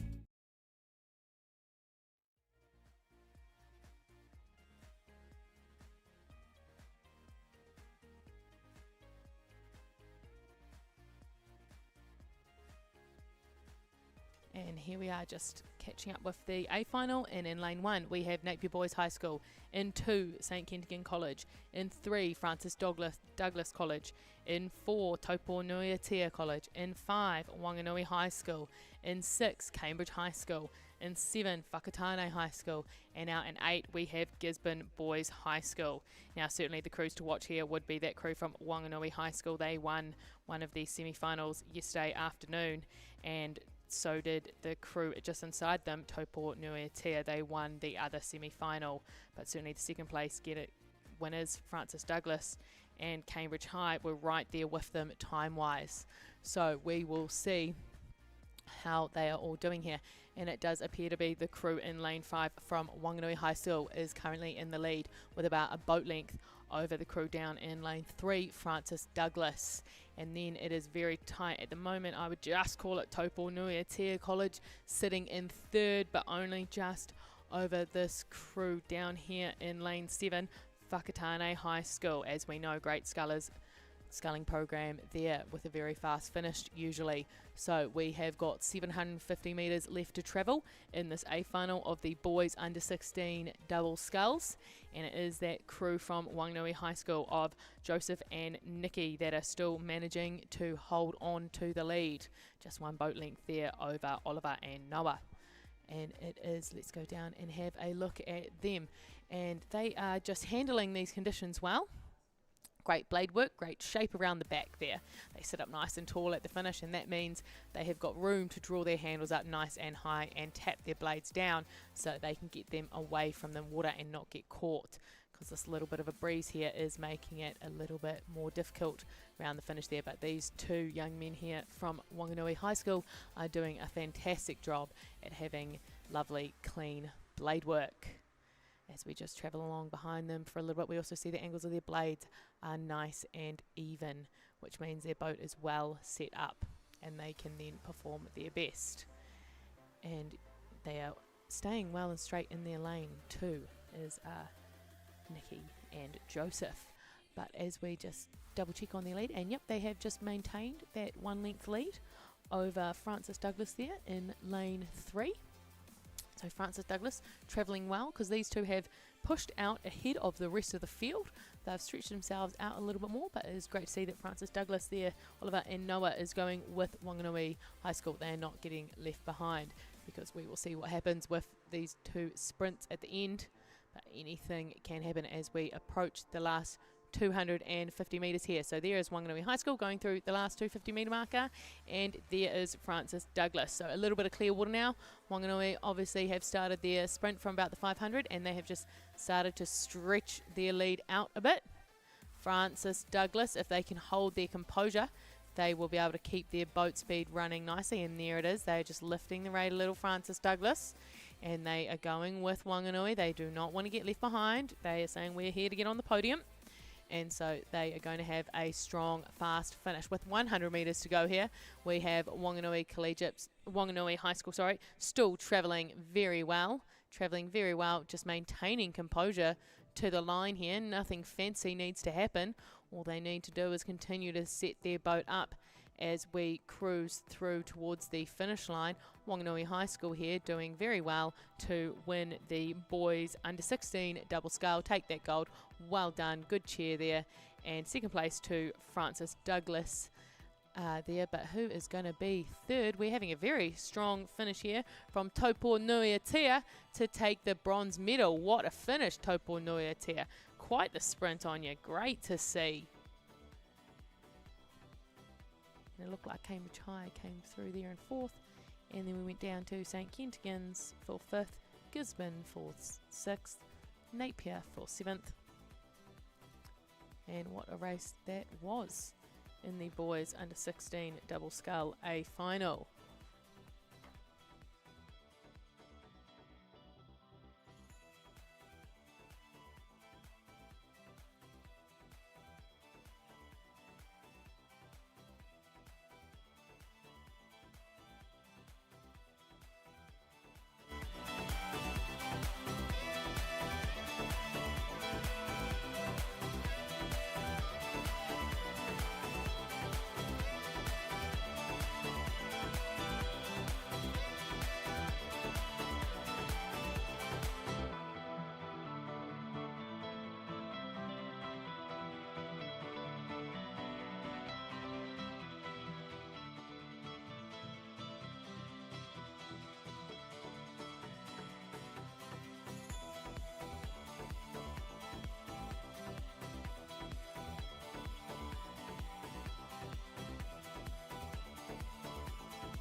And here we are catching up with the B final of the girls under 18 single scull. So we have got Hillcrest in lane 1, Hamilton Girls in 2, Te Awamutu in 3, Wanganui High School in 4, St Peter's in 6, Whangarei Girls High School in 7 and Tauranga Girls College out in 8. So of course a single tough event because it's just you by yourself. You've got to have a good chat to yourself out there. Give yourself some words of encouragement. So you really need some good mental strength out here in the single. But who is in the lead? It looks to be the girl from St. Peter's in lane 6, Zoe Phillips, coached by Norm Charlton. Old Norm Charlton, he has been coaching rowing at St. Peter's for, I believe, more than 35 years. So he is certainly doing a good job there. Comes from horse racing. Would you believe it or not? Never rode a stroke in his life, just knows what he's talking about. So here we are with Zoe Phillips leading the B funnel of the girls under 18 single scull. And I like how she's really keeping a nice high rate in this tailwind. When you get bounced around, it can be a little bit difficult, but it is no match for Zoe. She is maintaining fantastic composure in these difficult conditions there, keeping her rate up high.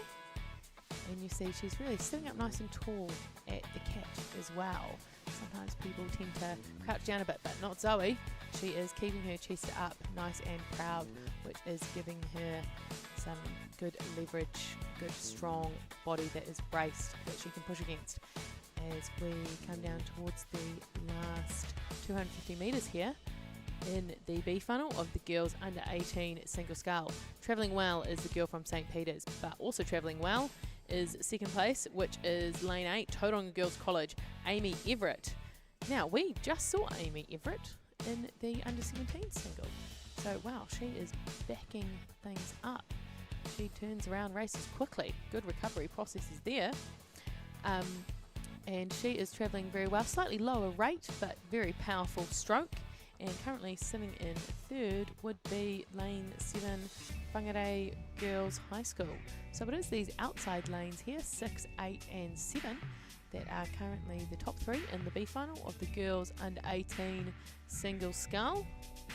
But it is currently sitting with Zoe Phillips, but Amy Everett out here in 8 is, her momentum on her boat is moving quite nicely. She's certainly pulled up on Zoe. She's got a good sprint there. Oh, look at her lift the rate in the last 100 metres as we come down to the line. Who wins? Oh, I've got no idea. Goodness me. That was quite a quick finish there from Amy Everett, but we will have to check row it for who actually wins the B final of the girls under 18 single scull. It was very tight. Let's hope for some racing like that in the following race, which would be the A final.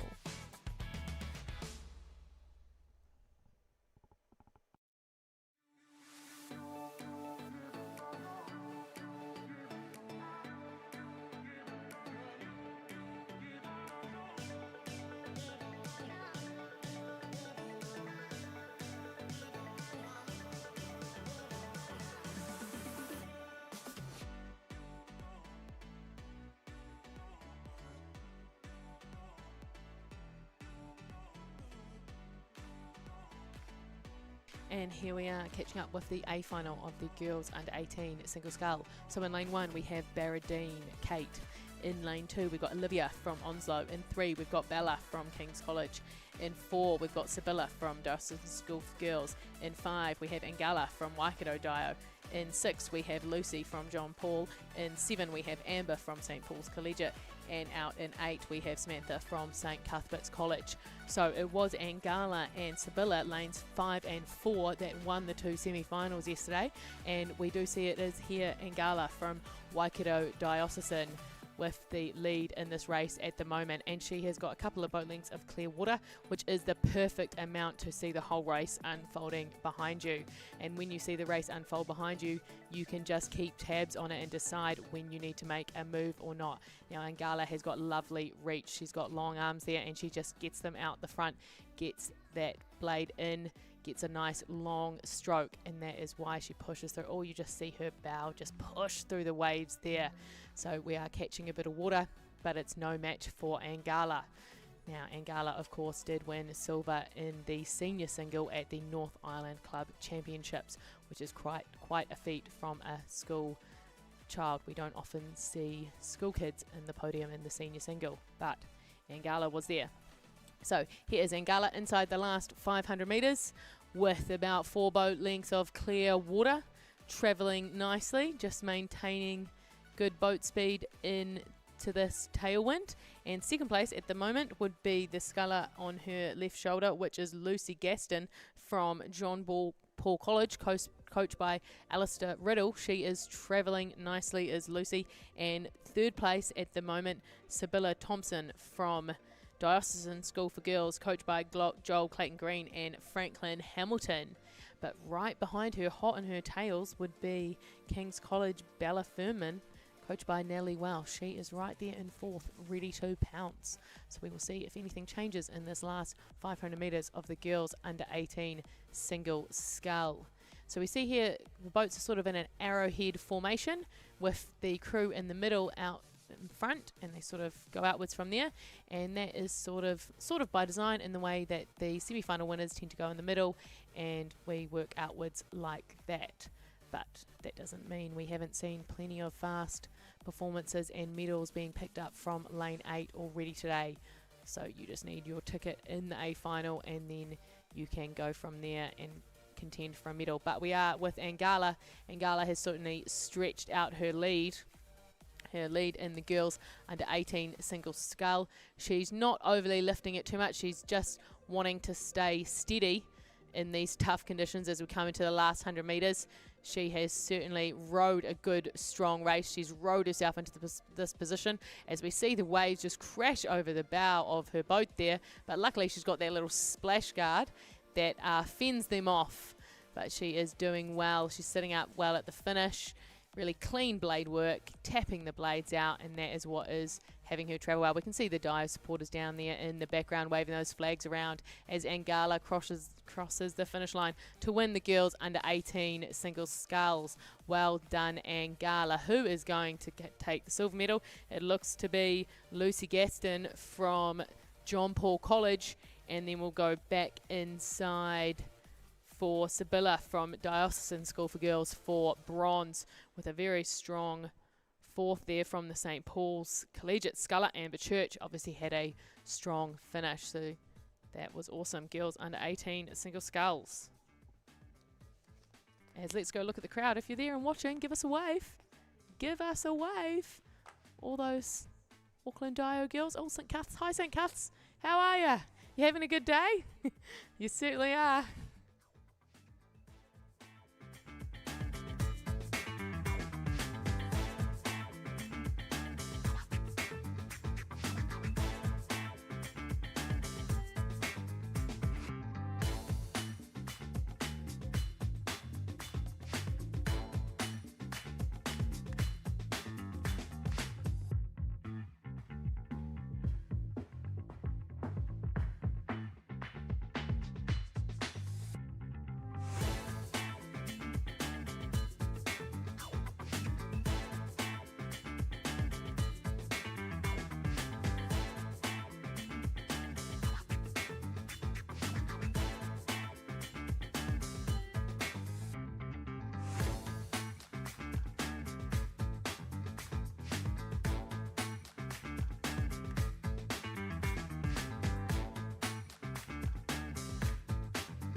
And here we are with the B final of the boys under 18 single sculls. And in lane 1 we have Napier Boys High School Charlie. In lane 2 we've got Maxwell from Scots. In lane 3 we've got Alex from McLean's. In lane 5 we've got Cohen from Pukekohe. In lane 6 we have Kahukura from Narawahia. In lane 7 we have Wilson from Tauranga. And in lane 8 we have Leonardo from Takapuna Grammar. So we are a little bit spread here. Who is the early leader? It looks to be lane 2. I'm going to guess that is lane 2 at Scots College, Maxwell, as we approach the 1500 metre marker. So this would be 500 metres to travel. And yes, it is lane 2, Scots College, Maxwell, Kingston, coached by Dan de Groot. And as we see, he doesn't have the highest of ratings, but he doesn't need to. If he is strong enough and he is looking after the run of his boat, he just needs to have the rate that helps him maintain that. And this is the rate that he has chosen. And it's certainly working well for him because he's currently sitting in first. Scots College. As we pan back out to see where the rest of the field is, because Maxwell was quite concerned at looking over his left shoulder, and so that was to catch a glimpse here of these two. It looks to be Ngaruawahia and Tauranga boys currently sitting in second and third. So Kahukura Hagi, coached by Gavin Landman from Ngaruawahia High School, currently sitting in second, and Wilson Gee, coached by Richard Gee and Nicola Austin from Tauranga boys, currently sitting in third. But there is about 250 metres to go in this race, and will we see a move from Wilson from Tauranga? Will he try to push up to get that second from Kahukura from Ngaruawahia? But it is still Maxwell Kingston from Scots College maintaining a strong lead in the B final of the boys under 18 single sculls, as we are about 150 metres from the finish line. But we are getting a good race from Ngaruawahia and Tauranga Boys College down here in 6 and 7. They're having a good fight. They both want to take second place in the B final of the boys under 18 single sculls. Now we have about 60 metres to travel here with Maxwell from from Scots College, and he is doing very well. He is pushing his boat well. Just hold your composure, Maxwell. There we go. Scots College coming down to the line to take first place in the B final of the boys under 18 single sculls. But the race really is on there for second. Is it going to be Kahukura or is it going to be Wilson from Ngaruawahia and Tauranga boys? Oh, very close as they come across the line. But I think Kahukura managed to just hold on there for Ngaruawahia High School. Awesome to see them getting up in the B final of the boys under 18 single sculls. So we will drive back up the course to check out the A final. Now in this A final, the semi-finals yesterday, two semi-final winners were both from Wanganui High School, Jake Newton and William Hurd. So this will be an interesting race between two friends. But in lane 1, we have Corbin from Hamilton Boys. In lane 2, we have Nathan from Maclean's. In lane 3, we have Arthur from Odomodai. In lane 4, we have Jake from Wanganui High School. In lane 5, we have St. Peter's College. In lane 6, we have Ash from Whakatane. In lane 7, we have St. Patrick's College, Jack Clark. And in lane 8, we have Louis from Gisborne Boys High School. So, who is the leader in the A final here of the boys under 18 single scull? It looks to be lane 6, Whakatane High School. Ash Schultz, coached by Graham Watt, is the current leader. But it does look like we're right up there with an inside boat. I believe that is Maclean's College travelling well in second place at the moment, with third currently sitting with Odomodai, Arthur Crimmins. So it is Ash though. It is Ash from Whakatane High School out the front. He's just got a little bit of clear water. Whakatane have produced many good boys under 18 scullers in their time. Ash just another one to add to the collection, but he is moving well as we see a few gusts sitting there on the course ready for him to hit. But as we see him move into them, they do not slow him down because he is an accomplished sculler. Anyone at the front of the boys under 18 single sculls could certainly call themselves that. But it is down there in lane 2, Maclean's Nathan, who is putting in a good bit of work. He's certainly lifted the rate up a little bit in the last couple of strokes, and he is trying to attack. And that's what we want to see. We want to attack. We don't want to sit with the status quo. You've got to go out there and attack if you want to get yourselves up on the top of the podium. Here we are with 500 metres to go of the boys under 18 single scull, and it is Whakatane in first, Maclean's in second, and at the moment it is Wanganui High School in third, Jake Newton. So these three crews here are just pushing away from the rest of the field. But down there, Odomodai is making a good bid for fourth. He's certainly lifting the rate. But it is certainly Ash from Whakatane in lane 6 out in the lead. He's only got a boat length though. So that means that our friend down there, Nathan from Maclean's, is when he lifted that rate, he held that rate, and it has done good work for him. He is closing in. He has now got touching distance. He has now got his bow on the stern. So what is going to happen in this last 250 metres?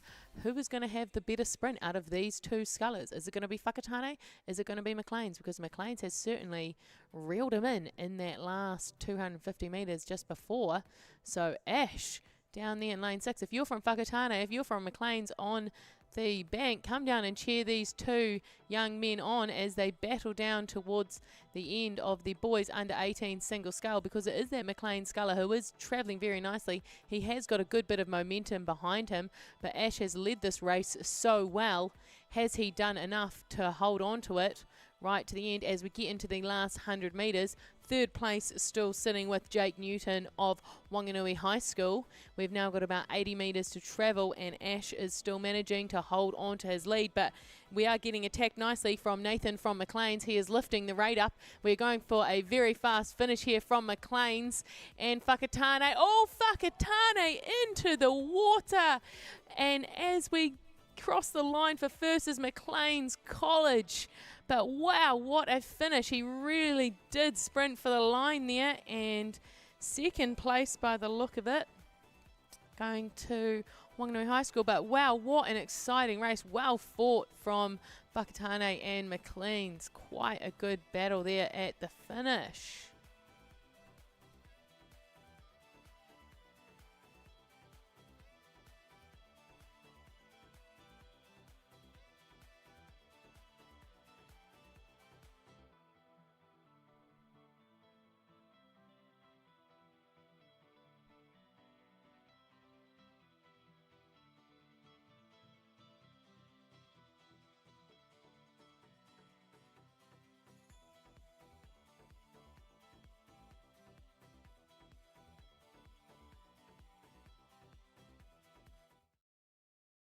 At Milford, we understand it takes dedication, teamwork, and commitment to the long term to achieve outstanding results. And we are proud to be investing in the rowing champions of tomorrow. Official live stream partner to Rowing New Zealand. Milford, invested in you.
Wanganui High School 7:32.09, and St Patrick's got bronze in 7:35.26.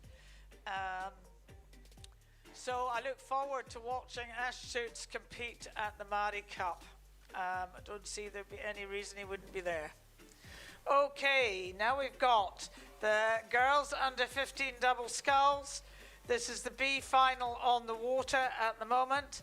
Just that tip out will give you an idea of just how difficult it is out there for our athletes. In lane 1, Wellington East Girls College, Charlotte Alexander and Eva Fry Hall. Lane 2, Pompelia Catholic College, 1, Holly Hodgson and Ashley Walden.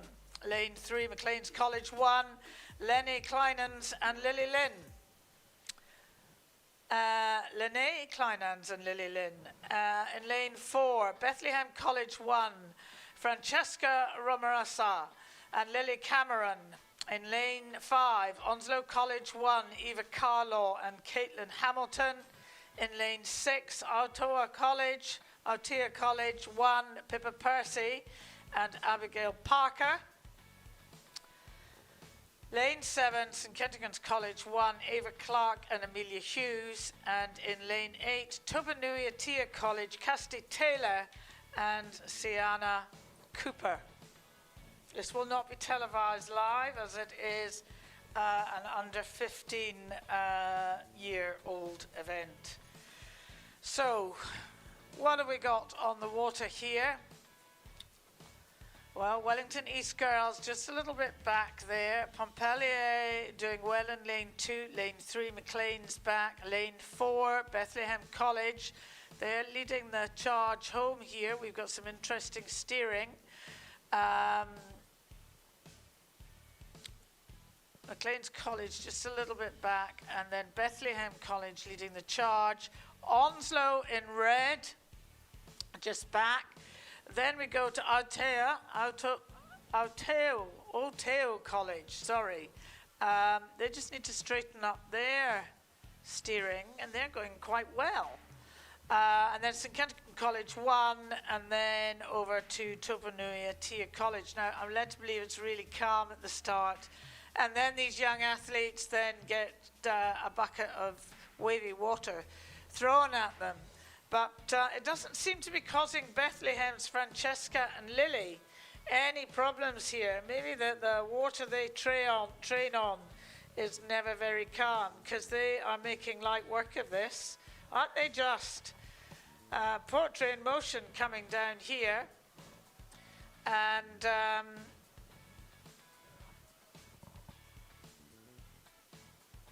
we just need some tracing up some... Oh my goodness, right, well Bethlehem's won that. Well done. And we now have lane 2 over and about lane 4. So that's Pompelia. Well, you got through in second place in the B final with some interesting steering.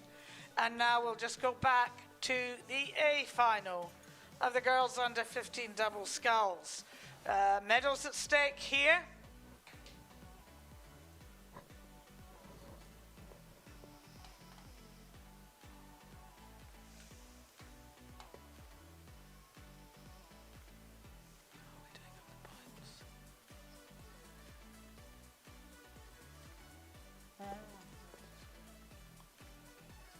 Okay, thank you. So race 298, girls under 15 double sculls, A final. Just to let you know where we're on the points department. St Paul's Collegiate is leading with 29 points. Waikato Diocesan 25 points, and Kings in third on 23. Whanganui High School come in at 17, and then we drop back down a wee bit. In lane 1, for the girls under 15 double sculls, we've got Cambridge High School 1, Olive McDonald and Sienna Ropia, coached by Josh Toa and Donny Van Dyck. In lane 2, Otamotai College, Kia Burney and Evelyn Hawke, coached by Kirsty Edhouse and Jeff Johnson. In lane 3, Glendowie College 1, Katie Jones and Isabella Taylor Campbell, coached by Denzel Christian and Kieran Smith.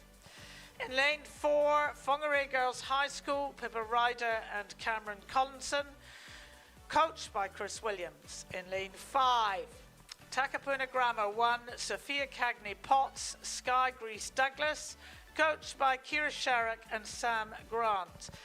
In lane 6, St Peter's School 1, Meg Cannon and Molly Scott, coached by Kaylin Wren and Morgan Blind. In lane 7, Glendowie College 2, Maren Sapper and Julia Storty, coached by Denzel Christian and Kieran Smith.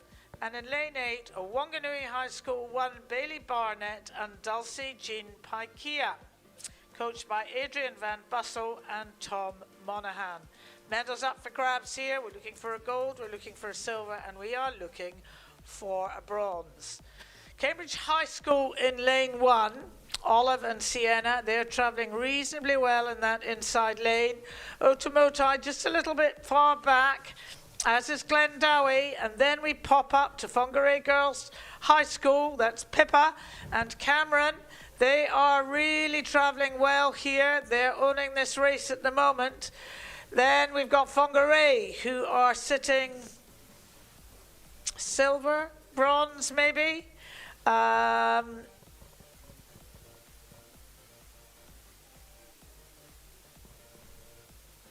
seem to have lost Takapuna. St. Peter's looking quite good there, as is Glendowie.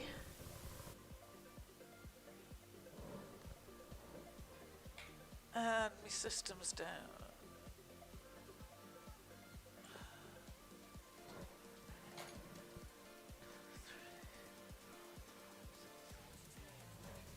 Who's out at the back?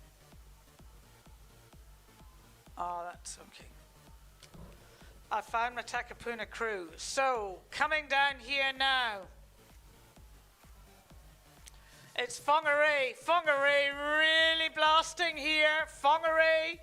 And goodness me, have we got a race on for the other 2 medals. 3 boats giving it their all. But Whangarei, Pippa and Cameron really owning this race. Then we pop out to Glendowie, who are sitting in silver, but Whangarei not going to let them have it all of their own way.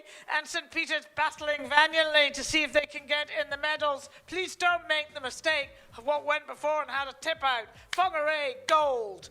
Goodness me, who are we going to get to gold? Is it Glendowie or is it Wanganui? Glendowie, Wanganui, Glendowie, Glendowie, Glendowie, I think, over Wanganui, and St. Peter's 4th. Whoa! Goodness me, that was some tight racing. Now we have Cambridge High School coming up in the inside lane. Glendowie.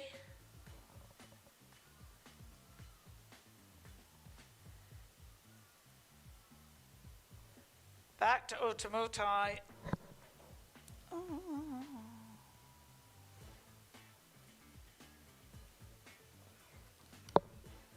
I think I made a mistake there. I'm really sorry. It was Takapuna. I'm very, very sorry, ladies and gents. Sorry about that. Beg your pardon. That's not very nice if you were in that boat. Apologies.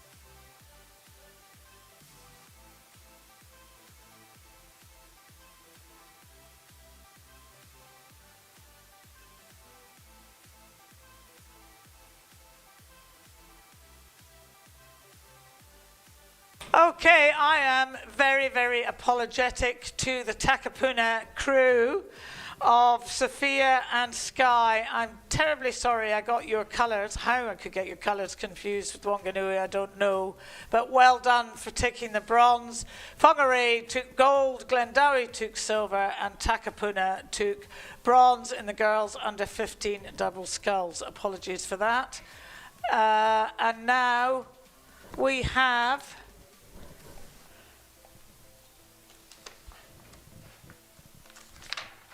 the boys under 15 Coxed quadruple sculls. This is the B final. Mount Albert Grammar in lane 1. In lane 2, we've got St Paul's Collegiate. In lane 3, we've got St Peter's School. In lane 4, we've got Auckland Grammar 1. In lane 5, we've got Auckland Grammar 2. In lane 6, we've got Maclean's College 1. In lane 7, we've got Auckland Grammar 3. And in lane 8, we've got St Peter's College 2. A very spread out field for the boys under 15 Coxed Quadruple Sculls B final. But it is St Peter's School that is bringing this race home.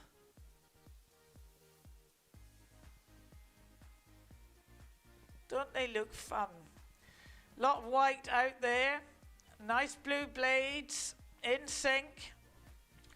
They're only under 15s. Not the easiest of the weathers to be bringing a boat down in. But it's moving fairly swiftly, is St Peter's. Who else have we got an eye on here? St Paul's Collegiate. Is that Mount Albert Grammar? That's Mount Albert Grammar in lane 1. And then we've got Auckland Grammar. We've got a fleet of Auckland Grammar boats in this race, but it is St Peter's all the way down the line here. And we've got Auckland Grammar, Mount Albert Grammar, St Peter's.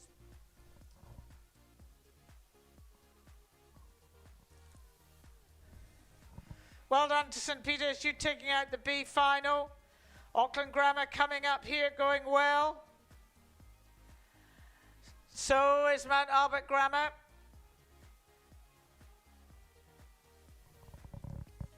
Second will be Auckland. Third will be Mount Albert Grammar. And we will move to the A final of the boys under 15.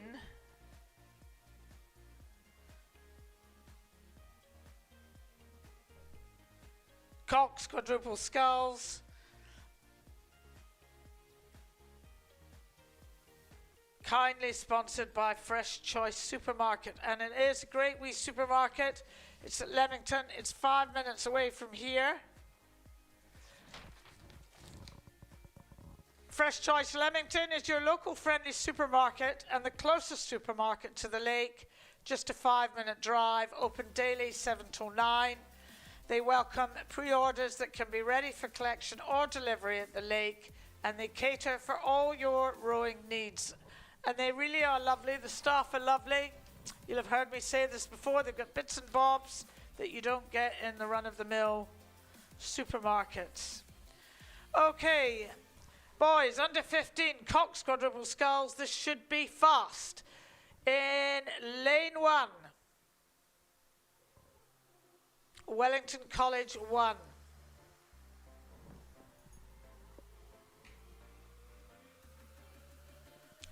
In lane 2, Hamilton Boys High School 1. In lane 3, St Paul's Collegiate 1. In lane 4, St Kentigern's College 1. In lane 5, St Kentigern's College 2. In lane 6, Onslow College 1, in lane 7, St Peter's College 1, and in lane 8, Lindisfarne College 1.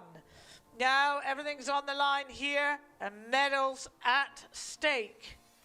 Goodness, there's a sort of a blue hue in lane 1, just following that boat down, and that in lane 1 is Wellington College. In lane 2, we've got Hamilton, who are making a good fist of this. St Paul's Collegiate just sitting back on this particular race. Lane 4, we've got St Kentigern's College, and lane 5, we've got St Kentigern's College. They're keeping a pace to one another. And again, I'm sorry this is not televised. Onslow College is leading the pack home. This is Alfie Picker, Ruben Andrews, Costin Eli, Leas Kern and Benjamin Buttle. I just feel Benjamin Buttle should have a cartoon named after him. It's a great name. Benjamin Buttle, Coxed, coached by William Fahey and Sarah Cutton. They are doing a great job. And St. Peter's College 1 is keeping them honest. This is Maximilian Charters, Tommy Landals, Tom Tracy, Piet Dainty and Henry Ryan as their cocks, coached by James Russell and Harry Malloy. We've got a bit of a ding-dong going on between these two boats. Let's just hope they don't forget, throw their technical abilities out the window for brute strength, because we don't want any tipping coming up in the last 150 metres. Who's got the march? Well, Onslow College have the march here over St. Peter's, but St. Peter's is throwing everything they've got at it, but it's Onslow all of the way. Oops, St. Kitts just caught a crab. Just go steady, Eddie. Just, you'll get there. But Onslow are unperturbed. They're going for gold, and they will keep going for gold, and they're going to get gold. So well done there. St. Peter's will get silver. And in the inside lane, we've got Hamilton Boys, who will take bronze. I think that St. Kentigern's College crew was going very well until they caught a crab. They'll learn from that. No doubt we will see them in another day fighting just as well for a medal. When you're that young, when you're that old, things can go wrong. Goodness me, can they just?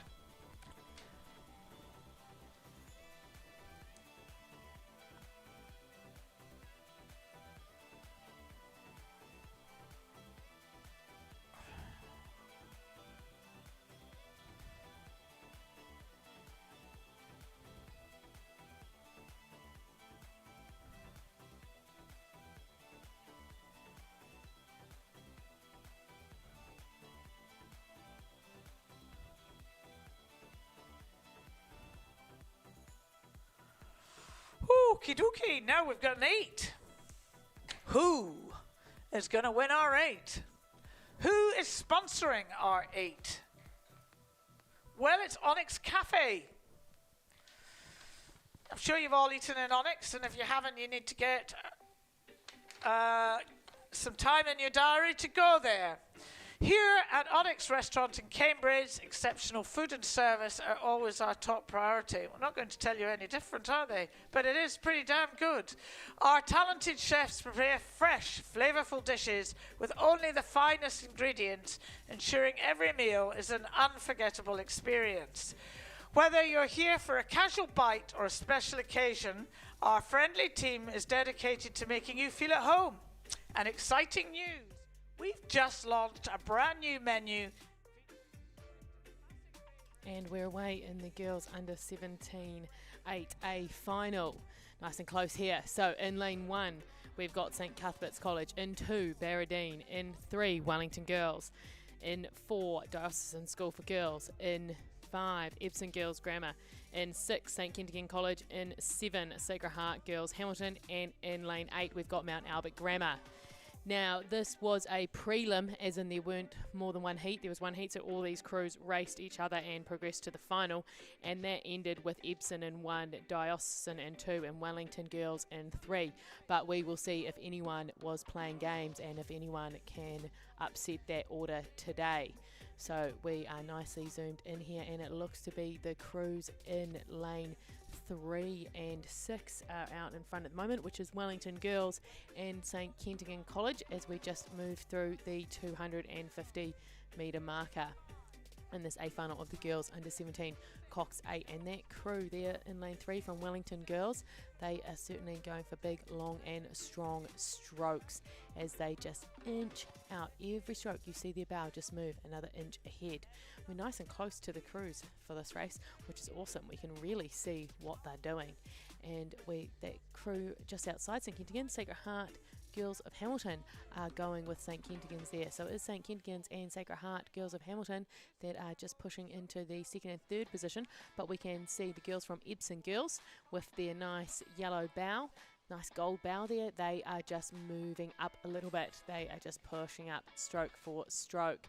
But it is still our boat from Wellington Girls College there in lane 3 that is travelling well, that has got some good speed on them, and they are just stretching out their lead to maybe a third of a boat length. But the Epsom Girls are really coming through. Epsom Girls is moving up. They are going, hang on. We were the fastest in the prelim. We would like to be the fastest again today.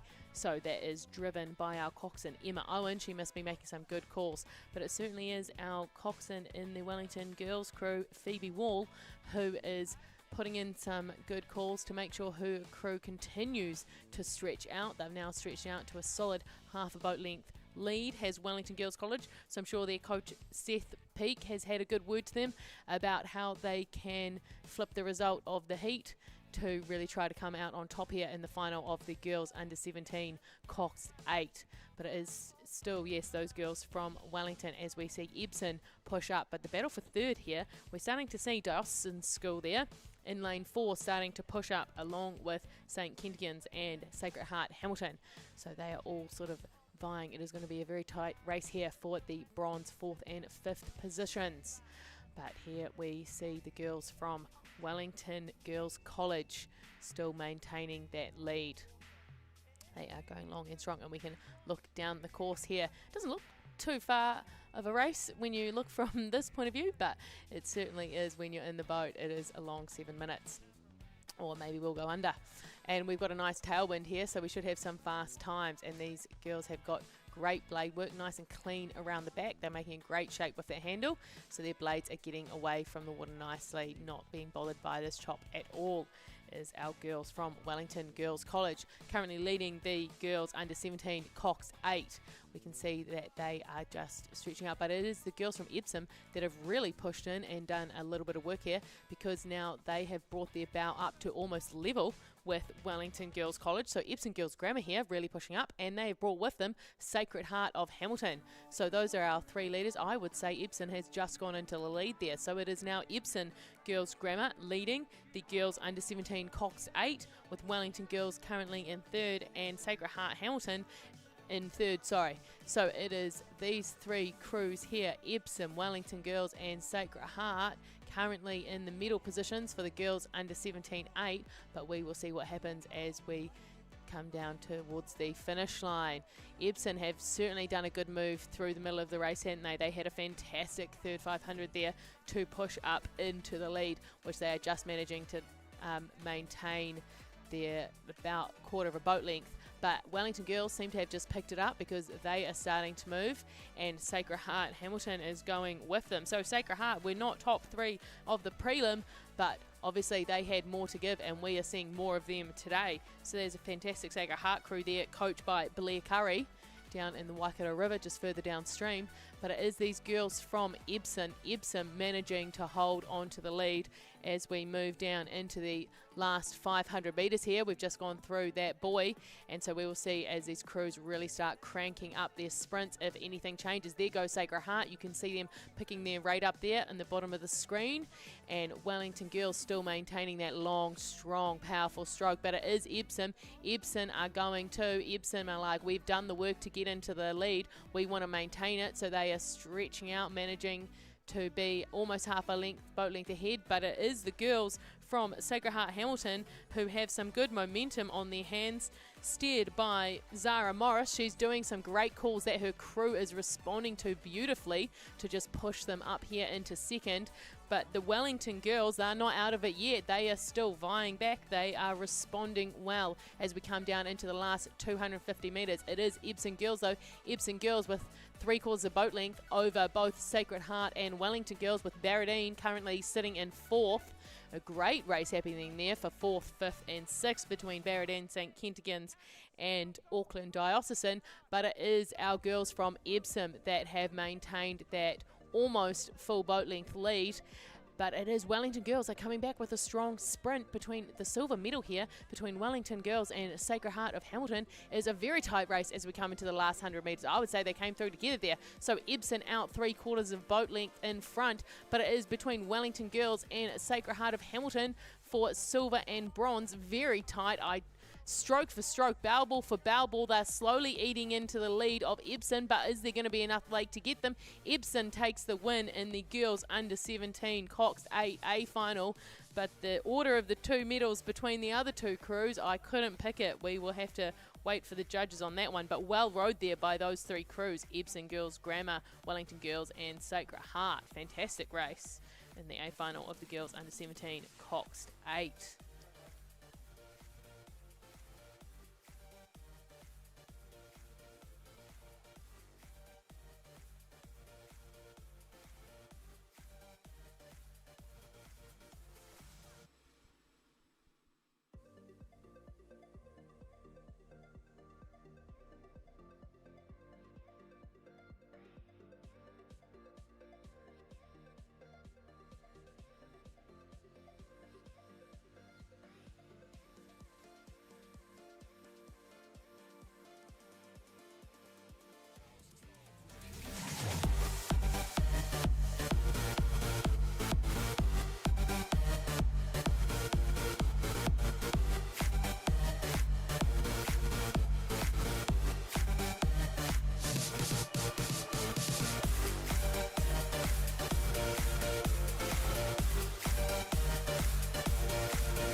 And here we are just picking up the boys under 17 Cox 4B final. So in lane 1 we have Tauranga Boys. In lane 2 Sacred Heart from Auckland.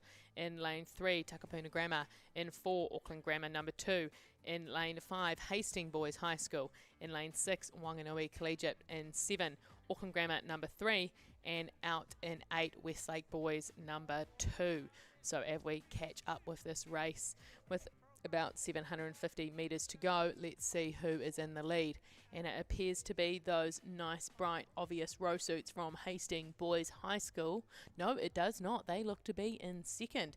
It is Auckland Grammar number 2 out there. In lane 4, they have got quite the commanding lead, haven't they? They have really asserted dominance in this race. Coxed beautifully by Daniel Taylor.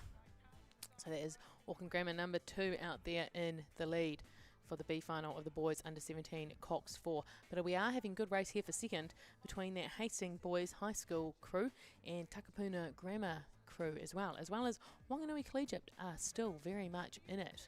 So there is all to play for second, third and fourth in this race as we just see this Auckland Grammar crew here.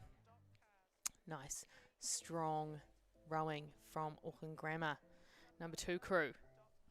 And we see over there, Wanganui Collegiate seem to be putting in a little bit of a move. They seem to be pulling up on Hastings Boys High School. Hastings Boys High School steered by their coxswain Zach Fitness. I'm sure he gets his crew very fit, does Zach. Great name, strong name that. But Takapuna Grammar there, down in lane 3, are making good work of this race. They're certainly right up there as well. So yeah, it looks to be Hastings Boys just in second place, but Wanganui Collegiate and Takapuna Grammar very much locked in a battle for third at this moment. Hastings Boys just need to maintain their composure to stay in second place, but it is our boys from Auckland Grammar number 2 crew that are very much in the lead of this B final of the boys under 17 Coxed 4 as we enter the last 500 metres of this race. There is that Auckland Grammar crew with some clear water on their competition, and they are picking up their rates hard. They are racing their own race. They are ensuring they stick to their race plan with a nice sprint and a nice wind towards the finish. They'll be looking to see how fast of a time they can get in this B final.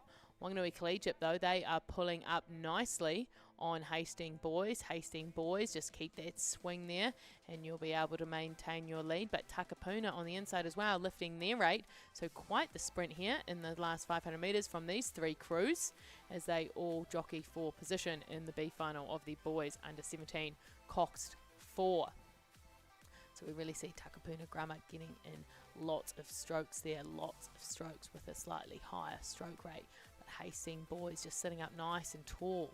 They're sitting up very tall every finish, which gets their blades a little bit more clearance. The water does seem to have calmed down a little bit. Tailwind isn't as strong as it was earlier, so it'll be a nice, helpful tailwind, which is what we're after. We'll get some fast times of this helpful tailwind. Wanganui Collegiate picking their rate up though. They are going to have a good attack here at Hastings Boys and Takapuna Grammar as we have a very fierce race here for second place with, of course, Auckland Grammar sitting well out in front in the lead of this B final at this present moment. There is Auckland Grammar inside the last 100 metres. Last 100 metres for Auckland Grammar, maintaining their composure, rowing nice and strong, starting to lift their rate as we really wind it up for the finish here in the B final of the Boys Under 17 Coxed 4. And it looks like Auckland Grammar takes that. Well done.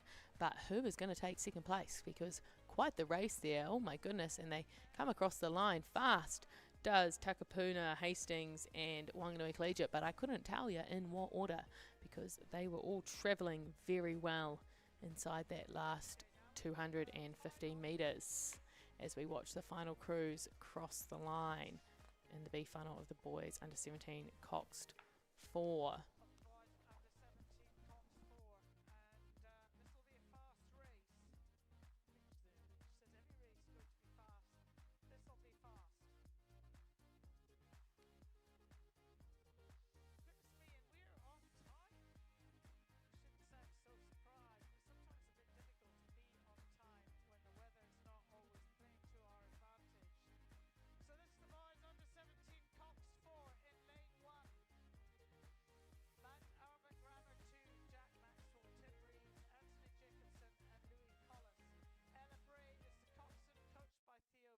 Where are we, Ella? In Twizel at Nationals, we're promoting 776 and Rowing New Zealand's collab. The collection features row suits, base layers, hoodies and headwear.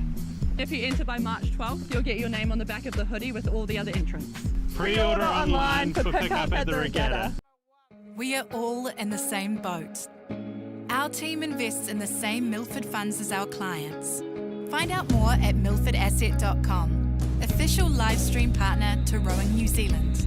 Milford, invested in you. Where are we, Ella? In Twizel at Nationals, we're promoting 776 and Rowing New Zealand's collab. The collection features row suits, base layers, hoodies and headwear.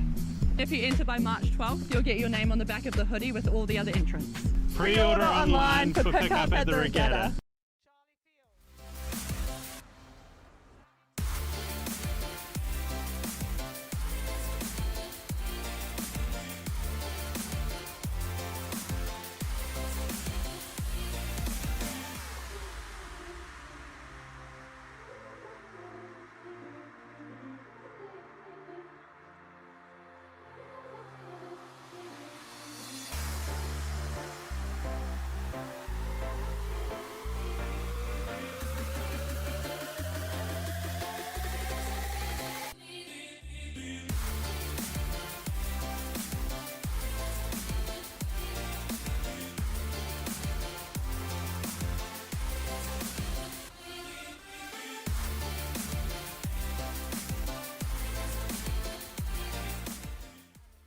And here we are driving up for the A final of the Boys Under 17 Coxed 4. So in lane 1 we have Mount Albert Grammar. In 2 Westlake Boys High number 1. In 3 we have Auckland Grammar number 1. In lane 4 Mount Albert Boys number 1. In lane 7 St Peter's College 1. And out in lane 8 we have Cambridge High. So as we pick up this race with 750 metres left to travel, there seem to be 4 boats right out the front there. It seems to be Westlake Boys number 1 currently in the lead, with Mount Albert sitting right there in second, Hamilton Boys in third and Kings in third, with Auckland Grammar in fifth. But this is a very fast race. The heat winners of this, of course, were King's College, Mount Albert and Auckland Grammar, but we did have fast times come from the Westlake Boys number 1 and Hamilton Boys crew. So not a surprise to see these 5 very accomplished crews out the front here of the boys under 17 Coxed 4 final. So many of these boys were also already on the podium today in the boys under 17 8. So we know these young men know how to sweep a boat well as we move through the 1250 metre marker. And it does certainly look like Westlake Boys High number 1 is in the lead with about a half a boat length lead over, it seems to be very close, much less a tie between Mount Albert Grammar and Hamilton Boys. But King's sitting right there in 4th, ready to pounce. These boats will all be having a strong third 500, really trying to push up on their competition, and as they row through with this nice tailwind. So let's go over and have a closer look at Westlake Boys High School. We've got Benjamin, Kobe, Jaden, Noah and Harry, coached by Andy Hay and Jordan Stanley. Again with that nice tandem rigged boat, where we have seen many boats at the front of their races with this kind of rigging style, where we have 1 on one side, 2 on the other side, and then back to 1 on the other side. And some people say it is physics and it makes the boat go straighter and run a bit sweeter, but you can win with a regular rig as well. It also requires a bit more technical nuance from the crew in order to row this style of rig well, which this crew from Westlake Boys certainly has, as they are in the lead, maintaining about half a boat length ahead of the crew from Mount Albert Grammar. And Hamilton Boys may have just pushed their bow up into 2nd at the moment. They are making a very good move here as Hamilton Boys as we move into the last 250 metres, because they are only a canvas behind that Westlake Boys crew now. Hamilton Boys have had a very good start to their sprint inside this last 500 metres, but Westlake Boys have noticed and they are responding. Westlake Boys just upping the rate there to try squeeze back a seat ahead, but Hamilton Boys are not letting them run away from it. They are going with them and taking with them. They are bringing Mount Albert Grammar. Mount Albert Grammar sitting nicely in 3rd and Kings in 4th at the moment as we come into the last 100 metres of the boys under 17 Cox 4. It is Westlake with about a half a boat length lead over Hamilton Boys. Hamilton Boys travelling very well, but it is this Mount Albert Grammar crew as well. They have picked it up and they are travelling well. Are they going to get up over Hamilton Boys? We will see. Hamilton Boys, they are responding. Westlake Boys maintains a win for the boys under 17 Cox 4, with Hamilton Boys just hanging on for silver, and Mount Albert Grammar there lane 4 for the final medal in bronze. What a race there in the boys under 17 Cox for a final.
And here we are just driving up to the start for the girls under 18 Novice Cox quadruple sculls B final. In lane 1 we have John Paul College. In lane 2 we have Queen Margaret College.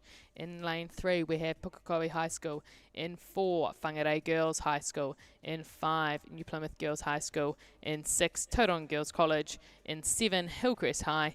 And in lane 8 we have St Peter's number 2.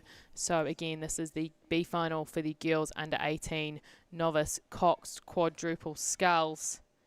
And we picked them up here with about at the 750 metre mark, so they've still got 1250 left to travel.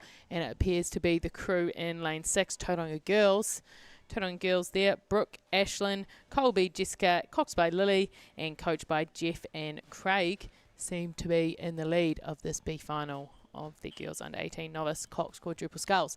And in second place, it would be just lane inside them, it would be Whangarei Girls lane 4, and just outside of them, lane 5, New Plymouth Girls. Very tight between those two crews there for second and third.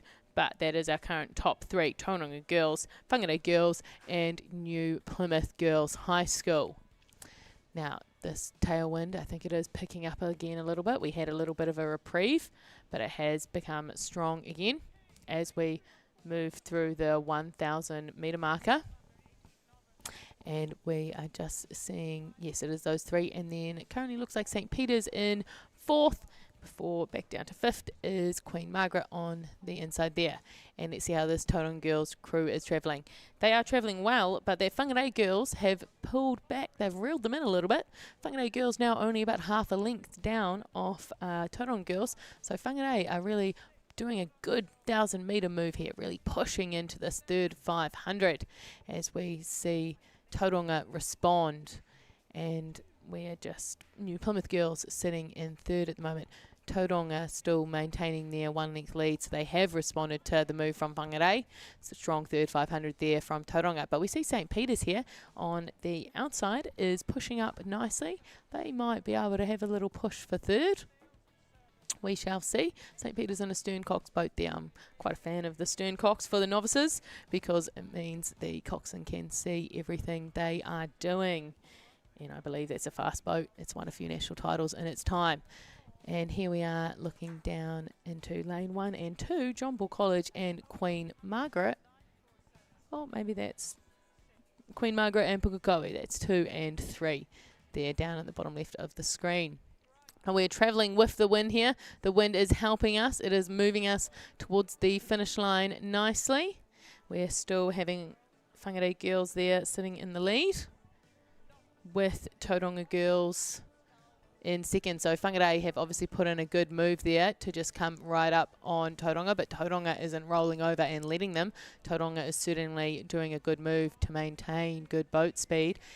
And it is St. Peter's is certainly pulling up on that New Plymouth one as well. St. Peter's pushing in a good burst through that third 500. So it is now Whangarei Girls. Whangarei Girls are just in the lead by about half a canvas over Tauranga Girls at the moment in the Girls Under 18 Novice Coxed quadruple scull. So a fantastic third 500 there from Whangarei, very strong. And St. Peter's is just trying to push up against New Plymouth, but New Plymouth Girls is hanging on to third place at the moment in this B final of the Girls Under 18 Novice Coxed quadruple sculls. Whangarei Girls here, they've got some momentum behind them. You can really see that all of them swing their bodies together. There's not a body out of time there, out of place, and that is what has pushed them through in that third 500 to push them ahead of Tauranga and into the lead. Tauranga is going strong here. Tauranga with a slightly higher rate, so they're managing to get a few more strokes in. So that nice high rate will certainly be helping them. But Whangarei Girls here with the long and strong from Whangarei Girls. They are just having a fantastic race as Whangarei Girls. We can see the coxswain lying down in the front there. I believe that's Molly Dennis. Shout out to Molly Dennis, steering her crew beautifully, because any bit of wind makes it a little bit tougher on our coxswains. A little bit of wind, even if it's a tailwind that helps, can make it quite difficult for them to steer. But their coxswain there, Molly Dennis, is doing a fantastic job at driving a nice straight line for her crew. And that is certainly helping them towards this win that they are maintaining. So now Whangarei Girls with just a little bit of clear water now over Tauranga Girls. So Whangarei, the second half of the race is certainly theirs. They have certainly pushed through in that third 500 and continued to run away from it in this last 500 as we now come down to the last 100 metres of the B final of the Girls Under 18 Novice Coxed quadruple sculls. So fantastic handling of the conditions here. And for these novices, first year rowers, as we come down to the finish line, Whangarei Girls are going to take the win in the B final of the Girls Under 18 Novice Coxed quadruple sculls, with Tauranga girls coming through in second and third place. St. Peter's, they did have a good move there, so well done St. Peter's placing third.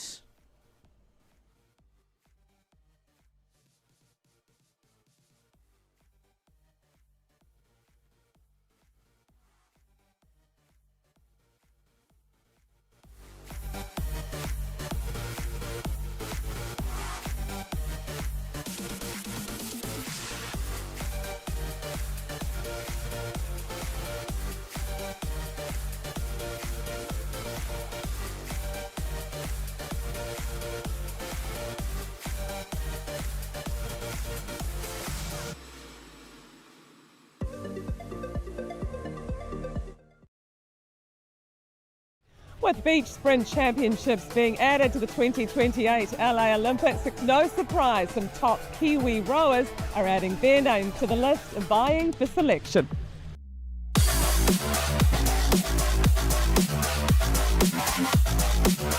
Maybe just go out to the first buoy, around the first buoy and back in, just so you get a bit of a feel for it, get as many people through as possible. If you can come in at more of an angle, you've got less turn.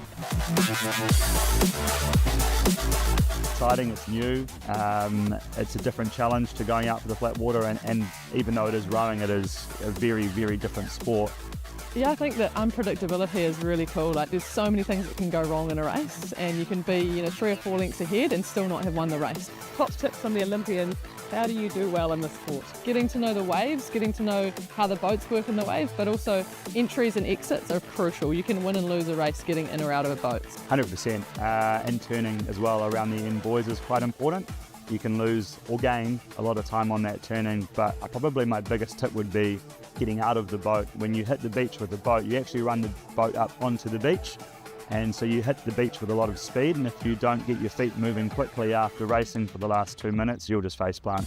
We've both face planted at the Worlds on the biggest stage, and I think, eating sand is the new thing to do in coastal rowing. Rowers aren't typically known for being coordinated as well, especially when it comes to running, so there might be an element of that. There's just so many elements that make it a spectator sport, and you just don't know. It can come down to literally a second and you've got 2 people diving on a buzzer. Now an Olympic sport, we've got prospects of medals up for grabs, so again, these young kids on the beach are going to stand and have their first go potentially today, and any one of them could be at the LA Olympics. So it's a really new and exciting space for, I think, for young rowers in particular.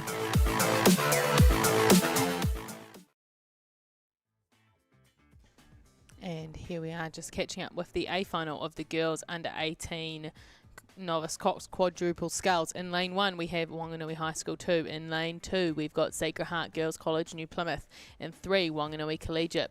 In 4 Wanganui High School 1. In 5 Hamilton Girls High. In 6 St. Peter's School number 1. In 7 Takapuna Grammar number 1. And in 8 Otamotai College. Now the 2 semi-final winners here yesterday were Wanganui High School and Hamilton Girls, the crews in 4 and 5, and they had the same time. So it will be interesting to see which crew really gets out in front here. And at the moment it does look like it is the girls from Hamilton Girls. Hamilton Girls have certainly pushed themselves out into the lead here in lane 5. So that is a great job that they are doing there. Coxed beautifully by Sam Gardner. But it is Hamilton Girls here. You will see them very much rowing well. They are keeping that rate high. You can even see a few encouraging words there coming from the 3-seat Ayla. She likes to put in a few helpful words to her crewmates. And as we just move through into the last 500 metres, Hamilton Girls have about a length of clear water, so 2 lengths lead over Wanganui High School. And then it's currently in 3rd. Oh my goodness, it is very tight here between the Takapuna Grammar crew and Sacred Heart Girls of New Plymouth. Very close there for 3rd between those 2 crews, and right there as well is the Wanganui High School number 2 crew down in lane 1. So Wanganui High School, if you are on the banks, get down there, get ready. Let's cheer on your 2 crews. You've got 2 crews travelling very fast here, as well as Hamilton Girls. Let's go. But here comes Takapuna. They are putting in a little bit of work there to try and get their bow just ahead of Sacred Heart of Hart Girls of New Plymouth, but it is still the lead. The lead is with Hamilton Girls High School in lane 5, with Wanganui High School number 1 in lane 4, currently sitting in the silver medal position. So of course this is an A final. We are hunting for gold, silver and bronze. And you see this Hamilton Girls High crew here just working beautifully in this little bit of chop. It's quite hard to see the lane boys with this wind, but that means that these girls are rowing really well. They're sitting up nice and tall. They're making a great shape around the back, drawing in nice and high so they can get their blades out and away, ready for the next stroke. You see they've just picked up their rate there. They're going for their sprint. Hamilton Girls is going for the fastest time possible, coached beautifully there by Georgia King and Ben Kersop. So Hamilton Girls here currently sitting in the lead of the girls under 18 novice Coxed quadruple sculls, as we are well within the last 100 metres. They've got about a 3-length lead over Wanganui High School number 1, but it is all to play for in the bronze medal. We've certainly got Sacred Heart Girls in New Plymouth and Takapuna Grammar finishing fast here, and right behind them Wanganui High School number 2, but it does look like Hamilton Girls number 1 has crossed the finish line in first, and second is going to be Wanganui High School number 1. Who is going to be third? Well, I do think there was a strong finish there from Sacred Heart Girls of New Plymouth to take that bronze medal, but very hotly contested between them and Wanganui High School number 2 and Takapuna Grammar. So well done everyone in the girls under 18 novice Coxed quadruple scull A final.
Michael.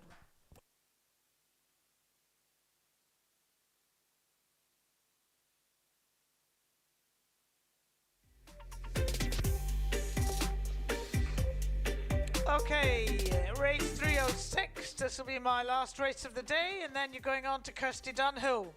Boys under 18 novice Coxed 4. This is the B final. In lane 1, Sacred Heart Auckland 3. In lane 2, St Patrick's College 2. In lane 3, Hamilton Boys High School 2. In lane 4, Napier Boys High School 1. In lane 5, Wanganui Collegiate 1. In lane 6, King's College 3. In lane 7, Auckland Grammar 2. And in lane 8, St John's Hamilton 1. Boys under 18 novice Coxed 4. This is Livingston Building, who are very kindly sponsoring this.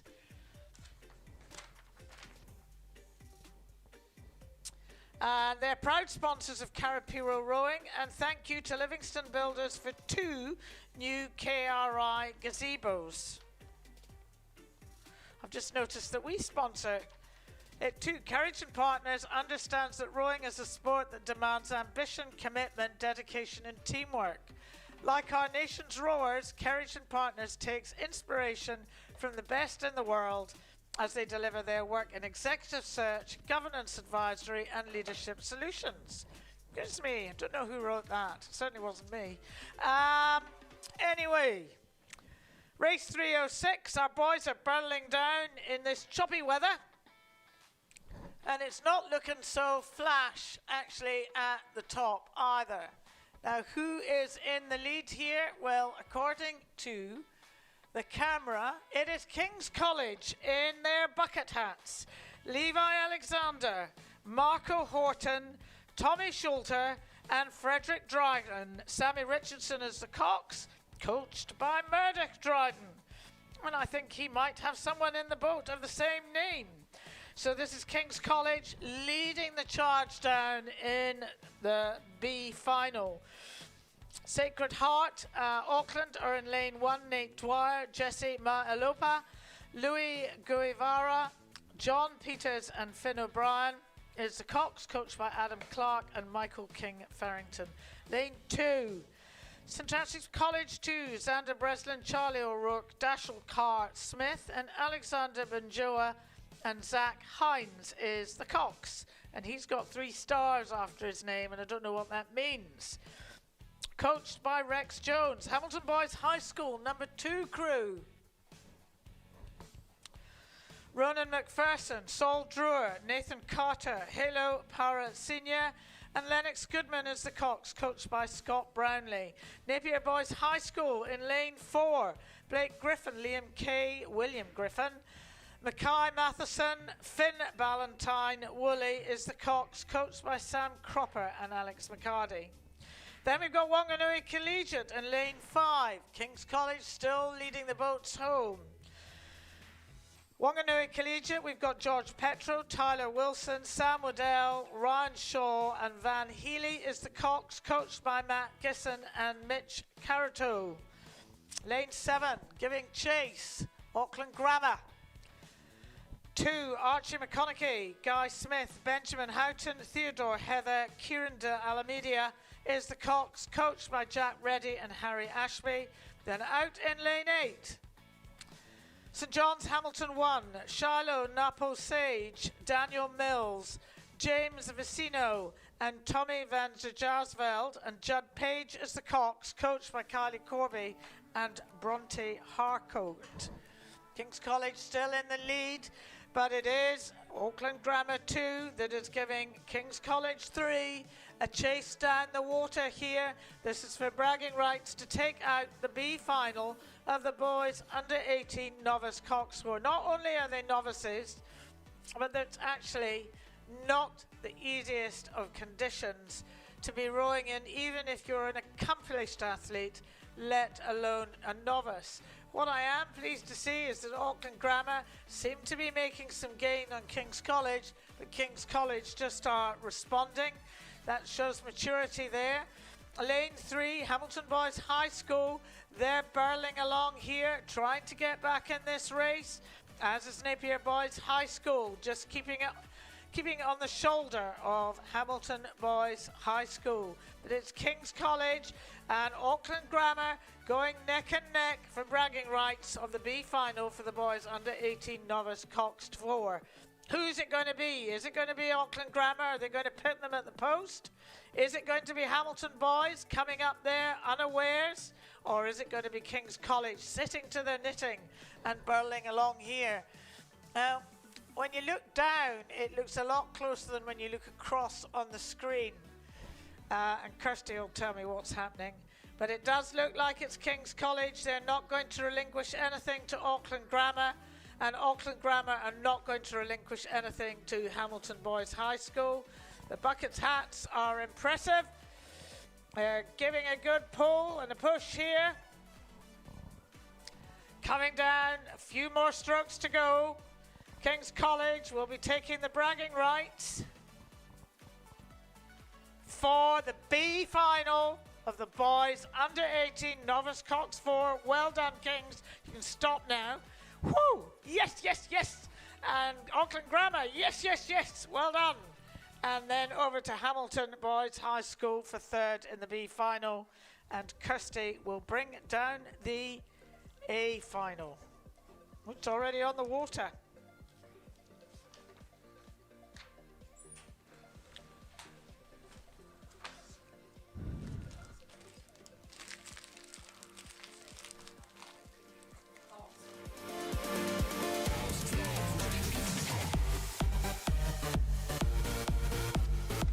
There you go.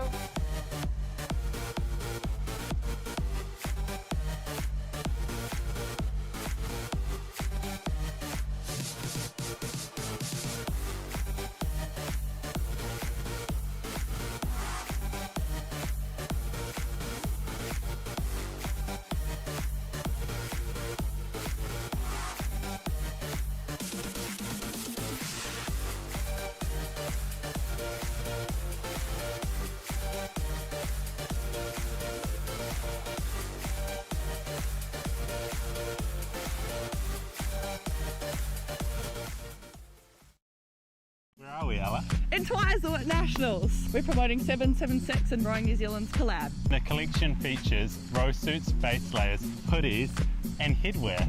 If you enter by March 12th, you'll get your name on the back of the hoodie with all the other entrants. Pre-order online for pickup at the Regatta. We are all in the same boat. Our team invests in the same Milford funds as our clients. Find out more at milfordasset.com, official live stream partner to Rowing New Zealand. Milford, invested in you.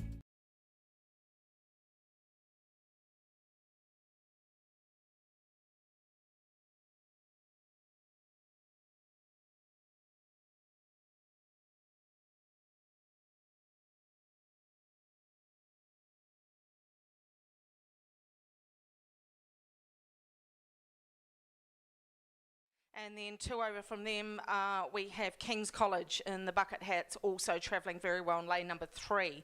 So William, Taylor, Will, Xavier and Hugo, the coxswain, coached by Harry Lynch. King's College number 1 looking really good. And the boys under 18 novice Cox 4.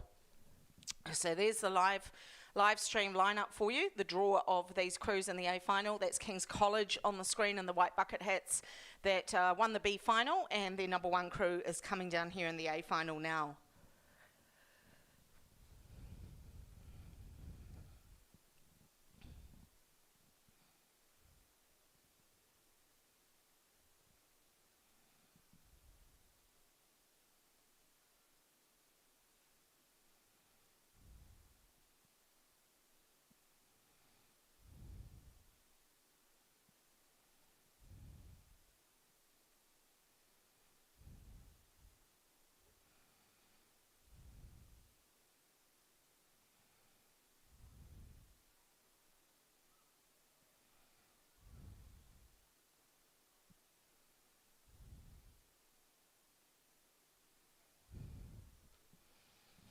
So good work here as we come down inside the last 500. King's College extending their advantage here. They've got about a length and a half here over St Kentigern College sitting in the bronze medal position.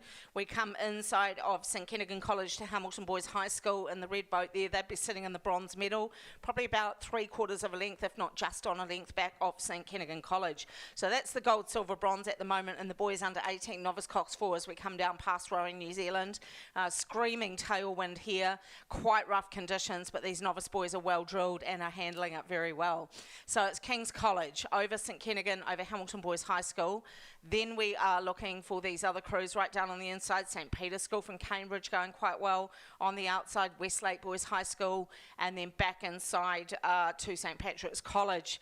But down here, these are the front three crews looking for the medals as we come to the closing stages down to the 100, and it's King's College number 1. St Kentigern trying to close the gap, but it's still clear water to King's just by over a length at the moment. So King's College are going to pick up the gold medal here in the boys under 18 novice Coxed 4. Silver's going to go to St Kentigern College out of Auckland, and the bronze will go to Hamilton Boys High School as they come down inside the last 100 metres of this A final. So congratulations to King's College, North Island Secondary School champions in the boys under 18 novice 4. Well done, guys. Another couple of strokes and you will take home that title. Back to Auckland. Well done. Silver goes to St Kentigern and the bronze will stay with Hamilton Boys High School. Then we've got St Peter's out of Cambridge, St Patrick's, Westlake Boys High School, back down to St Kentigern number 2 and over to Rotorua.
Just an update, ladies and gentlemen, on the B final here in the girls under 16 Coxed 4.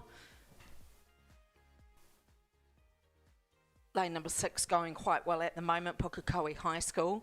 They are holding a small margin over Waikato Diocesan number 3, and then we come out to lane number 7, Wellington Girls College. That is the top 3 in the B final of the girls under 16-4 as they come down through the last 750 here. In the B final of the under 16-4, A final looks like it's underway. We'll go to that shortly after the medal ceremony.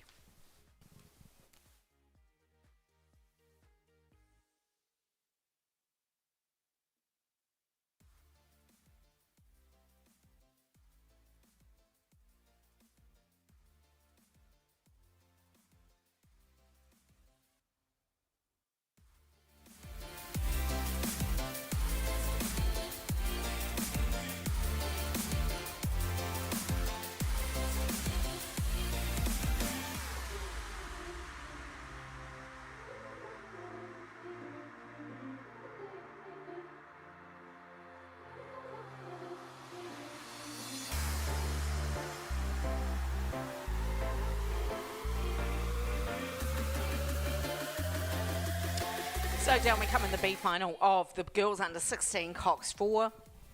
Still this Pukekohe crew in lane number 6 leading them home. Nikki, Karina, Brooke, Hinamoa and Grace Montgomery, the coxswain, coached by Ashley Clatt. Sitting in second place is lane number 3, Waikato Diocesan number 3. And then inside of them, we have Mount Albert Grammar, and over the outside is Wellington Girls College.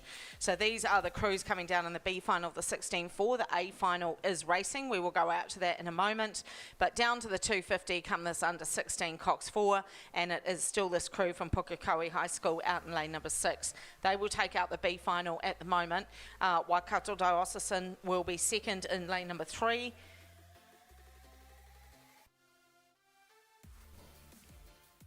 And then we come down on the outside to Wellington Girls College, looking pretty good for third, but in a battle there, we're in a battle with Mount Albert Grammar, but looking to hold on to that third spot.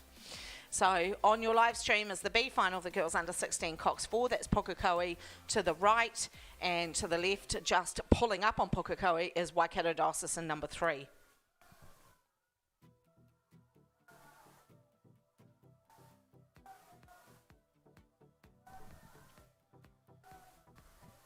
So last few strokes here, Pukekohe will take this out. Waikato Diocesan will come through for third, and then we go over the other side to Wellington for third place, Waikato Diocesan for second, Wellington for third, and then right down on the inside, Mount Albert Grammar, and then over to Whangarei, to the girls out there, Whangarei Girls High School, and then back down on the inside to Barradine, and over to Epsom Girls number 2, and then back in the middle to Gisborne. Right, out to the A final of the girls under 16 Coxed 4. We need to go out to this quickly. They're down through the 1K. We have Westlake Girls High School, Barradine College, Queen Margaret College, Diocesan School for Girls, Hamilton Girls High School, Epsom Girls Grammar, Waikato Diocesan number 1 and Waikato Diocesan number 2. That is the A final of the girls under 16 Coxed 4, and these ladies are into the third 500. They have hit the wind and they are on their way home. Looking really good at the moment. Lane number 3 is travelling quite well. Queen Margaret College, the crew of Lily, Sana, Lucy, Billy and Lauren, the coxswain, Lauren Carr, coached by Oliver Fahey and Alan Ward. So that is Queen Margaret looking really good in this third 500 of the A final in the girls under 16 Coxed 4. Then we would need to look for the silver. We'll go out to Epsom Girls number 1 in lane 6.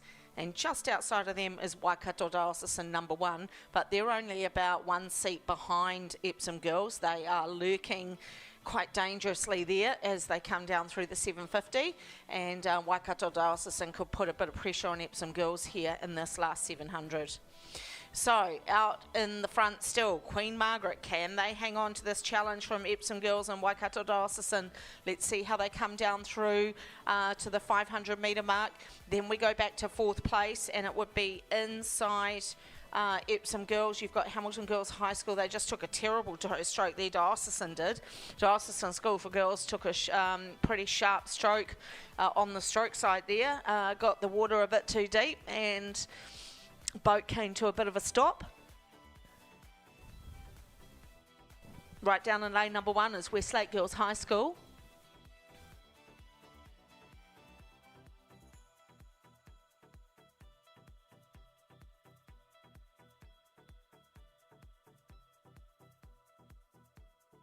So good racing here. This is the crew that looks like they're sitting in the gold medal position. Bowside stroked crew from Queen Margaret College in lane number 3. Lily, Sana, Lucy, Billy and Lauren, coached by Oliver and Alan. They are sitting in the gold medal position, which is pretty exciting as they come down towards the 250. And good work from them. Looking at Epsom Girls still sitting in the silver medal position, and Queen Margaret trying to go for a gold medal here in the under 16-4 Bowside stroke crew. Coxon right in the middle of that lane, which is a really good effort from her with this wind. And then we go back to Epsom Girls Grammar. Epsom Girls sitting there just close to the buoy line there, but they're not hitting it at the moment. So the coxswain's really giving it quite a bit to her crew.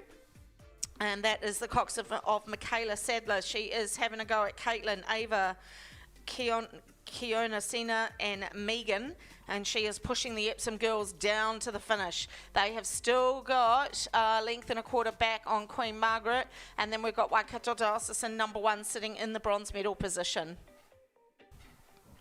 So down we come to the last 100, and it's Queen Margaret College sitting in the gold medal position. They've got Clearwater over Epsom girls for silver, and then we go back to Waikato Diocesan number 1 for the bronze. Oh, Dio just came to a stop there. They caught a terrible stroke. They've let Waikato Diocesan number 2 go through them into the 4th position. Then we go back to Auckland Dio and back down on the inside to Westlake. So congratulations, Queen Margaret College. You will be the North Island champions for 2025 in the girls under 16 4. Well done, ladies. Silver to Epsom girls and bronze to Waikato Diocesan number 1.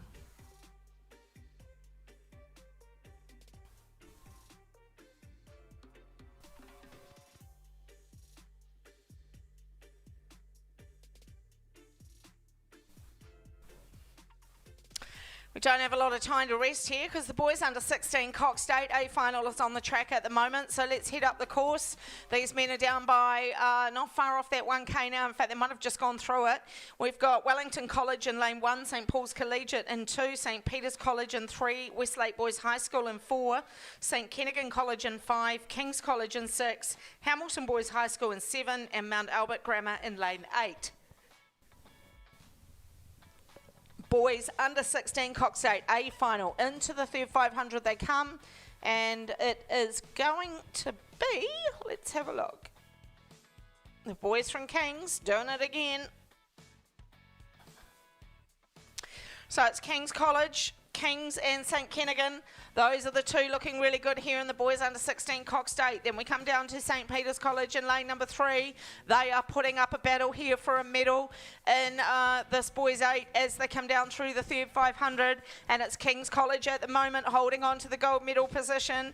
This crew of Harvey, Harry, Finn, Joseph, Jack, Connor, Henry, Jake and Bo is the coxswain, coached by Waldo and Ethan. King's College number 1, boys under 16-8 sitting out the front. Then we've got a race on our hands for silver as we come onto the right hand shoulder of King's College. We have St Kennigan pushing hard. The two inside of them is Westlake Boys High School and St Peter's College. Just inside of them, but back a fraction, St Paul's Collegiate.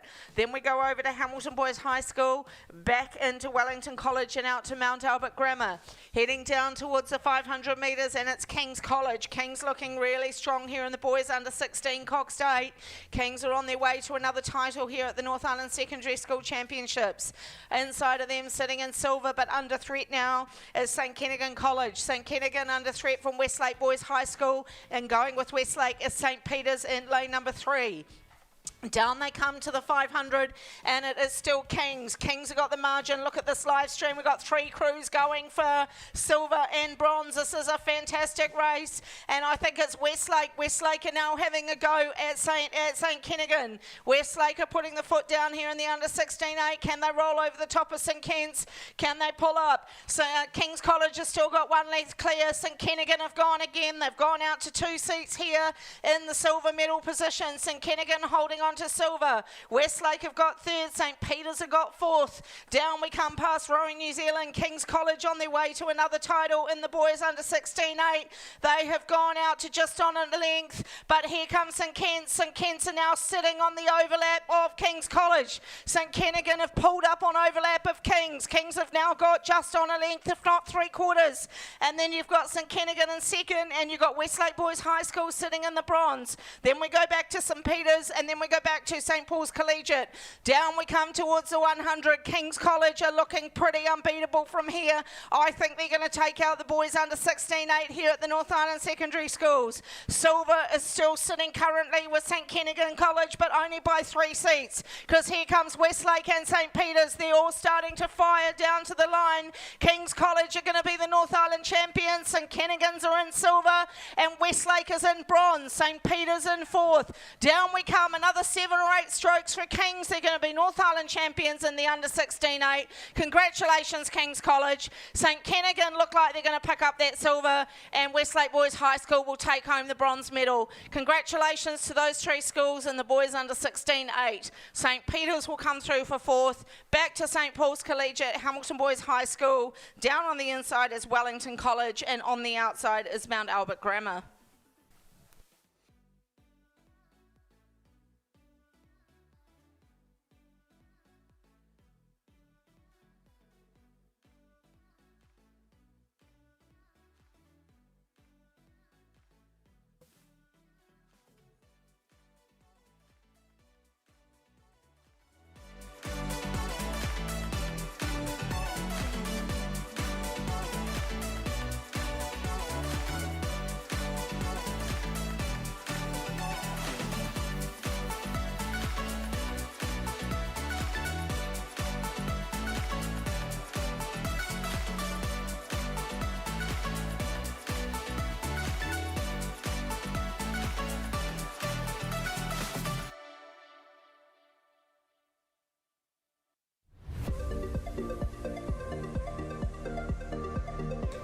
Move on to the course now for the B final of the girls under 17 Cox's Peril. We have St Cuthbert's College in lane 1, Takapuna Grammar in 2, Onslow College in 3, Diocesan School for Girls in 4, Sacred Heart Girls Hamilton in lane 5, Glendowie College in 6, Rosehill College in 7, and Wellington Girls College number 2 in lane 8.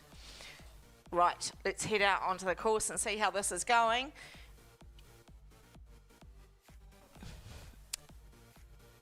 It's in the middle of the course, just can't pick up their colours. It might be Sacred Heart Girls from Hamilton, Thea and Lily.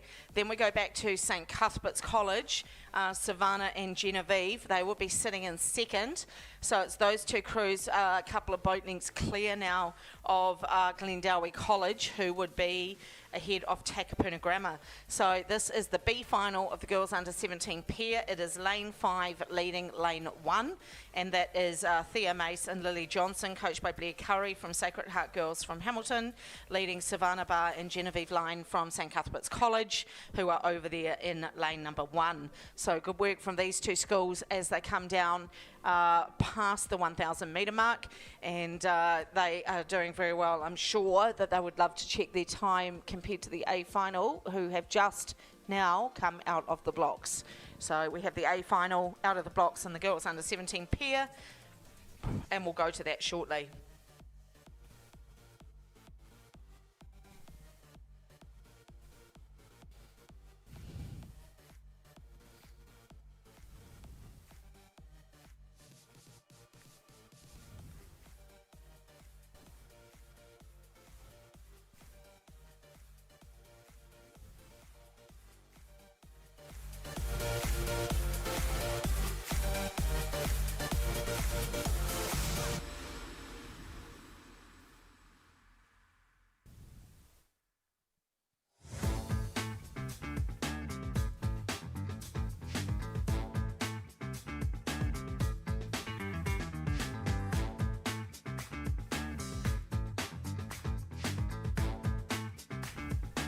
So good work here as we come down into towards inside the last 750 of the girls under 17 PB final, and it is a clear water advantage here from the girls from Sacred Heart in Hamilton.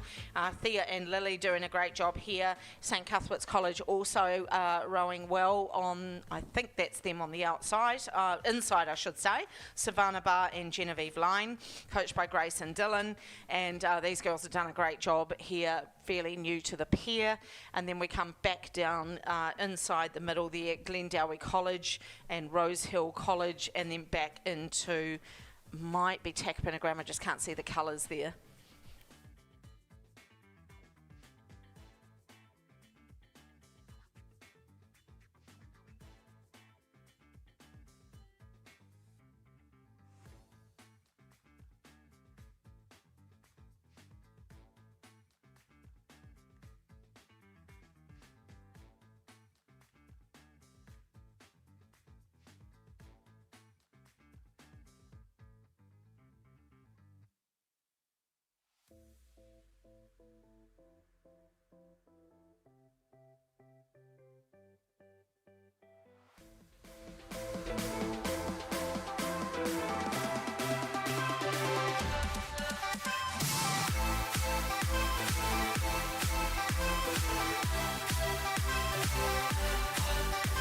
So down we come towards the last 250 metres of the B final in the girls under 17 pair. I'll be handing over to Meg to bring the A final to you shortly, and I'll be back on a little bit later for the last of the sessions this afternoon at the North Island Champs. But out in front of us is Sacred Heart Girls from Hamilton and St Cuthbert's College down here on the inside. So fantastic racing from these two schools, and then just outside of Sacred Heart Girls Hamilton is Glendowie College sitting in that third place, and then over the far side is Wellington Girls College, Sylvie and Madison.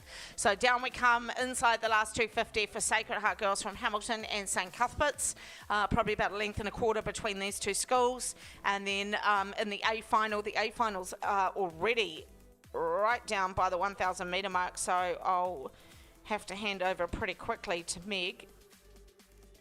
But I can tell you that lane 1 and 5 are going well. So Whanganui Collegiate and Samuel Marsden Collegiate, Meg, those are the two that I'm putting my money on. But anyway, and keep an eye for Westlake as well. They're pretty fast in the way. St Cuthbert's, this is not a swimming race. Right, down we come towards the finish. It is going to be Sacred Heart Girls Hamilton. St Cuthbert's on the boys there. They're coming down towards the finish. They'll take that second place. And I'm going to hand over to Meg now to bring through the under 17 pair A final.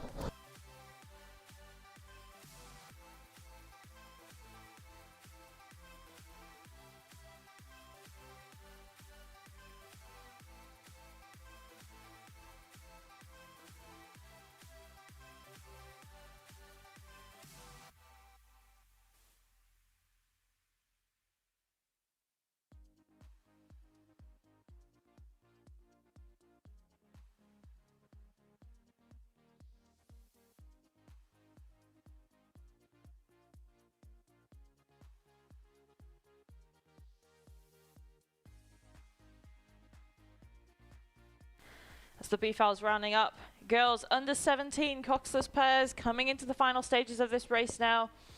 Quite a close field here for this final.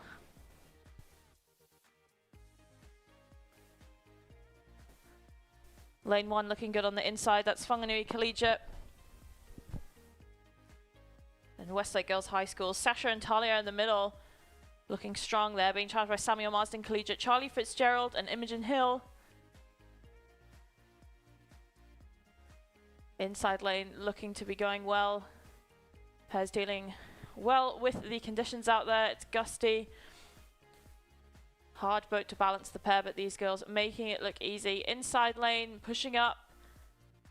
Then we move over to Westlake Girls High School. Westlake Girls have an advantage now of about half a length. But Whanganui Collegiate keeping that overlap strong. Samuel Marsden Collegiate currently in that third position. They're being challenged there by Epsom Girls Grammar, just creeping up about a canvas ahead now, but Westlake Girls hanging on to that lead by about half a length. To your A final here, the girls under 17 Coxed pairs. Westlake Girls High School challenging Whanganui Collegiate for that gold medal. Whanganui Collegiate making a run now, these crews are level.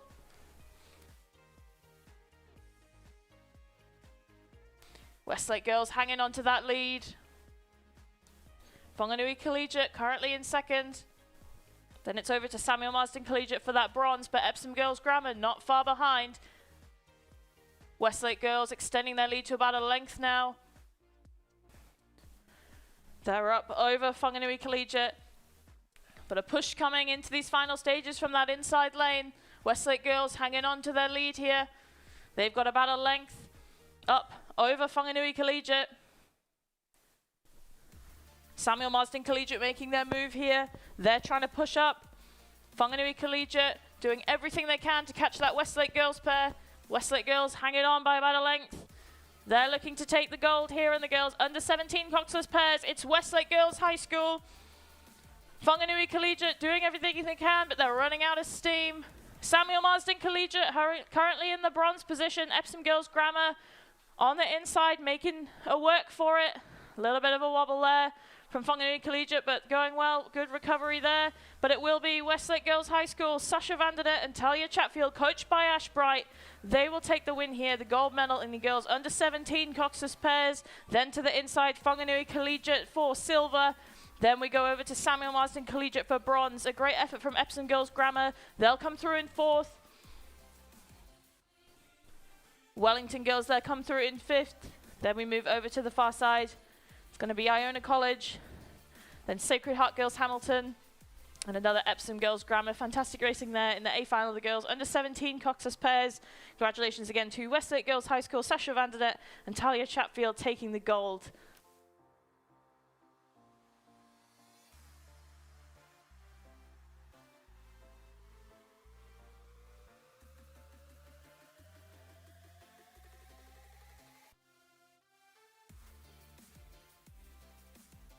It's the biggest secondary school sports event in the Southern Hemisphere, the Māori Regatta, right here at Lake Karapiro. For coaches of school rowers, it's the big one. So where do they like to watch the action?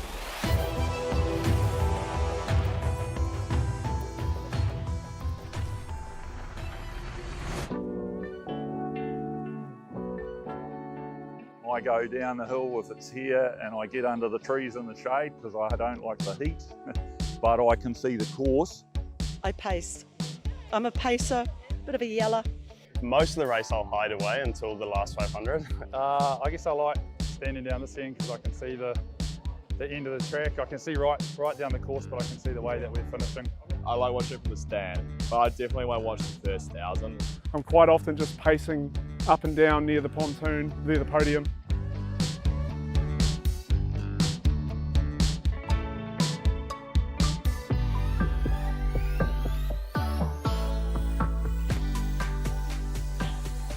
Find out where Gus stands to watch Māori Cup. He's got quite big legs. Is this it? Yeah. You stand here? No, sit. You said it was in the shade. Oh, it normally is by the afternoon. Oh, yeah. Okay. Yeah. So talk me through it. Well, I can see down there and see the colours, and you can see the white boys at the 500, and I can see the 1,000 metre boys down there. You can see the rower boats across there.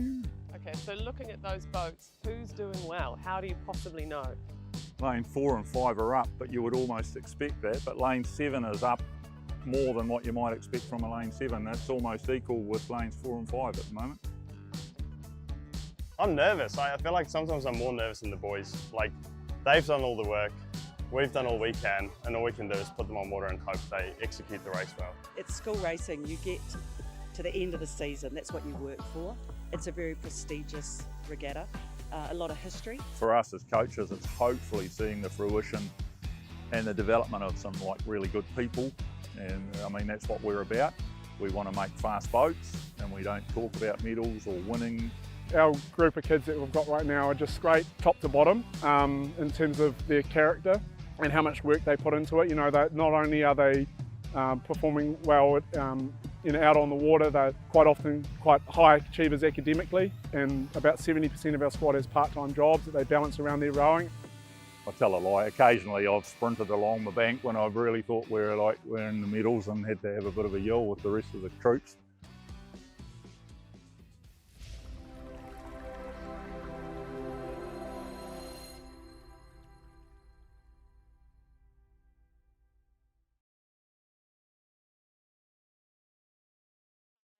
Places to be, it's Takapuna Grammar number 2 looking to be going well, plus Whangarei Boys High School and Onslow College in the middle. Whangarei Boys High School and Tauranga Boys there. You can see lane 3 and 4 going well with Takapuna Grammar number 2, Leon and Ollie. Your B final here of the boys under 17 Cox's pairs.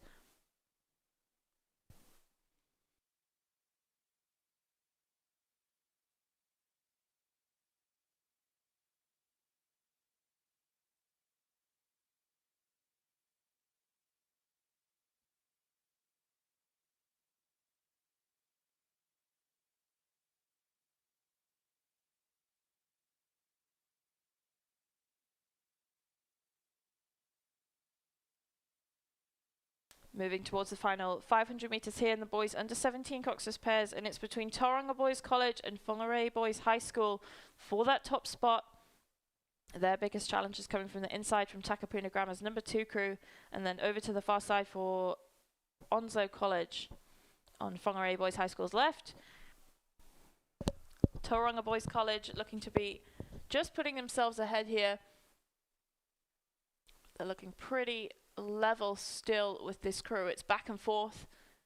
Tauranga Boys College look to be just edging out in front, but there's not a lot in it. Whangarei Boys High School doing well, keeping about a 3/4 overlap here. Both these crews moving really well into these final stages here for this B final.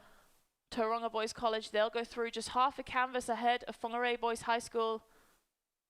Look over the shoulder there for Whangarei Boys. They're right next to them. They're closing that gap and opening it up with every other stroke. It's neck and neck for these crews. Tauranga Boys just keeping themselves out in front, but Whangarei Boys High School look to have that rate just slightly higher, which could work in their favour. Whangarei Boys High School have levelled out now. They're looking to push in front. Again, that higher rate's done them well. They're pushing out in front of Tauranga Boys. Tauranga keeping still about a 3/4 length overlap. Then we go over to the far side too. It looks like Wentworth College sitting in third, and then back to Onslow and Takapuna Grammar. But it's still between Tauranga Boys and Whangarei Boys High School for those top two positions. These two have pushed away from the rest of the pack. We've been back and forth this whole final section. It looks to be Whangarei Boys High School just out in front of Tauranga, but still very much overlapped these two crews. Whangarei Boys High School working to move away there. They've extended their lead up to about half a length now. But Tauranga Boys putting in a shift there. They're lifting, trying to close this gap. These crews very close together. It's going to be tight down to the wire for this B final win in the boys under 17 Coxless pairs. Whangarei Boys High School just ahead of Tauranga Boys, but there's nothing in it between these crews. Tauranga just looking, that rhythm's just got them a little bit more ahead. It's going to be down to the wire for these two. You can hear the support on the side. Bow ball to bow ball for Tauranga Boys College and Whangarei Boys High School. Tauranga look to just have a very, very slight advantage. They look to go through the line first, and it will be Tauranga Boys College just half a canvas ahead of Whangarei Boys High School. An excellent row there for these two crews battling it out to the end. Wellington College come through next. They'll be followed by Takapuna Grammar number 1s and Onslow College number 2. Then we go back to the inside to Takapuna Grammar number 2 with a very strong finish there for this crew. Then it'll be Hauraki Plains College. And then over to the far side for Tauranga Boys College number 2. Exciting racing there. The B final of the boys under 17 Cox's pairs with the A final underway on the course now. So in this A final, we have in lane 1, Hamilton Boys High School, Cambridge High School in lane 2, Glendowie College in 3, St Kentigern College in 4, Sacred Heart Auckland in 5, St John's Hamilton in 6, King's College in 7, and Onslow College over in lane 8. Your A final here of the boys under 17 Coxless pairs.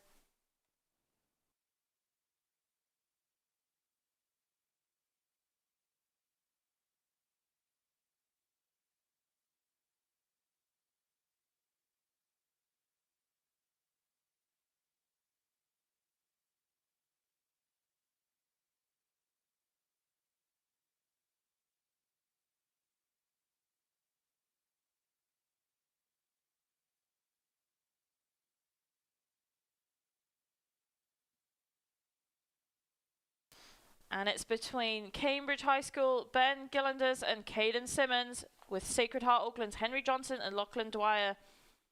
Got a note here for Caden Simmons. His dad is not here, but his biggest supporters are watching the live stream.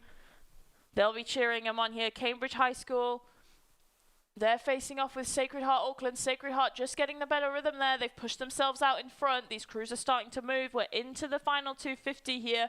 These crews approaching. It will be Sacred Heart through just half a length ahead of Cambridge High School. Closer field here in the A final of the boys under 17 Coxless pairs.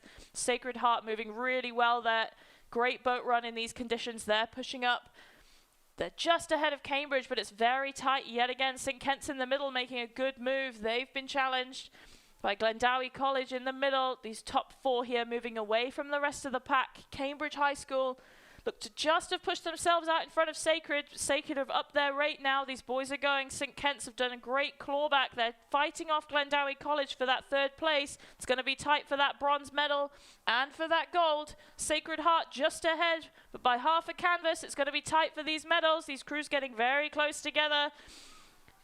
Sacred Heart and Cambridge battling it out for that gold, and it's going to be, I'm not going to call that gold, bronze will be Glendowie College just over St. Kentigern's College. That was so close there for those medals in the A final of the boys under 17 pairs. I will wait for the results to come through to confirm. Exciting racing here. Just rounding it out, it will be Hamilton Boys High School and Onslow College. We'll wait for those results to be confirmed. But bronze looked to be with Glendowie College just over St. Kent's, despite a great back and forth for that final 250 metres. Your A final there of the boys under 17 pairs, sponsored by Grassroots.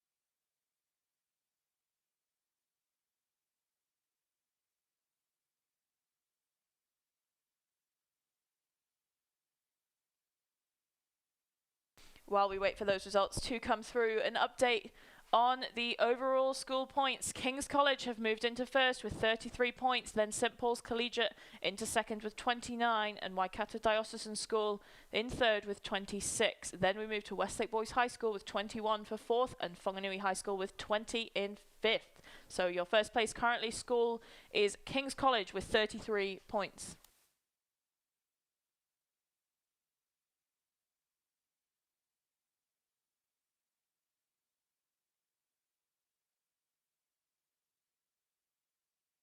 Confirm the results there for the A final of the boys under 17 pairs. Gold goes to Sacred Heart Auckland, silver to Cambridge High School, and bronze to Glendowie College. Congratulations again.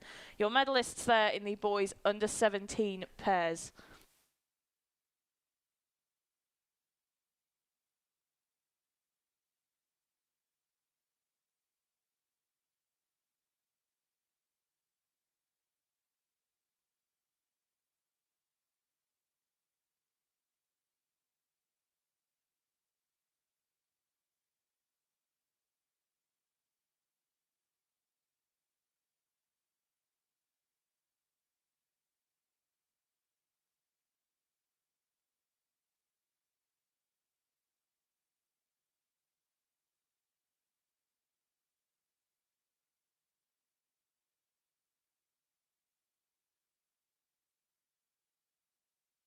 Coming down the course now is the B final of the girls under 18 Coxed quadruple sculls. In lane 1 we have Queen Margaret College. Lane 2 Hauraki Plains College. St. Paul's Collegiate is in lane 3 today. Westlake Girls High School lane 4. Lane 5 Whanganui High School 2. Lane 6 St. Peter's School 2. Whanganui Girls High School is in lane 7, and Dawson School for Girls 2 crew is in lane 8.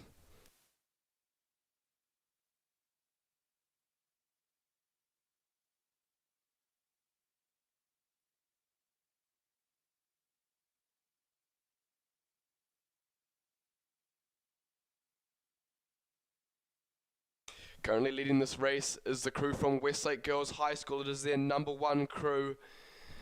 They seem to be, I'd say about half a length up on the next in this competition.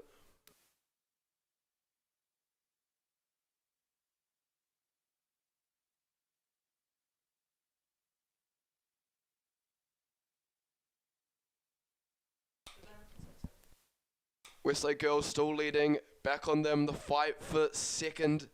It's going to be close. It's between lane 7 Whanganui Girls, I believe it is lane 1 Queen Margaret College for the second. But Westlake Girls extending their lead, pushing just over a length of clear water there. The fight is now also including Whanganui High School 2, making a push for that second position. It's going to be tight for second and third as well.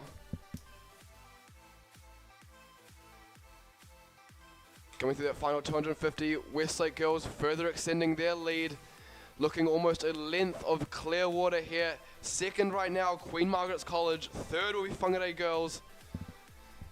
It's going to come down to the line here. Queen Margaret's making a push there, lifting the rate just. They've now got a canvas on Whangarei Girls High School. Third is anyone's call right now. It's going to be coming down to the line. Westlake girls again extending their length. They will be taking out this B final today. Queen Margaret still second. Whangarei Girls High School.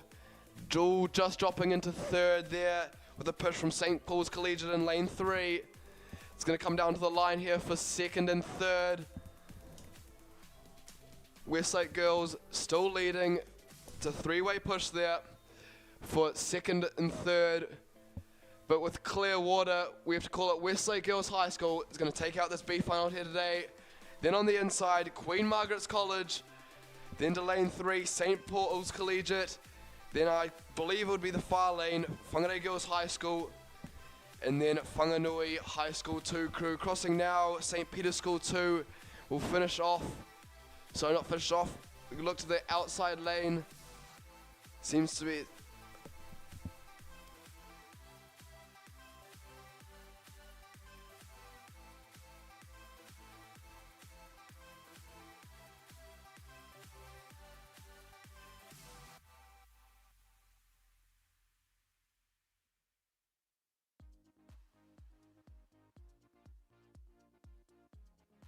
Fast on the track is the A final of the girls under 18 Coxed quadruple sculls. Lane 1, Wellington East Girls College. Lane 2, Whanganui High School. Lane 3, St. Peter's School.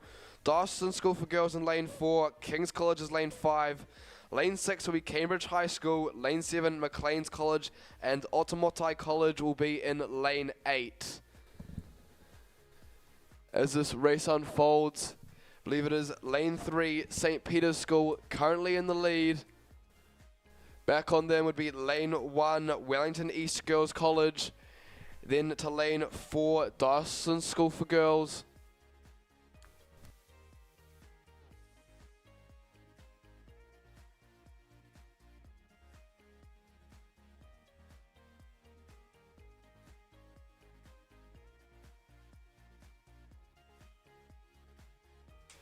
Looking out now, St. Peter's School wanting to just extend their length, coming into the final, about just out from the final 250. But they have a little bit of Clearwater, I'd say a canvas of Clearwater over the crew in lane 1. That's Wellington East Girls College. They're sitting in second. Sitting in third will have to go, that is Dawson School for girls sitting in third.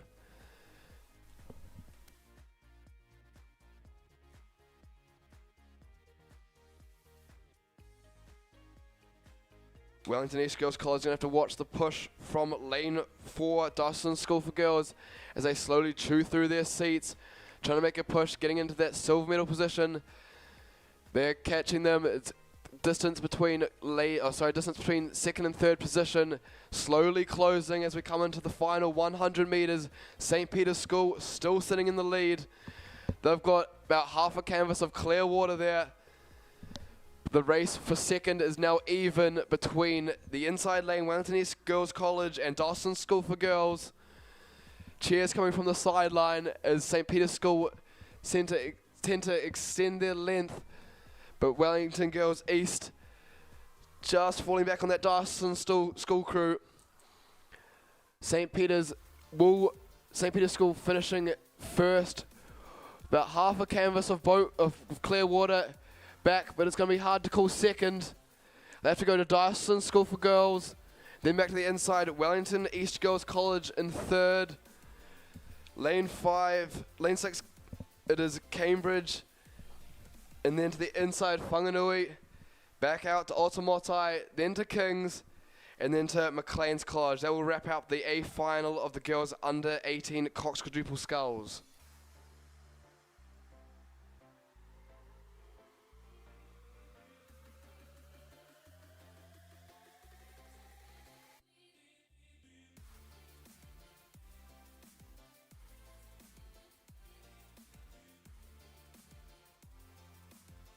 Underway now, we have the B final of the boys under 18 double sculls in lane 1. Whanganui High School number 2 crew Charlie and Keenan.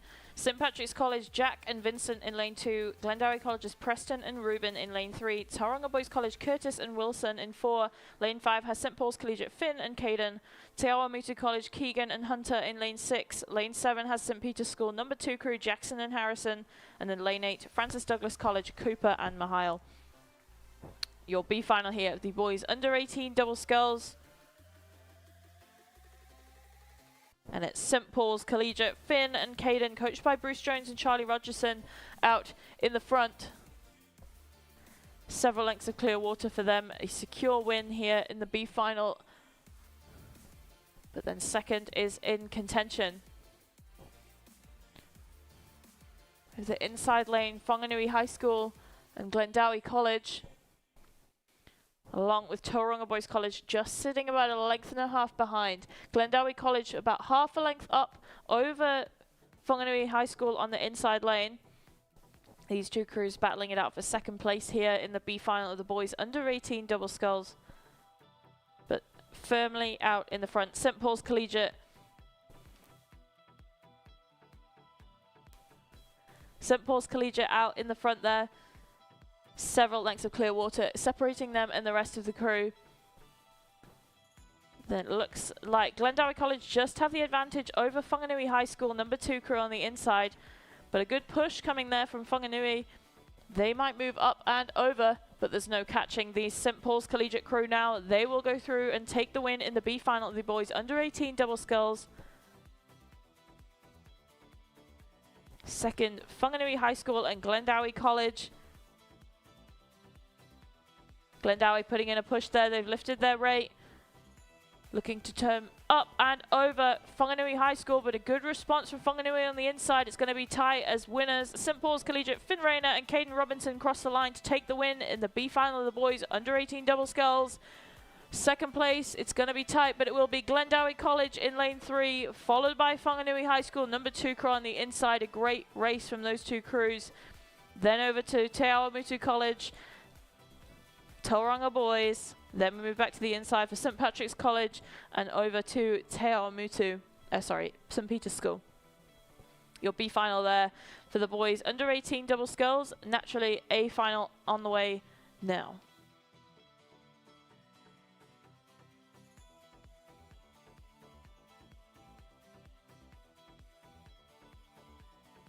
So in lane 1, St Peter's School, Bruno and Tristan, Te Awatikura Punamu, Logan and Finn in lane 2, Maclean's College, Alex and Nathan in 3, Whakatane High School, Ash and Travis in 4, Whanganui High School, William and Jake in 5, lane 6 is Pukekohe High School's Cohen and Jimmy, lane 7, St Paul's Collegiate number 2, Sam and William, and lane 8, New Plymouth Boys High School, Brody and Jack. Your A final on the course now of the boys under 18 double sculls.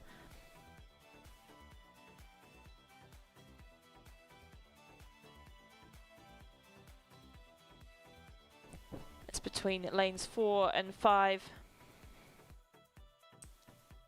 We have Whakatane High School facing off with Whanganui High School for that front spot. Looks like Whakatane have the advantage right now. That's Ash Schutz and Travis Talpos, coached by Graham Watt. Hanging on to that first place, we then move back to Whanganui and then over to St Paul's Collegiate for third. Your boys under 18 double sculls here, moving into their final 500 metres. And it's Whakatane High School. Looks to be about a length and a half advantage.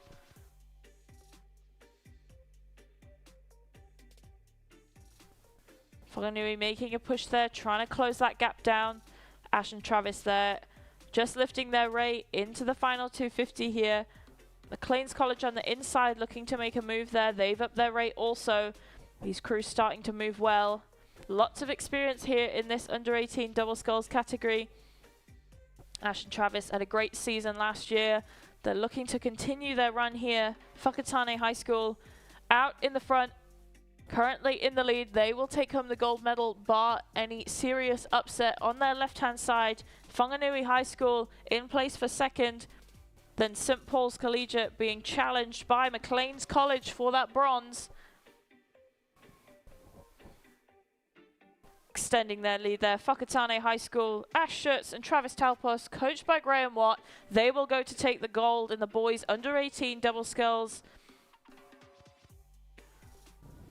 Whanganui High School there, firmly in place for second. They've got a bit of Clearwater back to the battle for third, but it's Maclean's College who've pushed up and over St Paul's Collegiate crew. They'll go on to take the bronze. Second crosses the line now from Whanganui High School. Third there, Maclean's College take the bronze. Then St Paul's Collegiate come through in fourth. Pukekohe High School, they'll come through in fifth. Then we go over to New Plymouth Boys High School, back to the inside to St Peter's, and then to Te Aho Te Kura Punamu. That was your A final there of the boys under 18 double sculls.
Just started now is the girls under 15 Coxed 8 finals. Lane 1 we have Westlake Girls High School, Coxed by Layla Currancho. Lane 2 Samuel Marsden Collegiate, Coxed by Abigail Lindrum. Lane 3 is Dawson School for Girls 2 crew, Coxed by Kate Miller.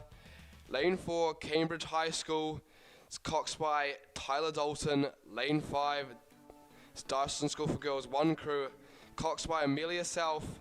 Lane 6 Waikato Dawson School, coxed by Kerry Ormsby. Lane 7 St Cuthbert's College, today coxed by Linnea Karanalake.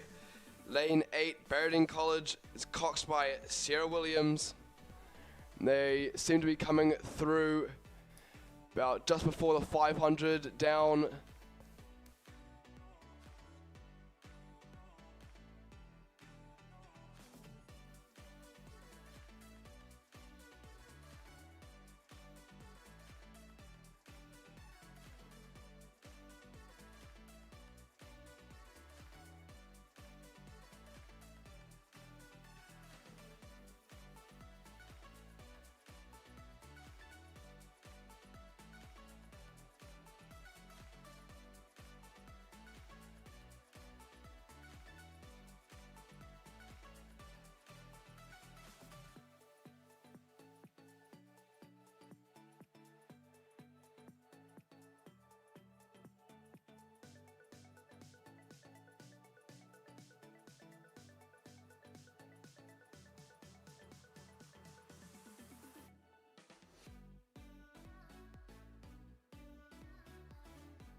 From the tower, I'm led to believe that it is the Diocesan School for Girls crew in lane 5 currently leading, but they are challenged equally by Westlake Girls in lane 1 and Cambridge High School in lane 3.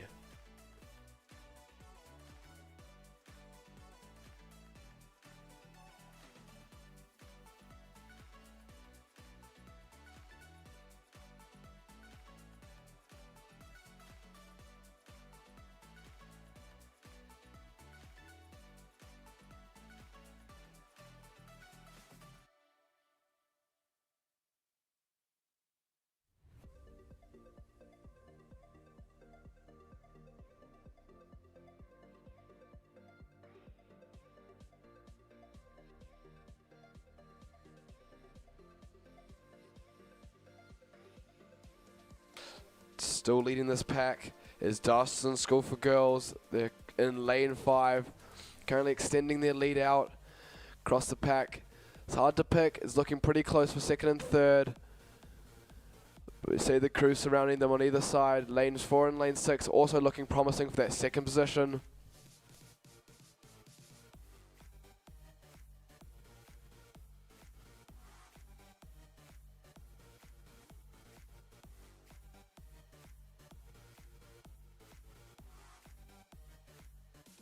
Though it's hard to tell the rest of the pack, it's easy to see that Dawson School for Girls extending the clear water they have on the rest of the competition.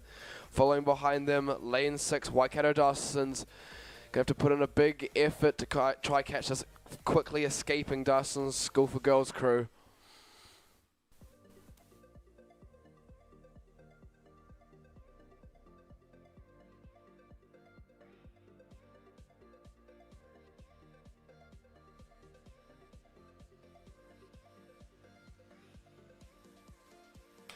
Going through the final 500 meter boys, it's Dyson's School for Girls still leading, still extending their lead, looking long and strong, coming into the area we see the biggest winds from. Back on them, it's either lane 6, I think it is lane 6, Waikato Dyson sitting in second, with Cambridge High School sitting in third. The fight for fourth is also on. It seems pretty close between Dyson School for Girls second crew and the crew from St. Cuthbert's College in lane 7. But out in front, very consistent through this entire final today. It's Dyson School for Girls. They are pushing further out. We'll say there's no need to whine because they're already so far out in front.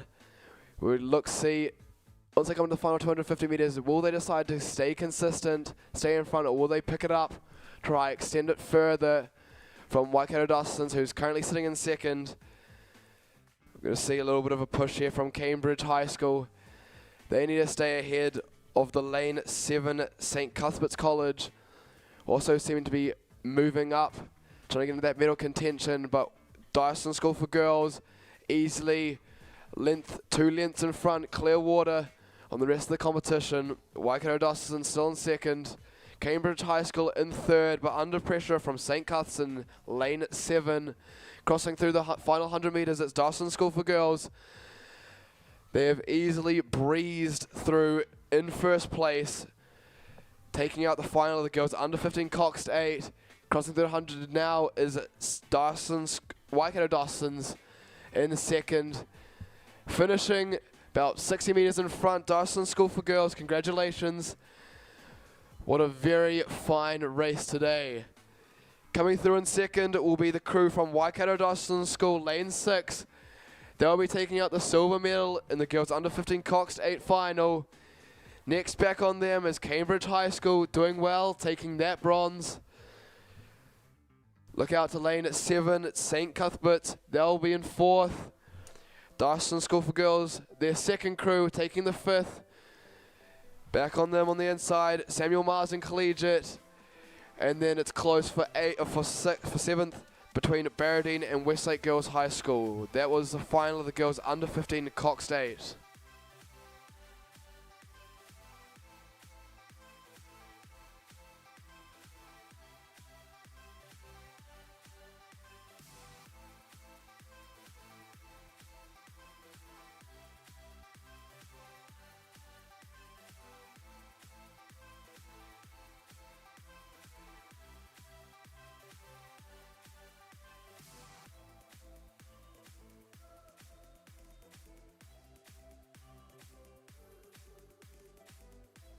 On the course now, the B final of the boys under 15 Coxed fours. In lane 1 we have Hamilton Boys High School, their number 3 crew. Second crew from Mount Albert Grammar.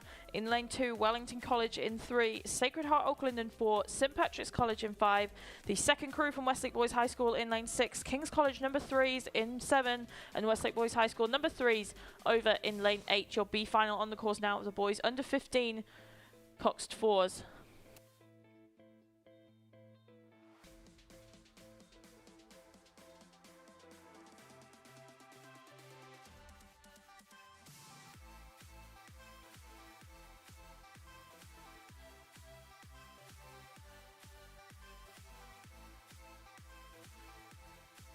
With a strong start in these opening stages, it's Hamilton Boys High School's number 3, Sacred Heart Auckland, and Westlake Boys High School number 2 crews. Moving towards the halfway point in this race, close field here in the B final of the boys under 15 Coxed fours.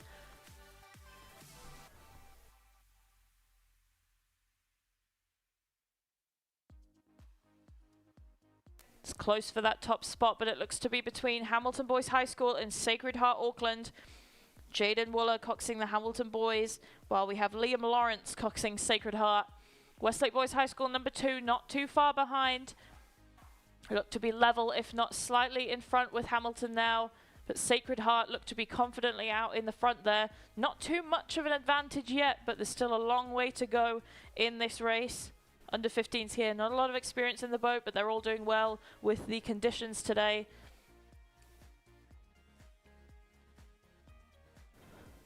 A push coming there from Mount Albert Grammar, looking to move up on that Hamilton crew. Sacred Heart in the middle, going well. They're being challenged by Wellington College on their right-hand side. And Westlake Boys number 2 staying in the mix.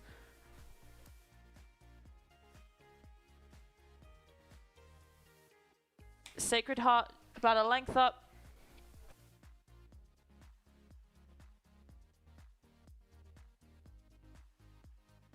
Into the second half now, and it's Sacred Heart Auckland out in the front. They're being challenged by Hamilton Boys 3 on the inside and Westlake Boys number 2 over in lane 6. Your B final of the boys under 15 Coxed fours.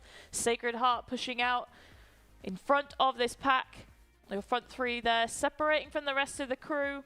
Fourth looks to be with Wellington College, then over to Westlake Boys High School number 3. They're being challenged by St Patrick's College in the middle there. Close field here in the B final of the boys under 15 Coxed 4, but Sacred Heart Auckland hanging on to that lead. Crews start to lift now as they're into the final 500 meters. Sacred Heart Auckland sitting in the lead here. Behind them, Hamilton Boys High School and Westlake Boys. Then we move back to Wellington College. Then it's to St Patrick's and Westlake Boys. Then back to the inside to Mount Albert Grammar, and then over to King's College number 3s. Sacred Heart Auckland rowing really well for under 15s, managing well with the conditions. They're holding out in front over Westlake Boys and Hamilton. It's going to be tight for that second place finish. Hamilton putting in a lift there. They're trying to move up and ahead, but Sacred Heart hanging on to that lead. These crews trying to stay nice and tidy into these final stages. Still a little bit gusty down this end with the wind. Sacred Heart hanging on to first between Westlake Boys High School and Hamilton Boys for that second place. Then it's back to Wellington and St Patrick's College. Sacred Heart still with about a length and a half advantage. Rowing really well into these final stages. Westlake Boys number 2 look to have just overtaken Hamilton Boys on the inside. It's going to be tight for that second place finish. Then we go to Wellington College. They've moved up and over St Patrick's. St Patrick's sitting in 5th, then over to Westlake Boys number 3. Back to Mount Albert Grammar and then to King's College. Sacred Heart, an excellent second half of this race. They've held on to that advantage the entire way down. Westlake Boys number 2 look to have moved ahead of Hamilton 3. A great row from them. Hamilton keeping it nice and clean into these final stages. Great rowing here from these under 15s. But Sacred Heart, they will go on. They extend their lead away from Westlake Boys High School. They'll take the win here in the B final of the boys. Under 15 Coxed 4s. Sacred Heart First place there, Westlake boys just trying to hang on to hold off a push from Hamilton boys on the inside. Westlake boys number 2 take second, Hamilton boys in third. Then it will be Wellington College. Then over to St Patrick's. They come through the line now. Westlake boys number 3 a few lengths back.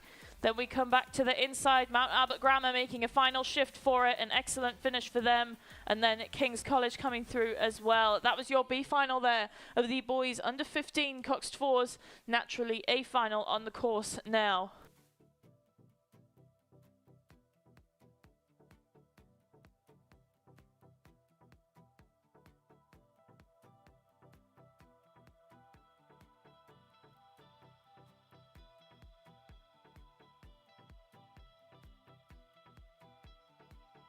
Underway now, the A final of the boys under 15 Coxed 4s. In lane 1, we have Mount Albert Grammar, Westlake Boys High School. In lane 2, King's College in 3, Hamilton Boys High School in 4, Hamilton Boys High School number 2 crew in 5, King's College 2 in 6, Whanganui Collegiate in 7, and Sacred Heart Auckland number 2s over in lane 8. And it's a close field again here in the A final of the boys under 15 Coxed 4s. See those middle few lanes there, pretty level at this stage.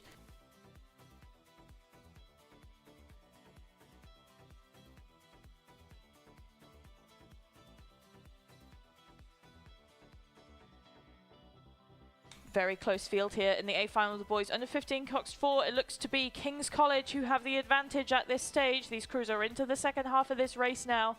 Close field here with King's College and Hamilton Boys up in the front.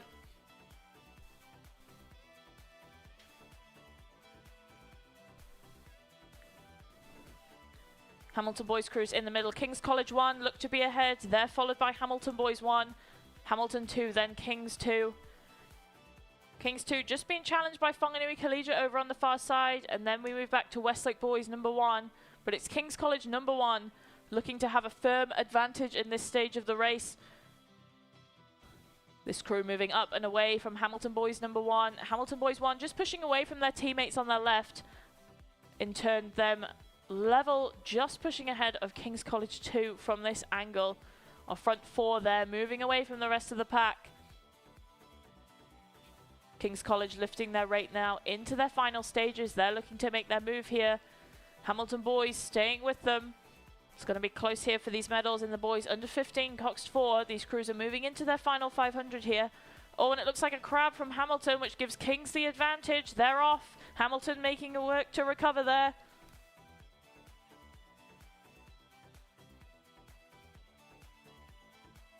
Hamilton Boys, a good recovery from them there. They've been overtaken by their teammates, but it's King's College still out in the front.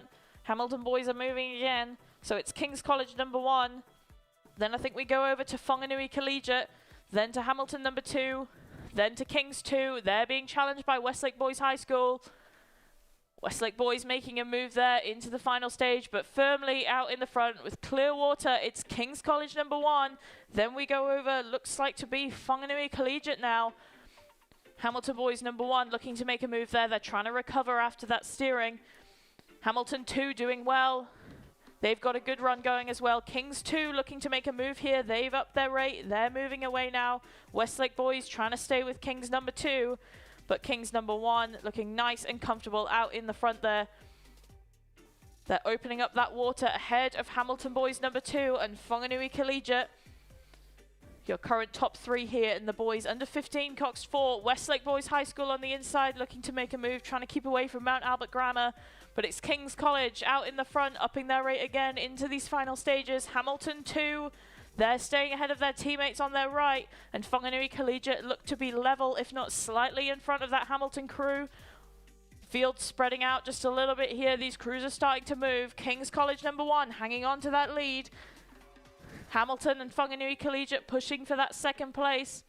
Hamilton 1 made a good recovery, but they're now into 4th. They're being chased by Kings number 2, who've got a good run going now. Kings 1 pushing away there, extending that lead out, opening up that water over Whanganui Collegiate. They've pushed into 2nd over Hamilton Boys. Then we go back to Hamilton just ahead of Kings 2, then to Westlake Boys, and then on the inside to Mount Albert Grammar. But it's Kings number 1. They charge to the line. They'll take the gold here in the boys under 15 Coxed 4. Whanganui Collegiate look to come through in second, but they're being challenged by Hamilton. They'll come through for silver. Bronze to Hamilton Boys number 2. Hamilton Boys number 1, a good recovery from them puts them in 4th. Then to Kings 2 for 5th. Then to Westlake Boys High School. They'll come through in 6th, followed by Mount Albert Grammar. Then we go over to Sacred Heart Auckland number 2. Great racing here in the boys under 15 Coxed 4s, your A final. And here we are just joining the B final of the girls under 17 double sculls. So in lane 1 we had ACG Strathallan. Lane 2 we have Mount Albert. Lane 3 we have Mount Albert. Lane 4 we have Glen Dowie. Lane 5 we have Pukekohe High School. Lane 6 Diocesan School. 7 Glen Dowie again, and lane 8 we have Samuel Marsden. So let's just see who is in the lead. It looks like the unmistakable red hats of Diocesan School for girls. As we just move through the 1K marker there, they have about a half a boat length, only just over Glen Dowie. And they are rowing nice and strong here, these girls, certainly. Now, the wind has calmed down a little bit, which is certainly making life a bit easier, but we still have the helpfulness of this tailwind. So Diocesan School for Girls currently leading by about 3/4 of boat length over Glen Dowie. And then we go back to the crew on the outside here, Samuel Marsden currently sitting in 3rd, but the real battle there is for 4th, 5th and 6th between Pukekohe, Mount Albert and ACG Strathallan. Those 3 there locked in tight, in quite a tight battle, but they are moving up. Pukekohe is moving up on Samuel Marsden. They are looking to try to come top 3 in this girls under 17 double sculls B final.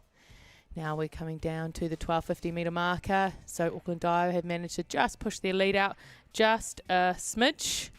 So they are 1 length up on second place, which is currently Glen Dowie. And that is good. They're holding a nice lead there. But these 2 crews out in front are being reeled in by the rest of the crews behind them. So it is a great race here in the B final of the girls under 17 double sculls.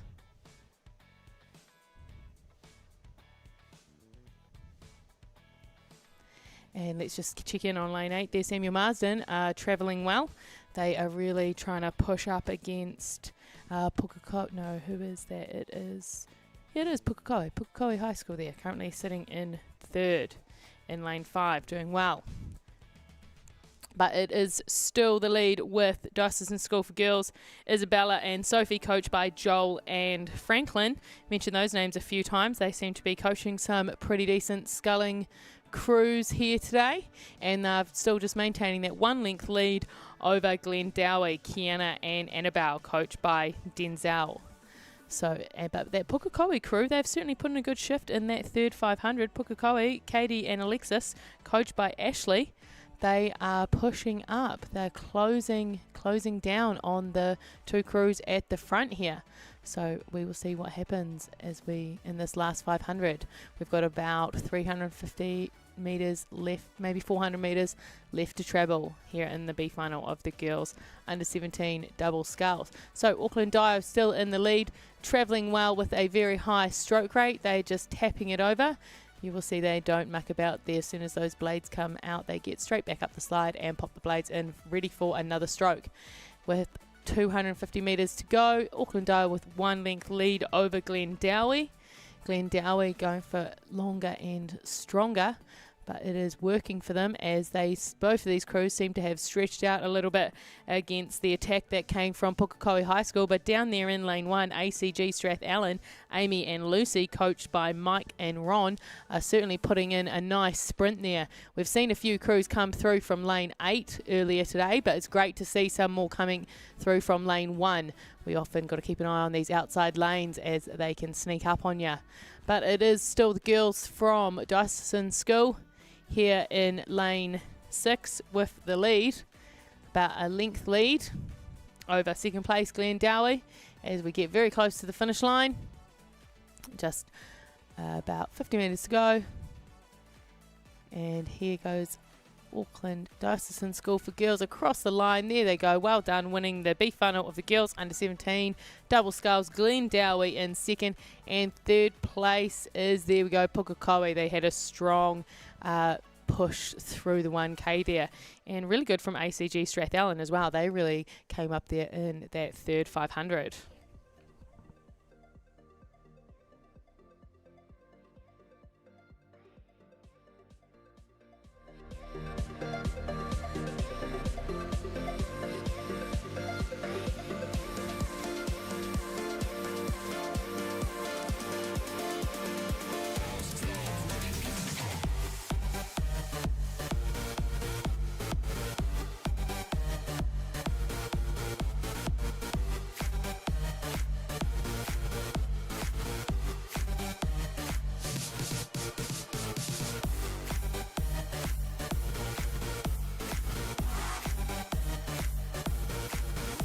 And here we are, just heading up to the start of the girls under 17 double sculls A final. So we have got Hillcrest in 1, Gisborne in 2, St Kentigern's in 3, Hauraki in 4, Whanganui High School in 5, Whangarei Girls in 6, Iona in 7, and St Paul's in 8. So we will catch up with this race and see who is in the lead. But at the moment, it does look like the crew in lane 4, Hauraki Plains, they have certainly asserted themselves early as pushing out in the front, and it was Hauraki Plains who won one of the semi-finals yesterday, and Whanganui High School won the other semi. So we were expecting to see a good battle between those two, but it certainly is these two out here in 7 and 8. Iona and St Paul's are right up there. So it is currently Hauraki Plains, Taylor and Page, coached by Maggie, currently in the lead here in the A final of the girls under 17 doubles. But there is a fantastic battle happening about a length back for silver and bronze between St Paul's, Sophia and Olivia, and Iona, Sarah and Megan. Both Sarah Ritchie, Megan Ritchie. I wonder if they are sisters. I think if you get siblings in a boat, you get a bit of an advantage. But here we go. St Paul's maybe just got their bow ball ahead of Iona, but it still is our girls from Hauraki in lane 4, maintaining a good bit of clear water as we come into the last 500 metres here in the A final of the girls under 17 double sculls. So let's go get a closer look at Hauraki. Those orange blades, very distinctive. Makes it nice and easy for the spectators on the bank to see them coming down the course, but they are keeping their rate up nice and high. You see Paige there in the stroke seat. She is sitting nice and tall, and she makes sure that it's very easy for her to then rock back out of the finish. You don't want to hang around there too long when you're trying to whip up the rate. But yeah, she is sitting up nice and tall, making it easy, and the bow girl of Taylor is managing to just go with her. So very in sync crew there from Hauraki. And while we've been checking them out, they've certainly extended their lead a little bit. They've now got about maybe 2 lengths of clear water, so sort of a 3-length lead there for Hauraki. But it is a good battle here between Iona and St Paul's for silver and bronze. It is stroke for stroke. Iona St Paul's, Iona St Paul's. Ultimately, let's see what kind of sprint these two crews get as we move into the last 250 metres of this race. Iona there just putting in a bit of a shift. That's a big 5 strokes from Iona. They're now pushing up to maybe a canvas lead, but St Paul's in lane 8 is not letting them get away. St Paul's putting in some strong strokes in response. They've clawed that back to now it's only a half a canvas lead to Iona. Both of these crews slowly reeling in Hauraki, but Hauraki is nice and far enough ahead. If they just continue what they do, they will maintain this lead. But Iona has gone again. Iona up on the rate. Iona now moving to half a length ahead of St Paul's. You see those big, strong strokes. You can tell with how their bodies are braced that Iona is really sprinting up. Now they've got almost a full length over St Paul's. They're They have said we want silver and we're going to go get it, as we see Hodaki come down to the line. Hodaki takes the win in the girls under 17 double scull with an amazing sprint from Iona to get silver, and St. Paul's in bronze. Fantastic race from all these crews. Oh, there's quite the race for 4th, 5th and 6th. Very close there between Wanganui, Gisborne and St. Kitts there. Very close on the line, that 4th, 5th and 6th. Great work there in the girls under 17 double sculls A final.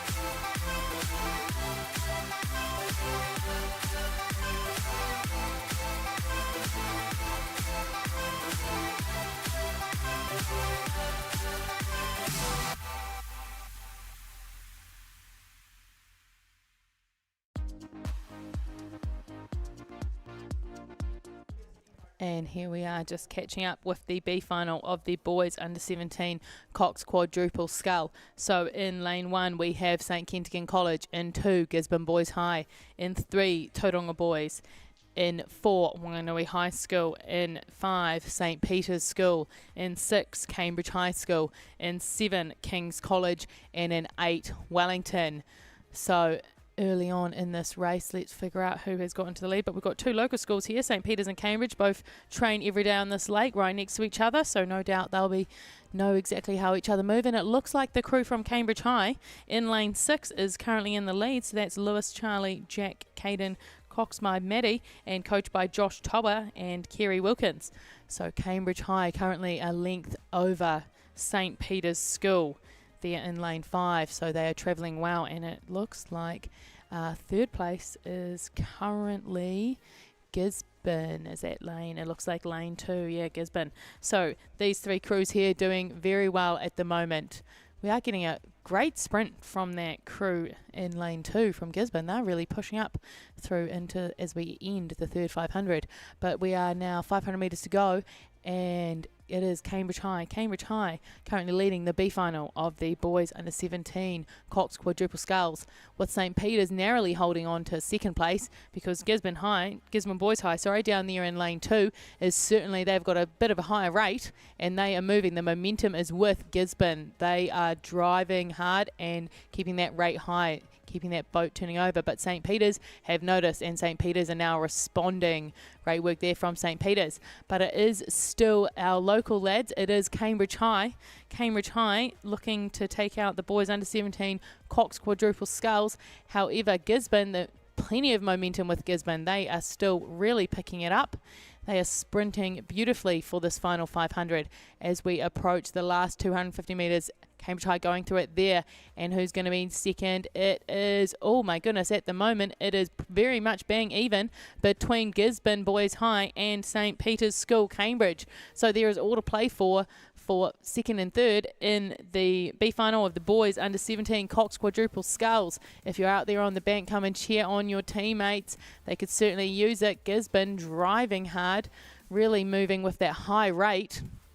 They're great scullers, Gisborne. They always produce a few good sculling crews, so they certainly know what they're doing, and they certainly know how to have a sprint by the looks of this. As we down to 100 metres left to go, Cambridge High certainly maintaining a strong lead. Cambridge High still a length, so they've seen those 2 fighting behind them, but they have made sure that they keep ahead of them.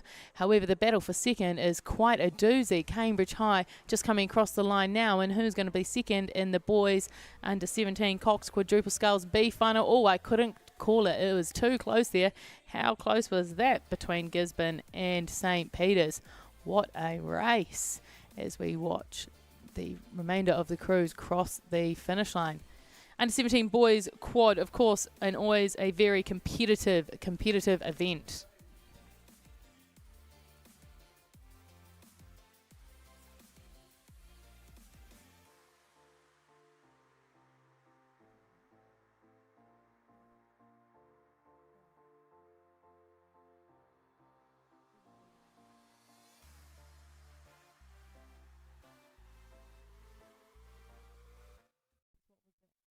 At Milford, we understand it takes dedication, teamwork, and commitment to the long term to achieve outstanding results. And we are proud to be investing in the rowing champions of tomorrow. Official live stream partner to Rowing New Zealand. Milford, invested in you.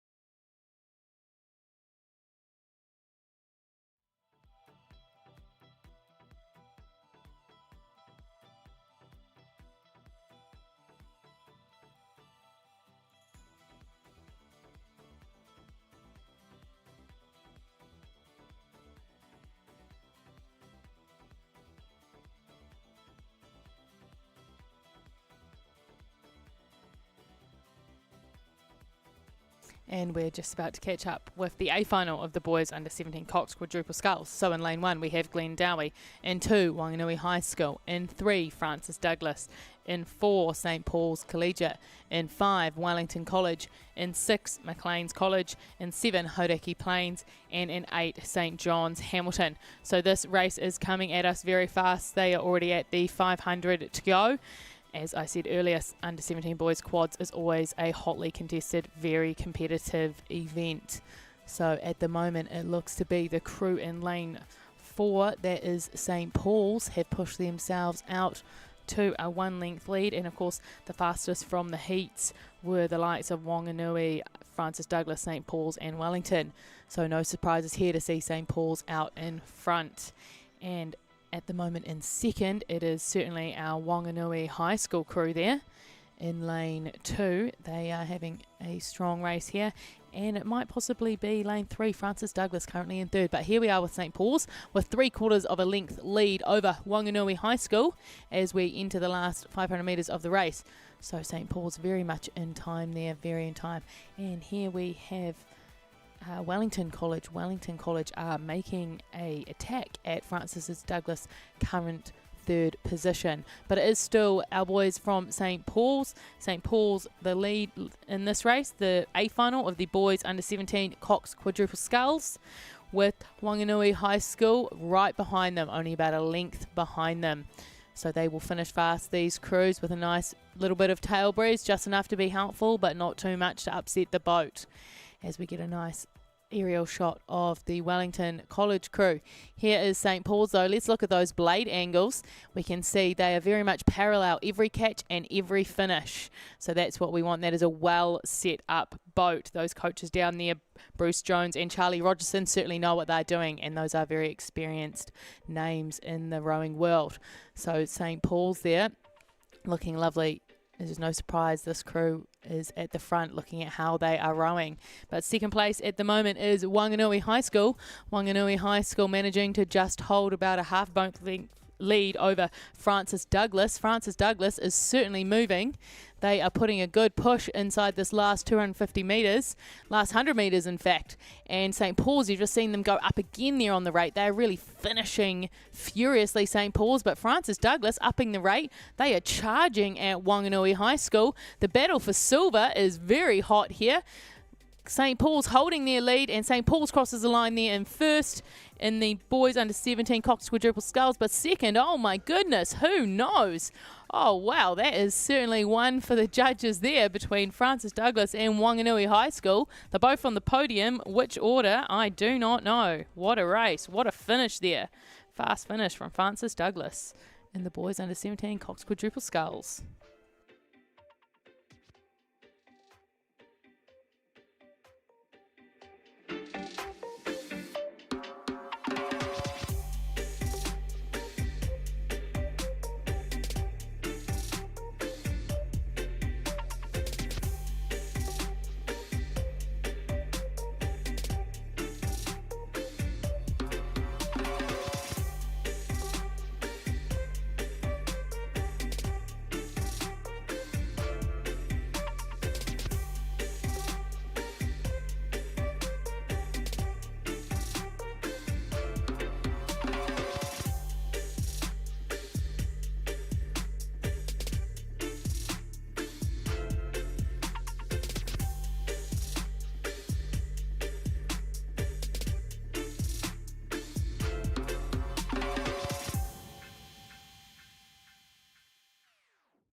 And here we are just catching up with the B final of the girls under 18 novice Coxed 4 race. So in lane 1 we have Cambridge High, in 2 Diocesan School for Girls, 3 Epsom Girls Grammar, 4 Queen Margaret, 5 Barradine, 6 Epsom Girls Grammar number 2, 7 St Peter's, and in 8 we have Onslow. And that wind, a little update on the wind, it is from the direction of 186 degrees. Yesterday it was 264. So it's sort of, yesterday was a bit more of a head, today a bit more of a tail. Get your compasses out, team, and see exactly where that direction is if you're interested. But here we are catching up with this B final, and they are just stretching out into the second 500 metres of the race. And it looks to be our girls from Epsom Girls Grammar down here in lane 6. That is coached beautifully by Keith Hibbard. They are in the lead. And you see they have a nice controlled rate, you know, they've got a good control up their slide. Novices tend to rush up a bit quickly, but not this crew. This crew from Epsom, they know how to control their slide, and that means they're not negating any of the hard work they are doing on the drive phase. These girls from Epsom have been coached well, and no doubt their coxswain there, Isabella, is giving them a good few words of encouragement. But coming through that buoy line there, it is very close as to who is second, third and fourth. It might just be Queen Margaret currently in second, with Diocesan School for Girls 2 in third, and then St Peter's managing to hold on to fourth at the moment.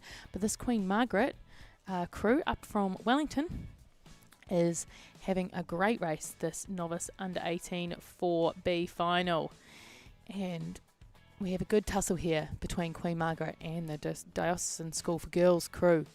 So you can see it's just stroke for stroke, bow ball for bow ball. It's great when you see two crews next to each other like this, so you can really see what we mean by the surge, because often two crews will come through the finish line at the same time, and it's very hard to pick who wins, and it's actually which bow ball happens to surge up and forwards at the exact moment. So this is a great trot for us to look at those bow balls and see how they do surge. But it is Queen Margaret seem to be just squeezing away a little bit away from the Diocesan School for Girls crew here as we come inside the last 750 metres of this race. So let's go find those leaders though. Epsom Girls, they have stretched out their lead. They are rowing nice and long and controlled. Controlled is a key word many novice coaches will repeat over and over again. They're always wanting their crews to be controlled and powerful, which is exactly what this Epsom Girls Grammar crew is doing. You would just see they have got the standard rig there, which is certainly much easier to set up the boat. We've seen plenty of tandem rigs in the older, more experienced age groups, but with the novices we tend to stick with the standard rig. It makes it a bit more stable and easier for them to understand. But we are now inside the last 500 metres here. Eggs, of course, Epsom Girls, they like to paint their boats that beautiful yellow, blue, yellow. You can certainly see them coming and you know who they are. It really ties into the school spirit, and I'm sure there'll be a good collection of girls on the bank now getting ready to cheer on their teammates as we get closer and closer with every stroke. But let's see who's in second at the moment. It looks to be Queen Margaret. Queen Margaret still holding on to that second position here in the B final of the girls under 18 novice Cox 4. And just a reminder, that means everyone here is in their first year of the sport. So it's great to see so many young people keen on trying a new sport. As we look back at the rest of the field, St Peter's travelling well there, and Onslow College out in lane 8. Umpire Boat, he's doing a great job there too, isn't he? We cannot do these races without our umpires. They keep our crews all in line and ensure a fair race. But it is this crew here from Queen Margaret. They're doing very well to hold that one-length lead to maintain second position over Diocesan School for Girls, and it is still our Epsom Girls Grammar crew out in front. Potentially their Queen Margaret may have pulled up a bit. They've shortened that gap, that's for sure, but Epsom Girls doing a lovely job there of keeping their stroke long and controlled and maintaining their lead as we're now well within the last 250 metres. Rowing past, or might I say charging past, the spectator bank. So Epsom Girls Grammar travelling well here into the last 100 metres. And Queen Margaret, they're doing a fantastic job to hold on to second place. But Auckland Diocesan down there in 2 is certainly pushing up a bit. They may have just lifted their rate.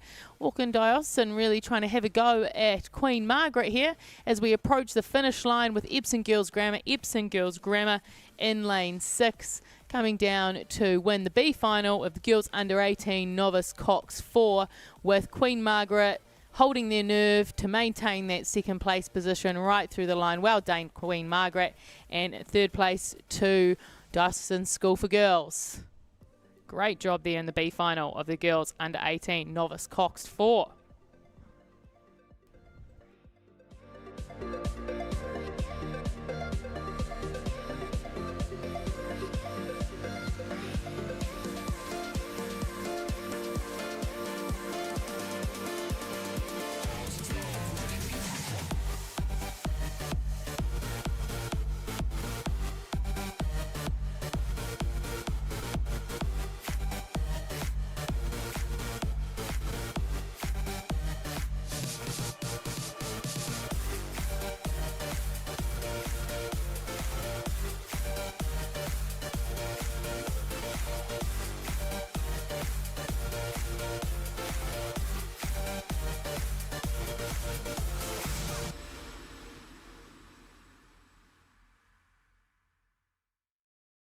So here we are heading back up the lake to join the A final of the Girls Under 18 Novice Coxed 4. So in lane 1 we have Waikato Diocesan, in 2 St Mary's College, in 3 Westlake Girls, in 4 Epsom Girls Grammar, in 5 Hamilton Girls High School, in 6 Wanganui High School, in 7 and in 8 we have Sacred Heart Girls from Hamilton.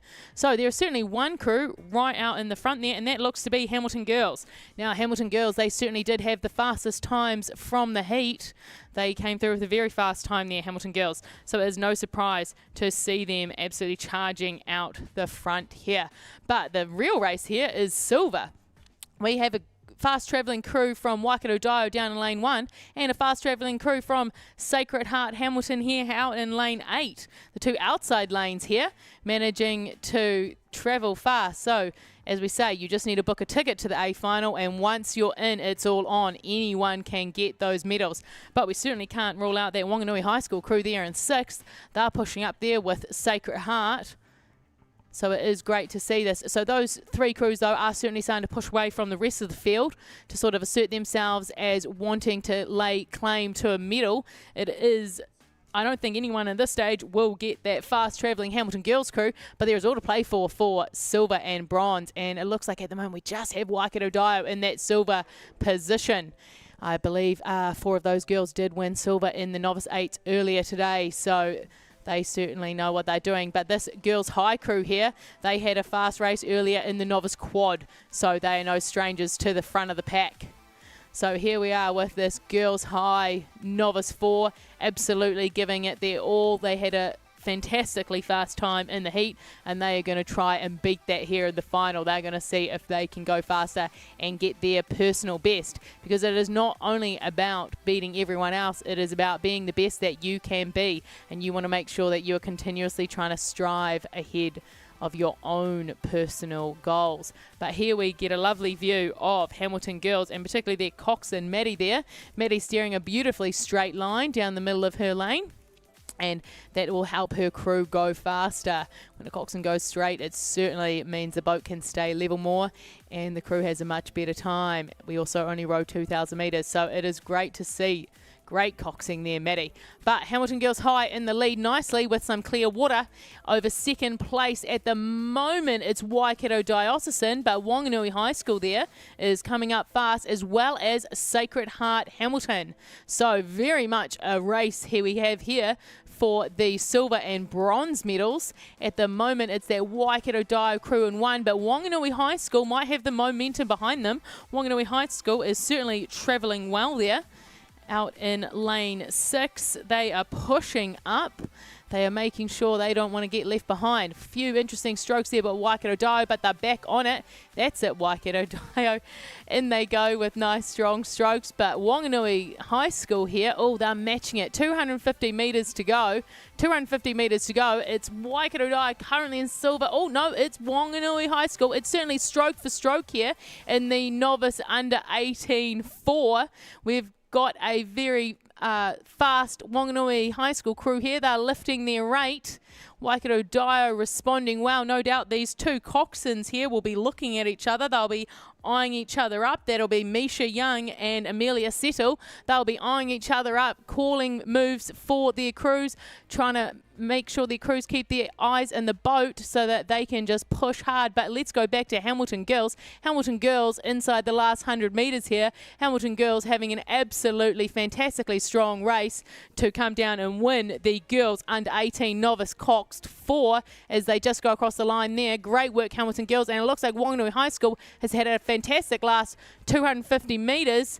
And who is going to take the silver? I believe it's Wanganui High School, followed closely by Waikato Diocesan and Sacred Heart Hamilton in third. What a great race there by all those crews in the girls under 18 novice Cox for a final.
And we're just heading up to the B final of the boys under 18 novice Cox quadruple sculls, which was just held up ever so slightly for a breakage from one of the crews, but they're away nicely now. So in lane 1 we have Otamotai College, in 2 Rotatuna High School, in 3 Pukekohe High School, in 4 Tauranga Boys, in 5 St Kentigans, in 6 St Paul's, 7 Maclean's, and in 8 we have Hauraki Plains College.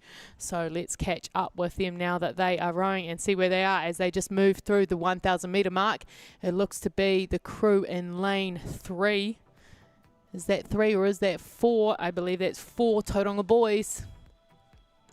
Tauranga boys seem to be in the lead here in the B final of the boys under 18 novice Coxed quadruple sculls, with Pukekohe High School just on their right hand shoulder, moving very fast, keeping right up with them. So these two here in the lead, Tauranga boys and Pukekohe High School.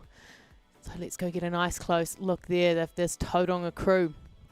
They've got a very high rate, this Tauranga crew, haven't they, in the second 500? That's obviously part of their plan. They like a nice high rate. Any crew that loves a high rate, you know they've got to be fit. You've got to be fit to keep the rate up that high for that long. So this must be a very well drilled crew here from Tauranga boys, coached by Sarah Coatsworth. But right hot on their tails is that Pukekohe crew, Pukekohe High School, sitting right there in second, still in touching distance, but it's very close there for 3rd, 4th, 5th and 6th in the B final here of the boys under 18 novice Coxed quadruple sculls. We certainly have a fast crew there from McLean's. McLean's trying to break away from the back half of the pack and push up to the front. Sometimes it's a bit like cycling. You get caught in a bunch you don't want to be in, and you've got to move up to the bunch in front, and that is hard going when you're out there moving by yourself. But let's head back over to the leaders. Tauranga boys still maintaining that nice high rate, still maintaining a 3/4 of a boat length, maybe a half boat length over Pukekohe High School. Pukekohe have lifted their rates certainly recently to match that high rate of Tauranga, and that has paid dividends for them as they start to move up. We have 750 metres left to travel in this B final of the boys under 18 novice Coxed quadruple sculls. And we still see Tauranga boys maintaining their lead, maintaining their composure, which is a lot easier said than done for novices. Novices love to have a good look around, know what's going on. But these Tauranga boys, they're keeping their heads firmly in the boat, listening to their coxswain, and they are doing the mahi. If they do the mahi, they will get the treats. And that would be to come 9th, of course, place 9th overall in the North Island. But Pukekohe High School is really pushing up here. They have brought the lead back. They have reeled Tauranga in a little bit. Pukekohe now only about a half a length behind Tauranga, but Tauranga are in the fortunate position of being able to look across and just command the race.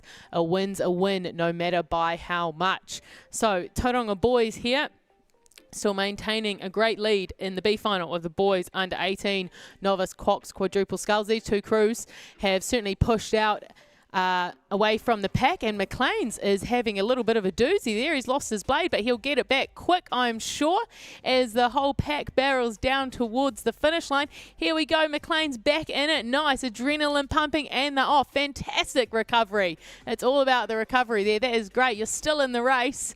Off we go. Let's go check in on our leaders, though. Tauranga boys a length ahead of Pukekohe, so they have certainly just inched out, has Tauranga boys. Nice, fast speed travelling boat here. Pukekohe, though, they're certainly making it hard for them. They're not letting them getting away. Pukekohe is now a length down, but they are still trying to keep up with them. But Tauranga boys here, they've lifted the rate again, certainly lifted the rate as we come into, and there we go, he's all right, he's off. This is why we love novice racing. Anything and anything will happen, but Tauranga boys still, you've got fantastic momentum on that boat. You can just keep it going, Tauranga boys. That is great. Pukekohe has capitalised a little smidgen on that, though. They've just closed the lead down to about a half a length, but it is still Tauranga boys. These novices from Tauranga boys are doing a fantastic job at rowing nice and cleanly now in this little bit of tailwind that I believe is 3.94 kilometres per hour at the moment. But Pukekohe is coming up. Pukekohe with a fast finish. Tauranga boys still managing to hold on. Both of these crews finishing fast as we're in the closing stages. It's a canvas to Tauranga as we come down to the line. Can they hold on? Pukekohe sprinting for the line, and Tauranga manages to just hold on. Well done, Tauranga. You can be proud of yourselves for that for sure. That was quite the race. Good work and fantastic job, Pukekohe.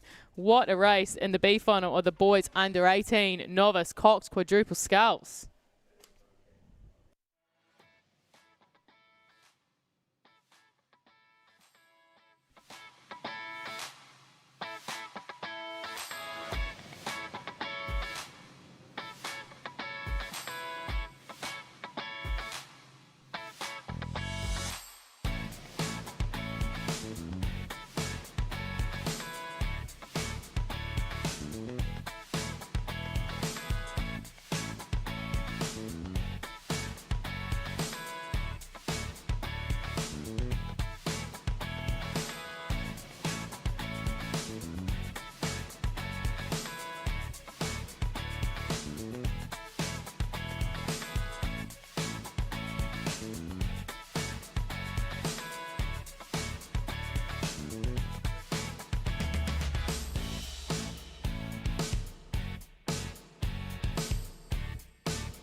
And here we are just catching up with the A final of the boys under 18 novice Coxed quadruple sculls.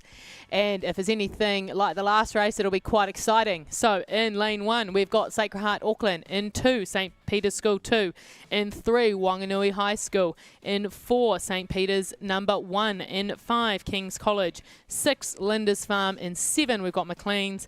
And in 8, we have St. Kentigans. Now, in the heat, well, was it the semi-finals for this, St. Peter's School number 1 there in lane 4, they really ran with it. They had a very strong race. They were quite a way ahead of the rest of the field. So we will see if they will be able to back that up today or not. They also had a very strong novice double at the start of the day. So it might be some of these young men as well. But there we see that beautiful arrowhead formation, which in theory, the faster crews are in the middle, but as we've seen from recent races, anything can happen and anyone can come from anywhere. Never rule out lane 1 or lane 8. But it certainly is that St. Peter's crew number 1 of Matt, Josh, Brady, Mateus and Coxed by Jade, coached by Joseph and Jasper, currently in the lead. So they're doing a fantastic job here in the squad. And right behind them, hot on their tails, is King's College. King's College there, coached by Harry Lynch. We'll give a shout out to Harry Lynch. He is a St. Peter's old boy, so I'm sure he'll be happy if either crew makes the podium. But they are managing to just hold a small lead over Wanganui High School. Wanganui High School travelling very well. We do keep seeing a lot of Wanganui High School crews in the front of these sculling races. So how good is this? Very strong program they have there. But it is the St. Peter's boys. St. Peter's are pushing out to about 2 lengths lead as we are moving into the second 500 of this race. Wanganui High School doing a good job to push up on that King's crew there. Certainly a lot of these boys also raced earlier in the Novice 8s, which was quite a race as well. Novice racing, very interesting. There's a lot going on. But look at this very distinctive row suit here of St. Peter's. Love that blue and red. You can see it coming a mile away. And we just moved through there, the 750 metre marker. So now we're into the middle of the race, the middle section. This is certainly where we need to get to work. A lot of crews, this is where they put the hammer down and they really try to move up. This is where you go, okay, where are we sitting now and where do we want to be? And then the next question, how are we going to get there? So that's what the Coxons will be running through in their brains, and they're now going through the hows. And they are pushing their crew up, whether it's tidying up some technique, whether it's asking for a bit more power, whether it's a bit more belief, they will work and they'll get their crews up there. But that King's College crew, they certainly saw that Wanganui High School crew push up on them, and they said, no, we started in second, so we're going to push back again. And here is King's doing a lovely move as we move through the middle here, just to maintain that second position, but certainly not getting rid of Wanganui High School. Wanganui High School is certainly holding on. Wanganui High School is swinging well together there, and they are getting good momentum on their boat. As we move through the 1,000 metre mark, we're now halfway into this race, halfway through the A final of the boys under 18 novice Coxed quadruple sculls.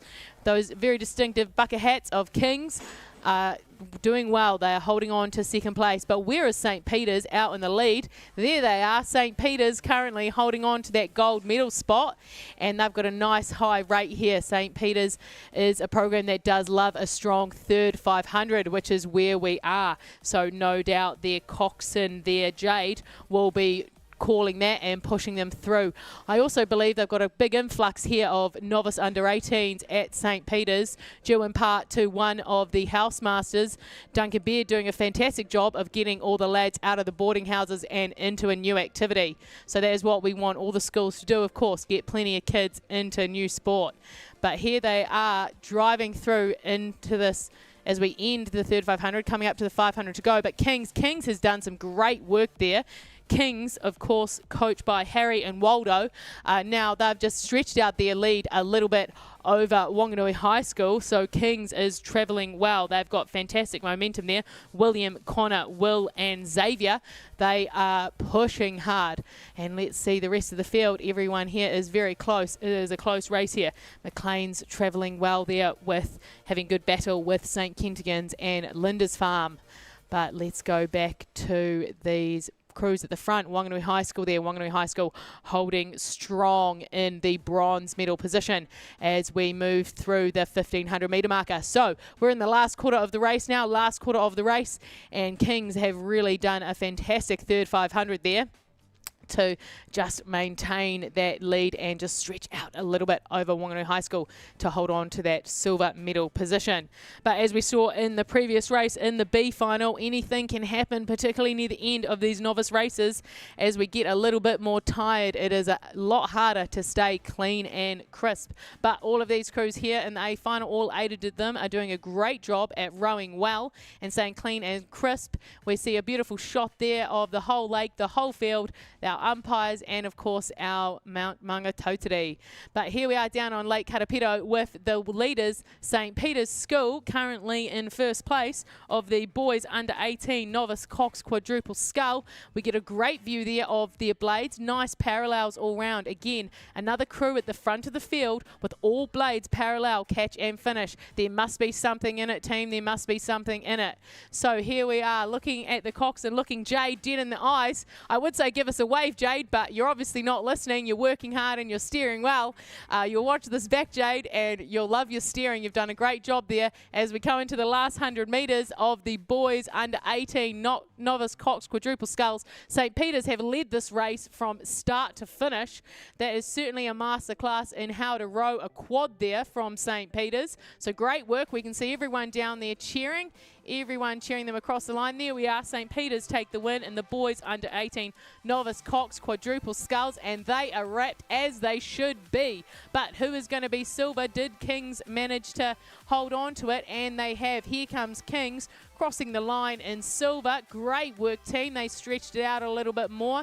And then bronze. Let's see who ends up going for bronze. And it is Wanganui High School. Nice work. That rounds out the medals there in the boys under 18 novice Coxed quadruple sculls.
And here we are just joining the B final of the girls under 16 double sculls. We have about 500 metres left to travel. We have got Barradine in 1, Kent in 2, ACG Tauranga in 3, Pukekohe in 4, in 6 we have St. Catherine's College, in 7 Hauraki Plains, and in 8 St. Paul's.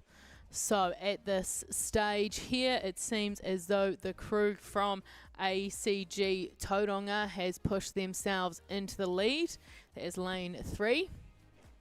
And they are closely followed by St. Catherine's out there in 6. So it's great to see some of these smaller schools, smaller programs represented well here in these A and B finals today. But ACG Tauranga, Emily and Tallulah, coached by Nick, are currently doing a fantastic job of just maintaining that lead. Under 16s, of course, a very big cohort. Under 16s always typically plenty of numbers, so managing to make either an A or a B final at the North Island Secondary School Champs in an under 16 small boat is quite a feat. So they have done well to get here, all of these crews. But it is certainly this crew from ACG Tauranga that are holding about a length and a half lead over this crew here in 6 from St. Catherine's College. That is Beatrix and Anastasia. They are doing a fantastic job at just keeping contact nice and close, not too far behind, close enough that you can sprint up.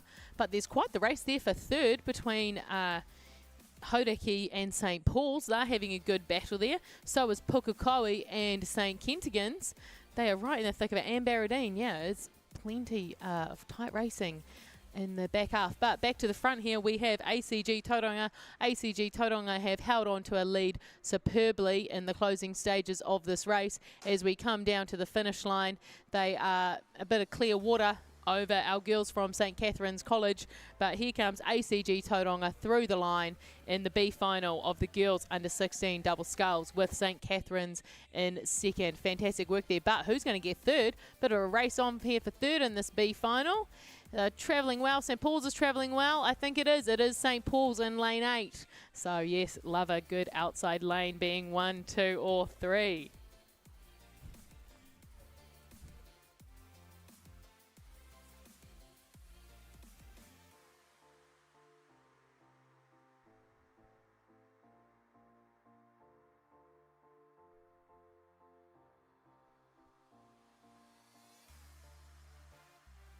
And we are getting the races sent down to us nice and fast, because here is the A final of the girls under 16 double sculls. So in 1 we have Cambridge High, 2 Whanganui High School, 3 Samuel Marsden, 4 Huanui. In 5 we have St. Paul's. In 6 Wellington East Girls. In 7 Gisborne Girls High School. And in 8 we have Takapuna Grammar. So who is in the lead here? They have certainly pushed themselves out. They have asserted dominance here. It looks to be lane 4. I'm going to say that's lane 4 at the moment. St. Paul's. We'll just get a closer look. No, it's not. It is Huanui. Huanui is out in the lead. Great work here from this Huanui crew. They certainly had a fast time in the semi-final. Huanui, Samuel Marsden, Whanganui High School and St. Paul's are the 4 crews that had very quick times in the semi-finals. So it is no surprise to see Huanui leading the pack of the A final in the girls under 16 double sculls. But there is quite the race there for silver between Whanganui High School and Samuel Marsden. They are having a great battle there in lanes 2 and 3. So if you're on the banks and you're from Whanganui High School or Samuel Marsden, get down there, get cheering. These girls are going to need your support. But it is certainly the 2 from Huanui College that are maintaining a strong lead. And their rate isn't too high. Their rate is perfect. Their rate is treating them well. They have certainly got long and strong strokes there, but it is the race for second. Samuel Marsden just about maybe a canvas up over Whanganui High School, but Whanganui High School is certainly lifting their rate. We are inside the last 250 metres here when everyone wants a sprint, everyone wants a fast finish. Samuel Marsden, though, responding well, finding the boys there, but it doesn't matter. We bounce off them and we move on. Great work, Samuel Marsden, stretching out to a length over Whanganui High School, but Whanganui High School lifting the rate again, trying to catch them. But Samuel Marsden sees that and they raise their rate again as we're inside the last 100 metres here. And Huanui College must be getting close to the finish line now. They are certainly travelling well down there in lane 4. Huanui, Dovey and Anna, coached by Chris Williams. And they cross the line there to take the win, take the gold in the girls under 16 double. Who's going to get silver though? It was a great shift from Samuel Marsden in the last 250. Great work, Samuel Marsden, for the silver. And Whanganui High School cling on to get bronze, only narrowly over who was that out there in 6? They did very well. Yeah, I think it was Gisborne Girls High School, a very close 4th, and same with Takapuna Grammar.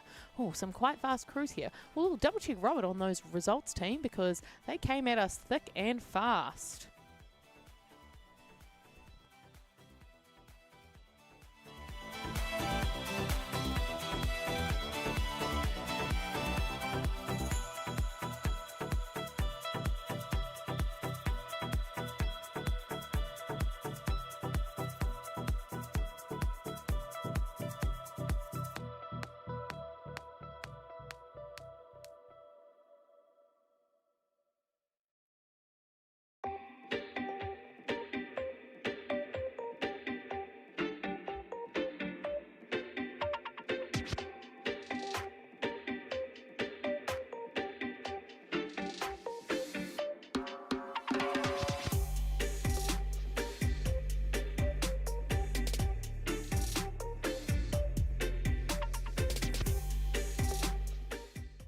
And here we are with the B final of the boys under 16 single scull. So in lane 1 we have Aquinas College. In lane 7 we have Trident High School, and in lane 8 we have Tawa College. So Albert Swanepoel here of Tawa College is doing well in lane 8 to currently maintain that lead.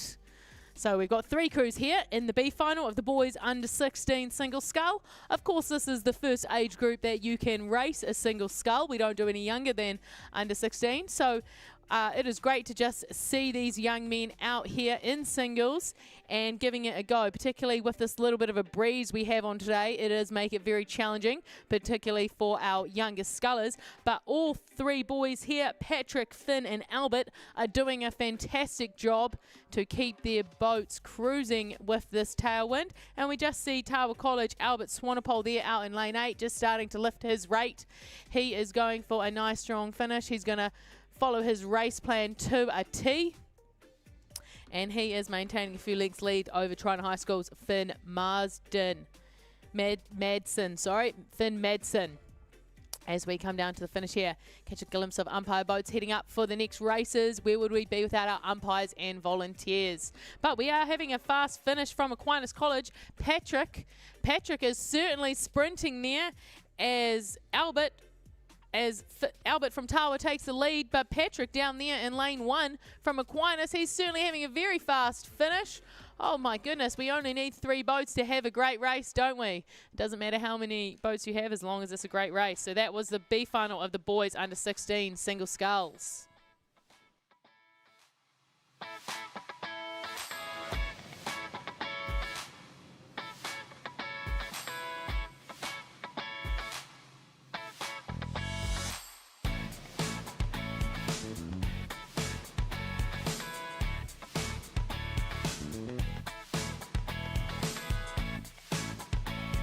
Here we see all of the spectators getting ready, possibly for the under 18-8s later today. We've got some Waikato, we've got some St. Paul's, everyone down there. Oh, we've got some Wanganui High School. We've got some Tauranga boys. Give us a wave, everyone. And we'll head off.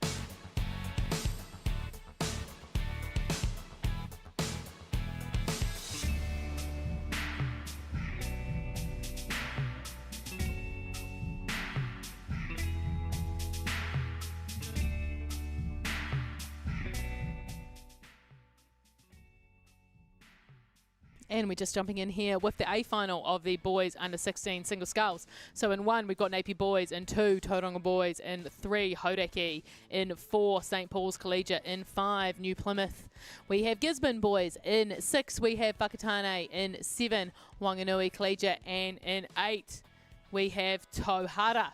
So, who is in the lead here? It looks to be a green boat that belongs to St. Paul's Collegiate. So, we currently have St. Paul's Christopher, coached by Bruce and Charlie.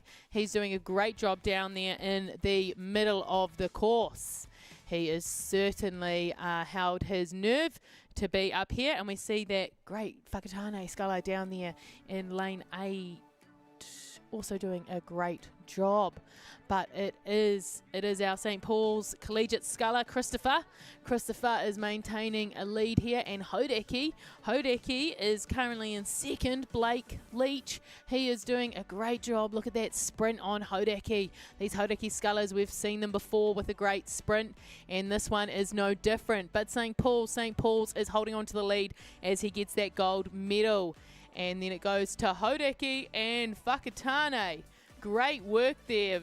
Oh, he's wrapped as you should be. Bronze medal, my man, from Whakatane. What a race. What a race. You can see the emotion and what it means to these scullers, because it is not easy doing a single race by yourself. So what an achievement getting a medal in the boys under 16 single sculls.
And here we are, heading up for the A final of the girls under 18-8. So in lane 2, we have St. Cuth's. In 3, Diocesan School for Girls. In 4, Westlake Girls High number 1.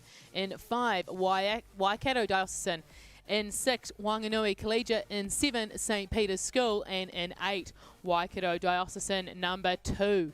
So let's catch up with these boats and see where they are. But we had a prelim for this yesterday, and Waikato Diocesan had the fastest time. Westlake was second, and Diocesan School for Girls was third. So we will see if that is still the case when we join in with this race, or if we have had a shift around overnight. Who had the best crew chat, who had the best motivation that really got their crew up for this race. But it is certainly the green and white of Waikato Diocesan, the green machine out in front, and they are followed closely by Westlake Girls number 1, Wanganui Collegiate and Diocesan School for Girls. So there is quite the race on for the medals at the moment.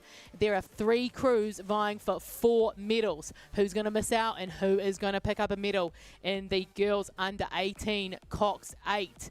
And it looks like St. Peter's there coming through in 5th, and St. Cuthbert's currently in 6th as we move through the 12:50 metre marker. But it is our crew here from Waikato Diocesan have got some clear water, and they have really charged out in front, had a strong start and a strong middle. They must have to put themselves in this position, but it certainly is Westlake Girls and Wanganui Collegiate having a good battle here for the silver and bronze, with Diocesan School for Girls currently sitting in 4th. But if they pick up like they have in the rest of their races, I've seen them, anything can happen. pin. Now we are here, yes, with 750 metres to go. And Waikato Diocesan, let's get a good look at this crew. The green and white checkers there. We've had many medals from these individuals earlier today in the 17 4 gold, 17, 18 4 gold and 18 single. So quite an accomplished group here. But they are working well together. They race here, train here on the Waikato River, but it is Westlake Girls. Westlake Girls currently in second. Westlake doing a fantastic job there, just an inch ahead of Wanganui Collegiate, and they are bringing with them Auckland Diocesan School for Girls there on the inside. They are coming up with Westlake, so Wanganui Collegiate had better look out. Their Coxed, I hope she's looking to her left a little bit, and it's Harry. I hope Harry's looking to his left a little bit, because he has got to keep an eye out for Diocesan School for Girls there, because everyone is moving fast here. Who is going to get a medal and who is going to miss out? Right here we are looking at the silver, bronze and fourth placings in the girls under 18-8. But Wanganui, they've got some power on board that boat. Let's just see how they can travel with this tailwind. Some crews are more suited to a tail, more to a head. But it is our Waikato Diocesan crew seem to be suited for any conditions, because they are out in front and maintaining it. A little bit of a doozy there, but they're back on it, back on their rhythm. They don't let anything faze them.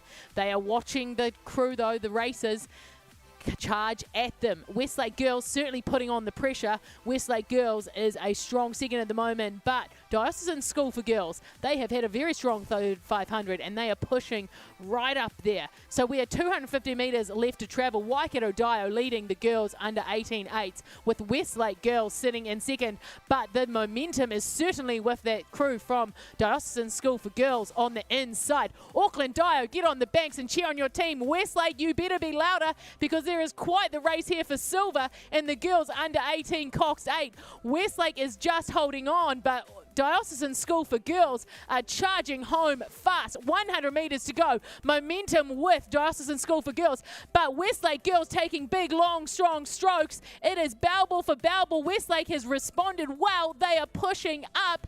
Waikato Dio is taking the win in the girls under 18-8, but silver and bronze, it is too hard to tell between Westlake and Diocesan School for Girls. Oh my goodness, what a race there. Who knows? We will have to check for Rowan, check that photo finish for the silver and bronze, but what a race from Waikato Diocesan, leading that from start to finish.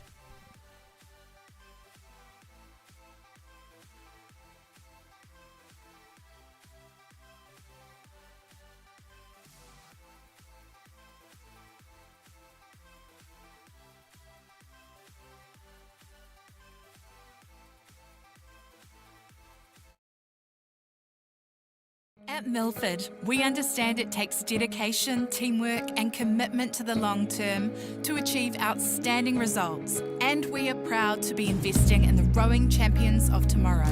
Official live stream partner to Rowing New Zealand. Milford, invested in you.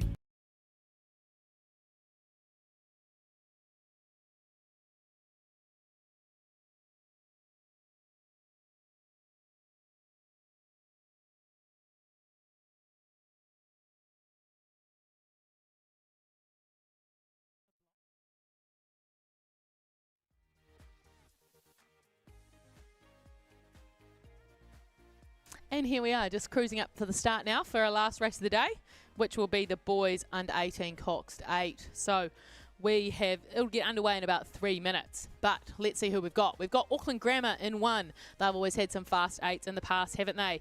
And we've got St Kentigern's in 2, St Peter's College in 3, Westlake Boys in 4, Kings in 5, Hamilton Boys in 6, Sacred Heart Auckland in 7, and Mount Albert Grammar in 8. All of these schools have a pedigree in the boys under 18 Coxed 8s. But it was, if we looked at the heats, it certainly was Westlake Boys in lane 4 will certainly be one to watch. They had the fastest time. Hamilton Boys had the second fastest time, and King's College with the third. So those three there in 4, 6 and 5 will be crews to watch in this race. But it looks like we're not even loaded in the blocks yet. So we will be a few minutes off starting. But let's look at them load. You see them just backing in there. You can check out the rigs of some of these boats. Check out how they're rigged. Everyone has a different theory as to what will go fastest, and often it actually depends on the people in your crew. So one rig might work for certain people, but if you switch a few round, you may find a different rig works better, or a different seating order.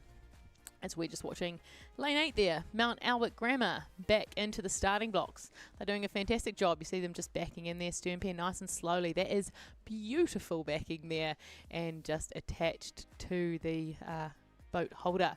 So that was a masterclass in backing into the docks. If there are any coxswains or potential future rowers watching, that is how you do it. And then you see them just straightening up there, as we see King's College is rowing across into their lane. Again, with a interesting rig. You're not seeing many standard rigs happening here, but that means the coaches have really dialed into what works best for their crew and what order of people might be best. And you see it is a bit of a one at a time situation. Can't do too many at once, because of course we don't want to crash into each other.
And while all those 18-8s were loading, we just thought we'd change the batteries on the drone to make sure we definitely get their race in. We don't want the drone falling out of the sky. But as we cruise back up to the start to get ready for this under 18 Coxed 8, we've got beautiful view. So just a reminder of who's in this race.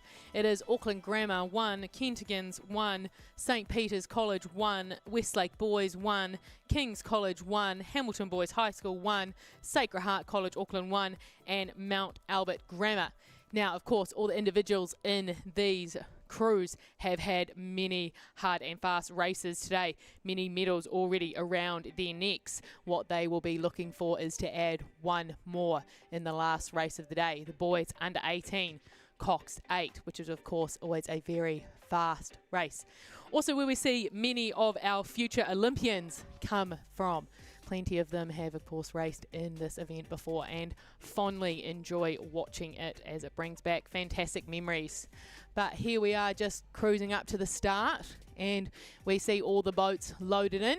So we will be underway shortly in the A final of the boys under 18 Coxed 8. So we'll just see them all getting straight there, making sure that they have got a good line, because we can see on the waves there is a bit of a cross breeze, and you'll see that's why most of the bows are actually pointed just slightly one direction, and that is to counteract the wind. So they're just pointing slightly into the wind until the last possible moment, and then just before the starter calls attention is when the coxswains will tell their crews to stop touching and will allow their bows just to drift back to straight. A good coxswain is very good at judging how much their bow is going to swing in the wind at any given moment. So although the coxswain doesn't know the exact wind mileage at the moment, the coxswains certainly know how to judge a bit of the wind pushing their bow. So that's why you're seeing there a lot of the two seats just tapping. You see them just tapping lightly there. Set up at the catch as well, because sitting at the catch there tapping like that is just going to move their bow slightly sideways, which is what they're after. If they sit at the finish and tap, they will pull out of the boat holder's hands, which would mean they need to reattach again. But of course, this being the boys under 18 Coxed 8, all very experienced oarsmen and very experienced coxswains, so they know exactly what they're doing, and they are keeping their boats straight and ready for waiting for starters' orders. But yeah, they are, and you see that crew there in Mount Albert there, and see the two seats just passes all forward to 3 seat just to get a bit more purchase on it, just to get it more parallel to the side of the boat, and so that there is bringing their bow round a bit nicer where the coxswain wants it. So that is a top tip to any novice crews who haven't figured that one out yet. Pass the all forwards to the person in front and it'll just move the bow beautifully sideways there. So Mount Albert, we have watched you get in the blocks, we've watched you straighten up. You are giving us a great masterclass here in how to get organised at the start. So great work from the coaching team there at Mount Albert getting their crews organised. But yeah, we'll see this sort of cross tailwind here isn't Auckland Grammar down there in lane 1 is having a bit of an easier job just sitting still than some of these outside lanes. And we are all just waiting.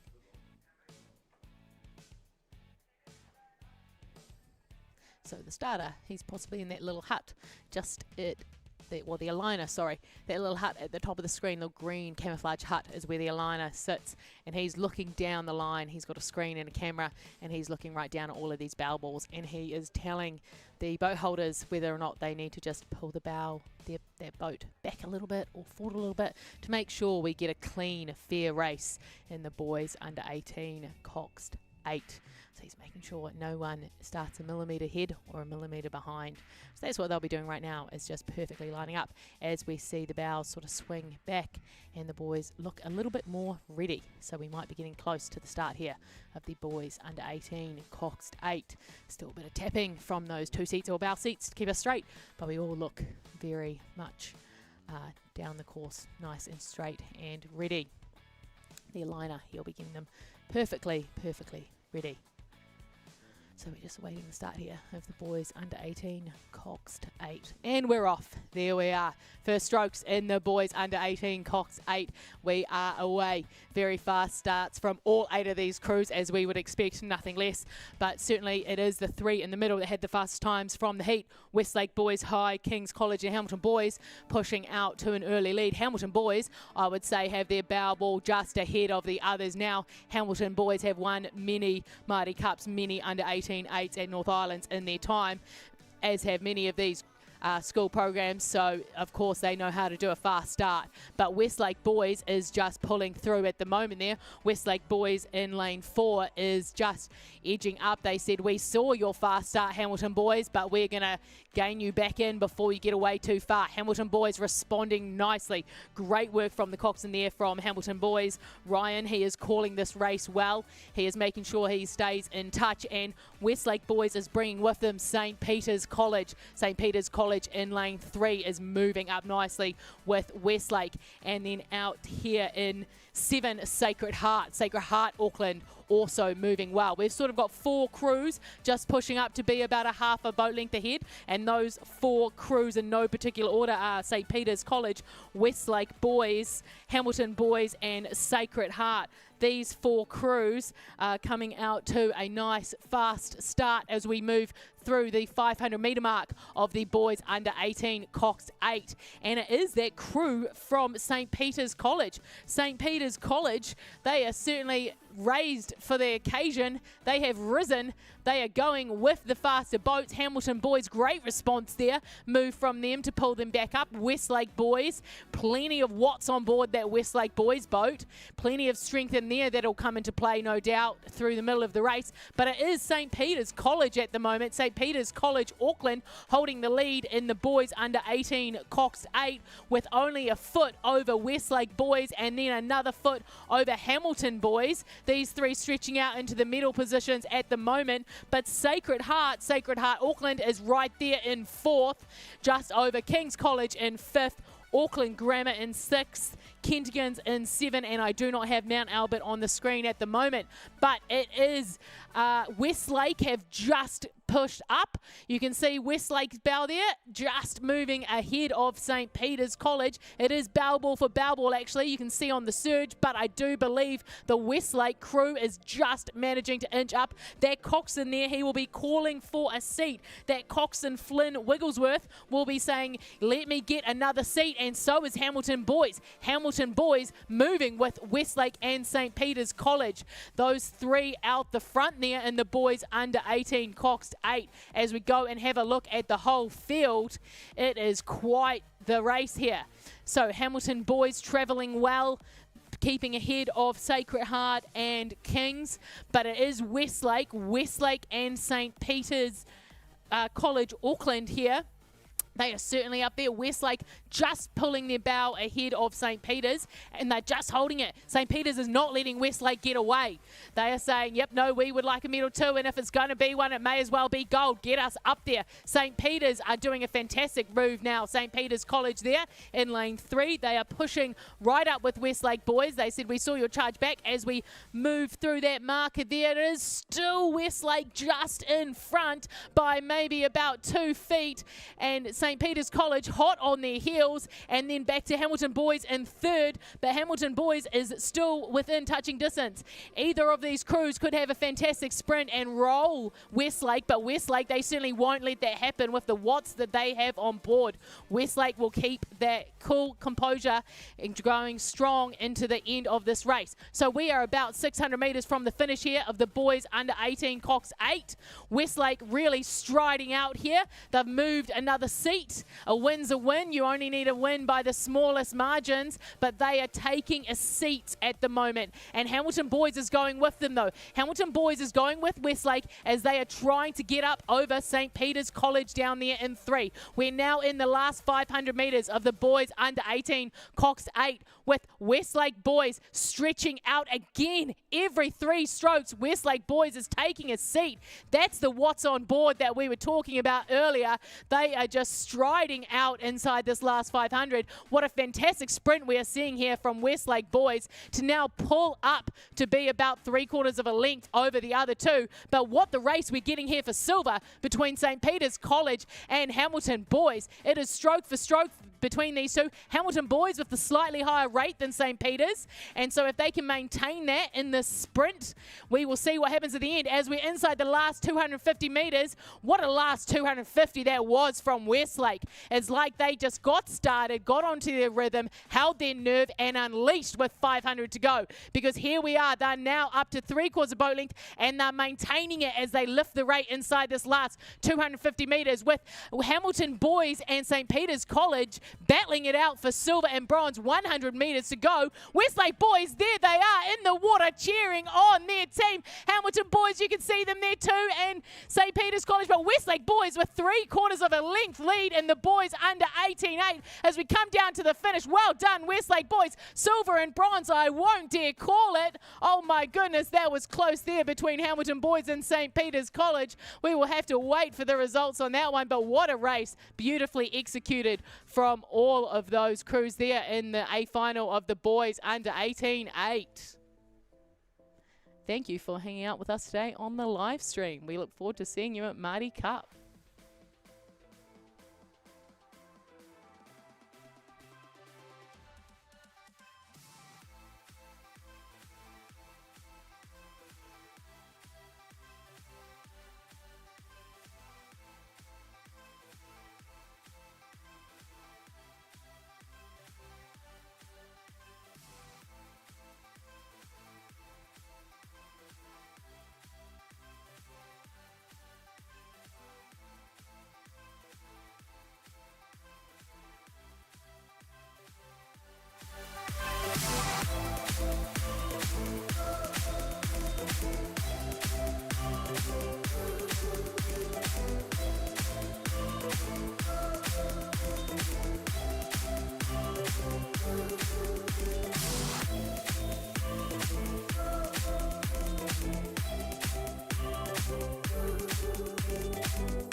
We are all in the same boat. Our team invests in the same Milford funds as our clients, so we are all invested together. Whether it's KiwiSaver, investment funds, wealth management, or advice, speak to a team with world-class expertise who are committed to the pursuit of outstanding results and are proud to have brought you today's live stream. Find out more at milfordasset.com. Milford, invested in you.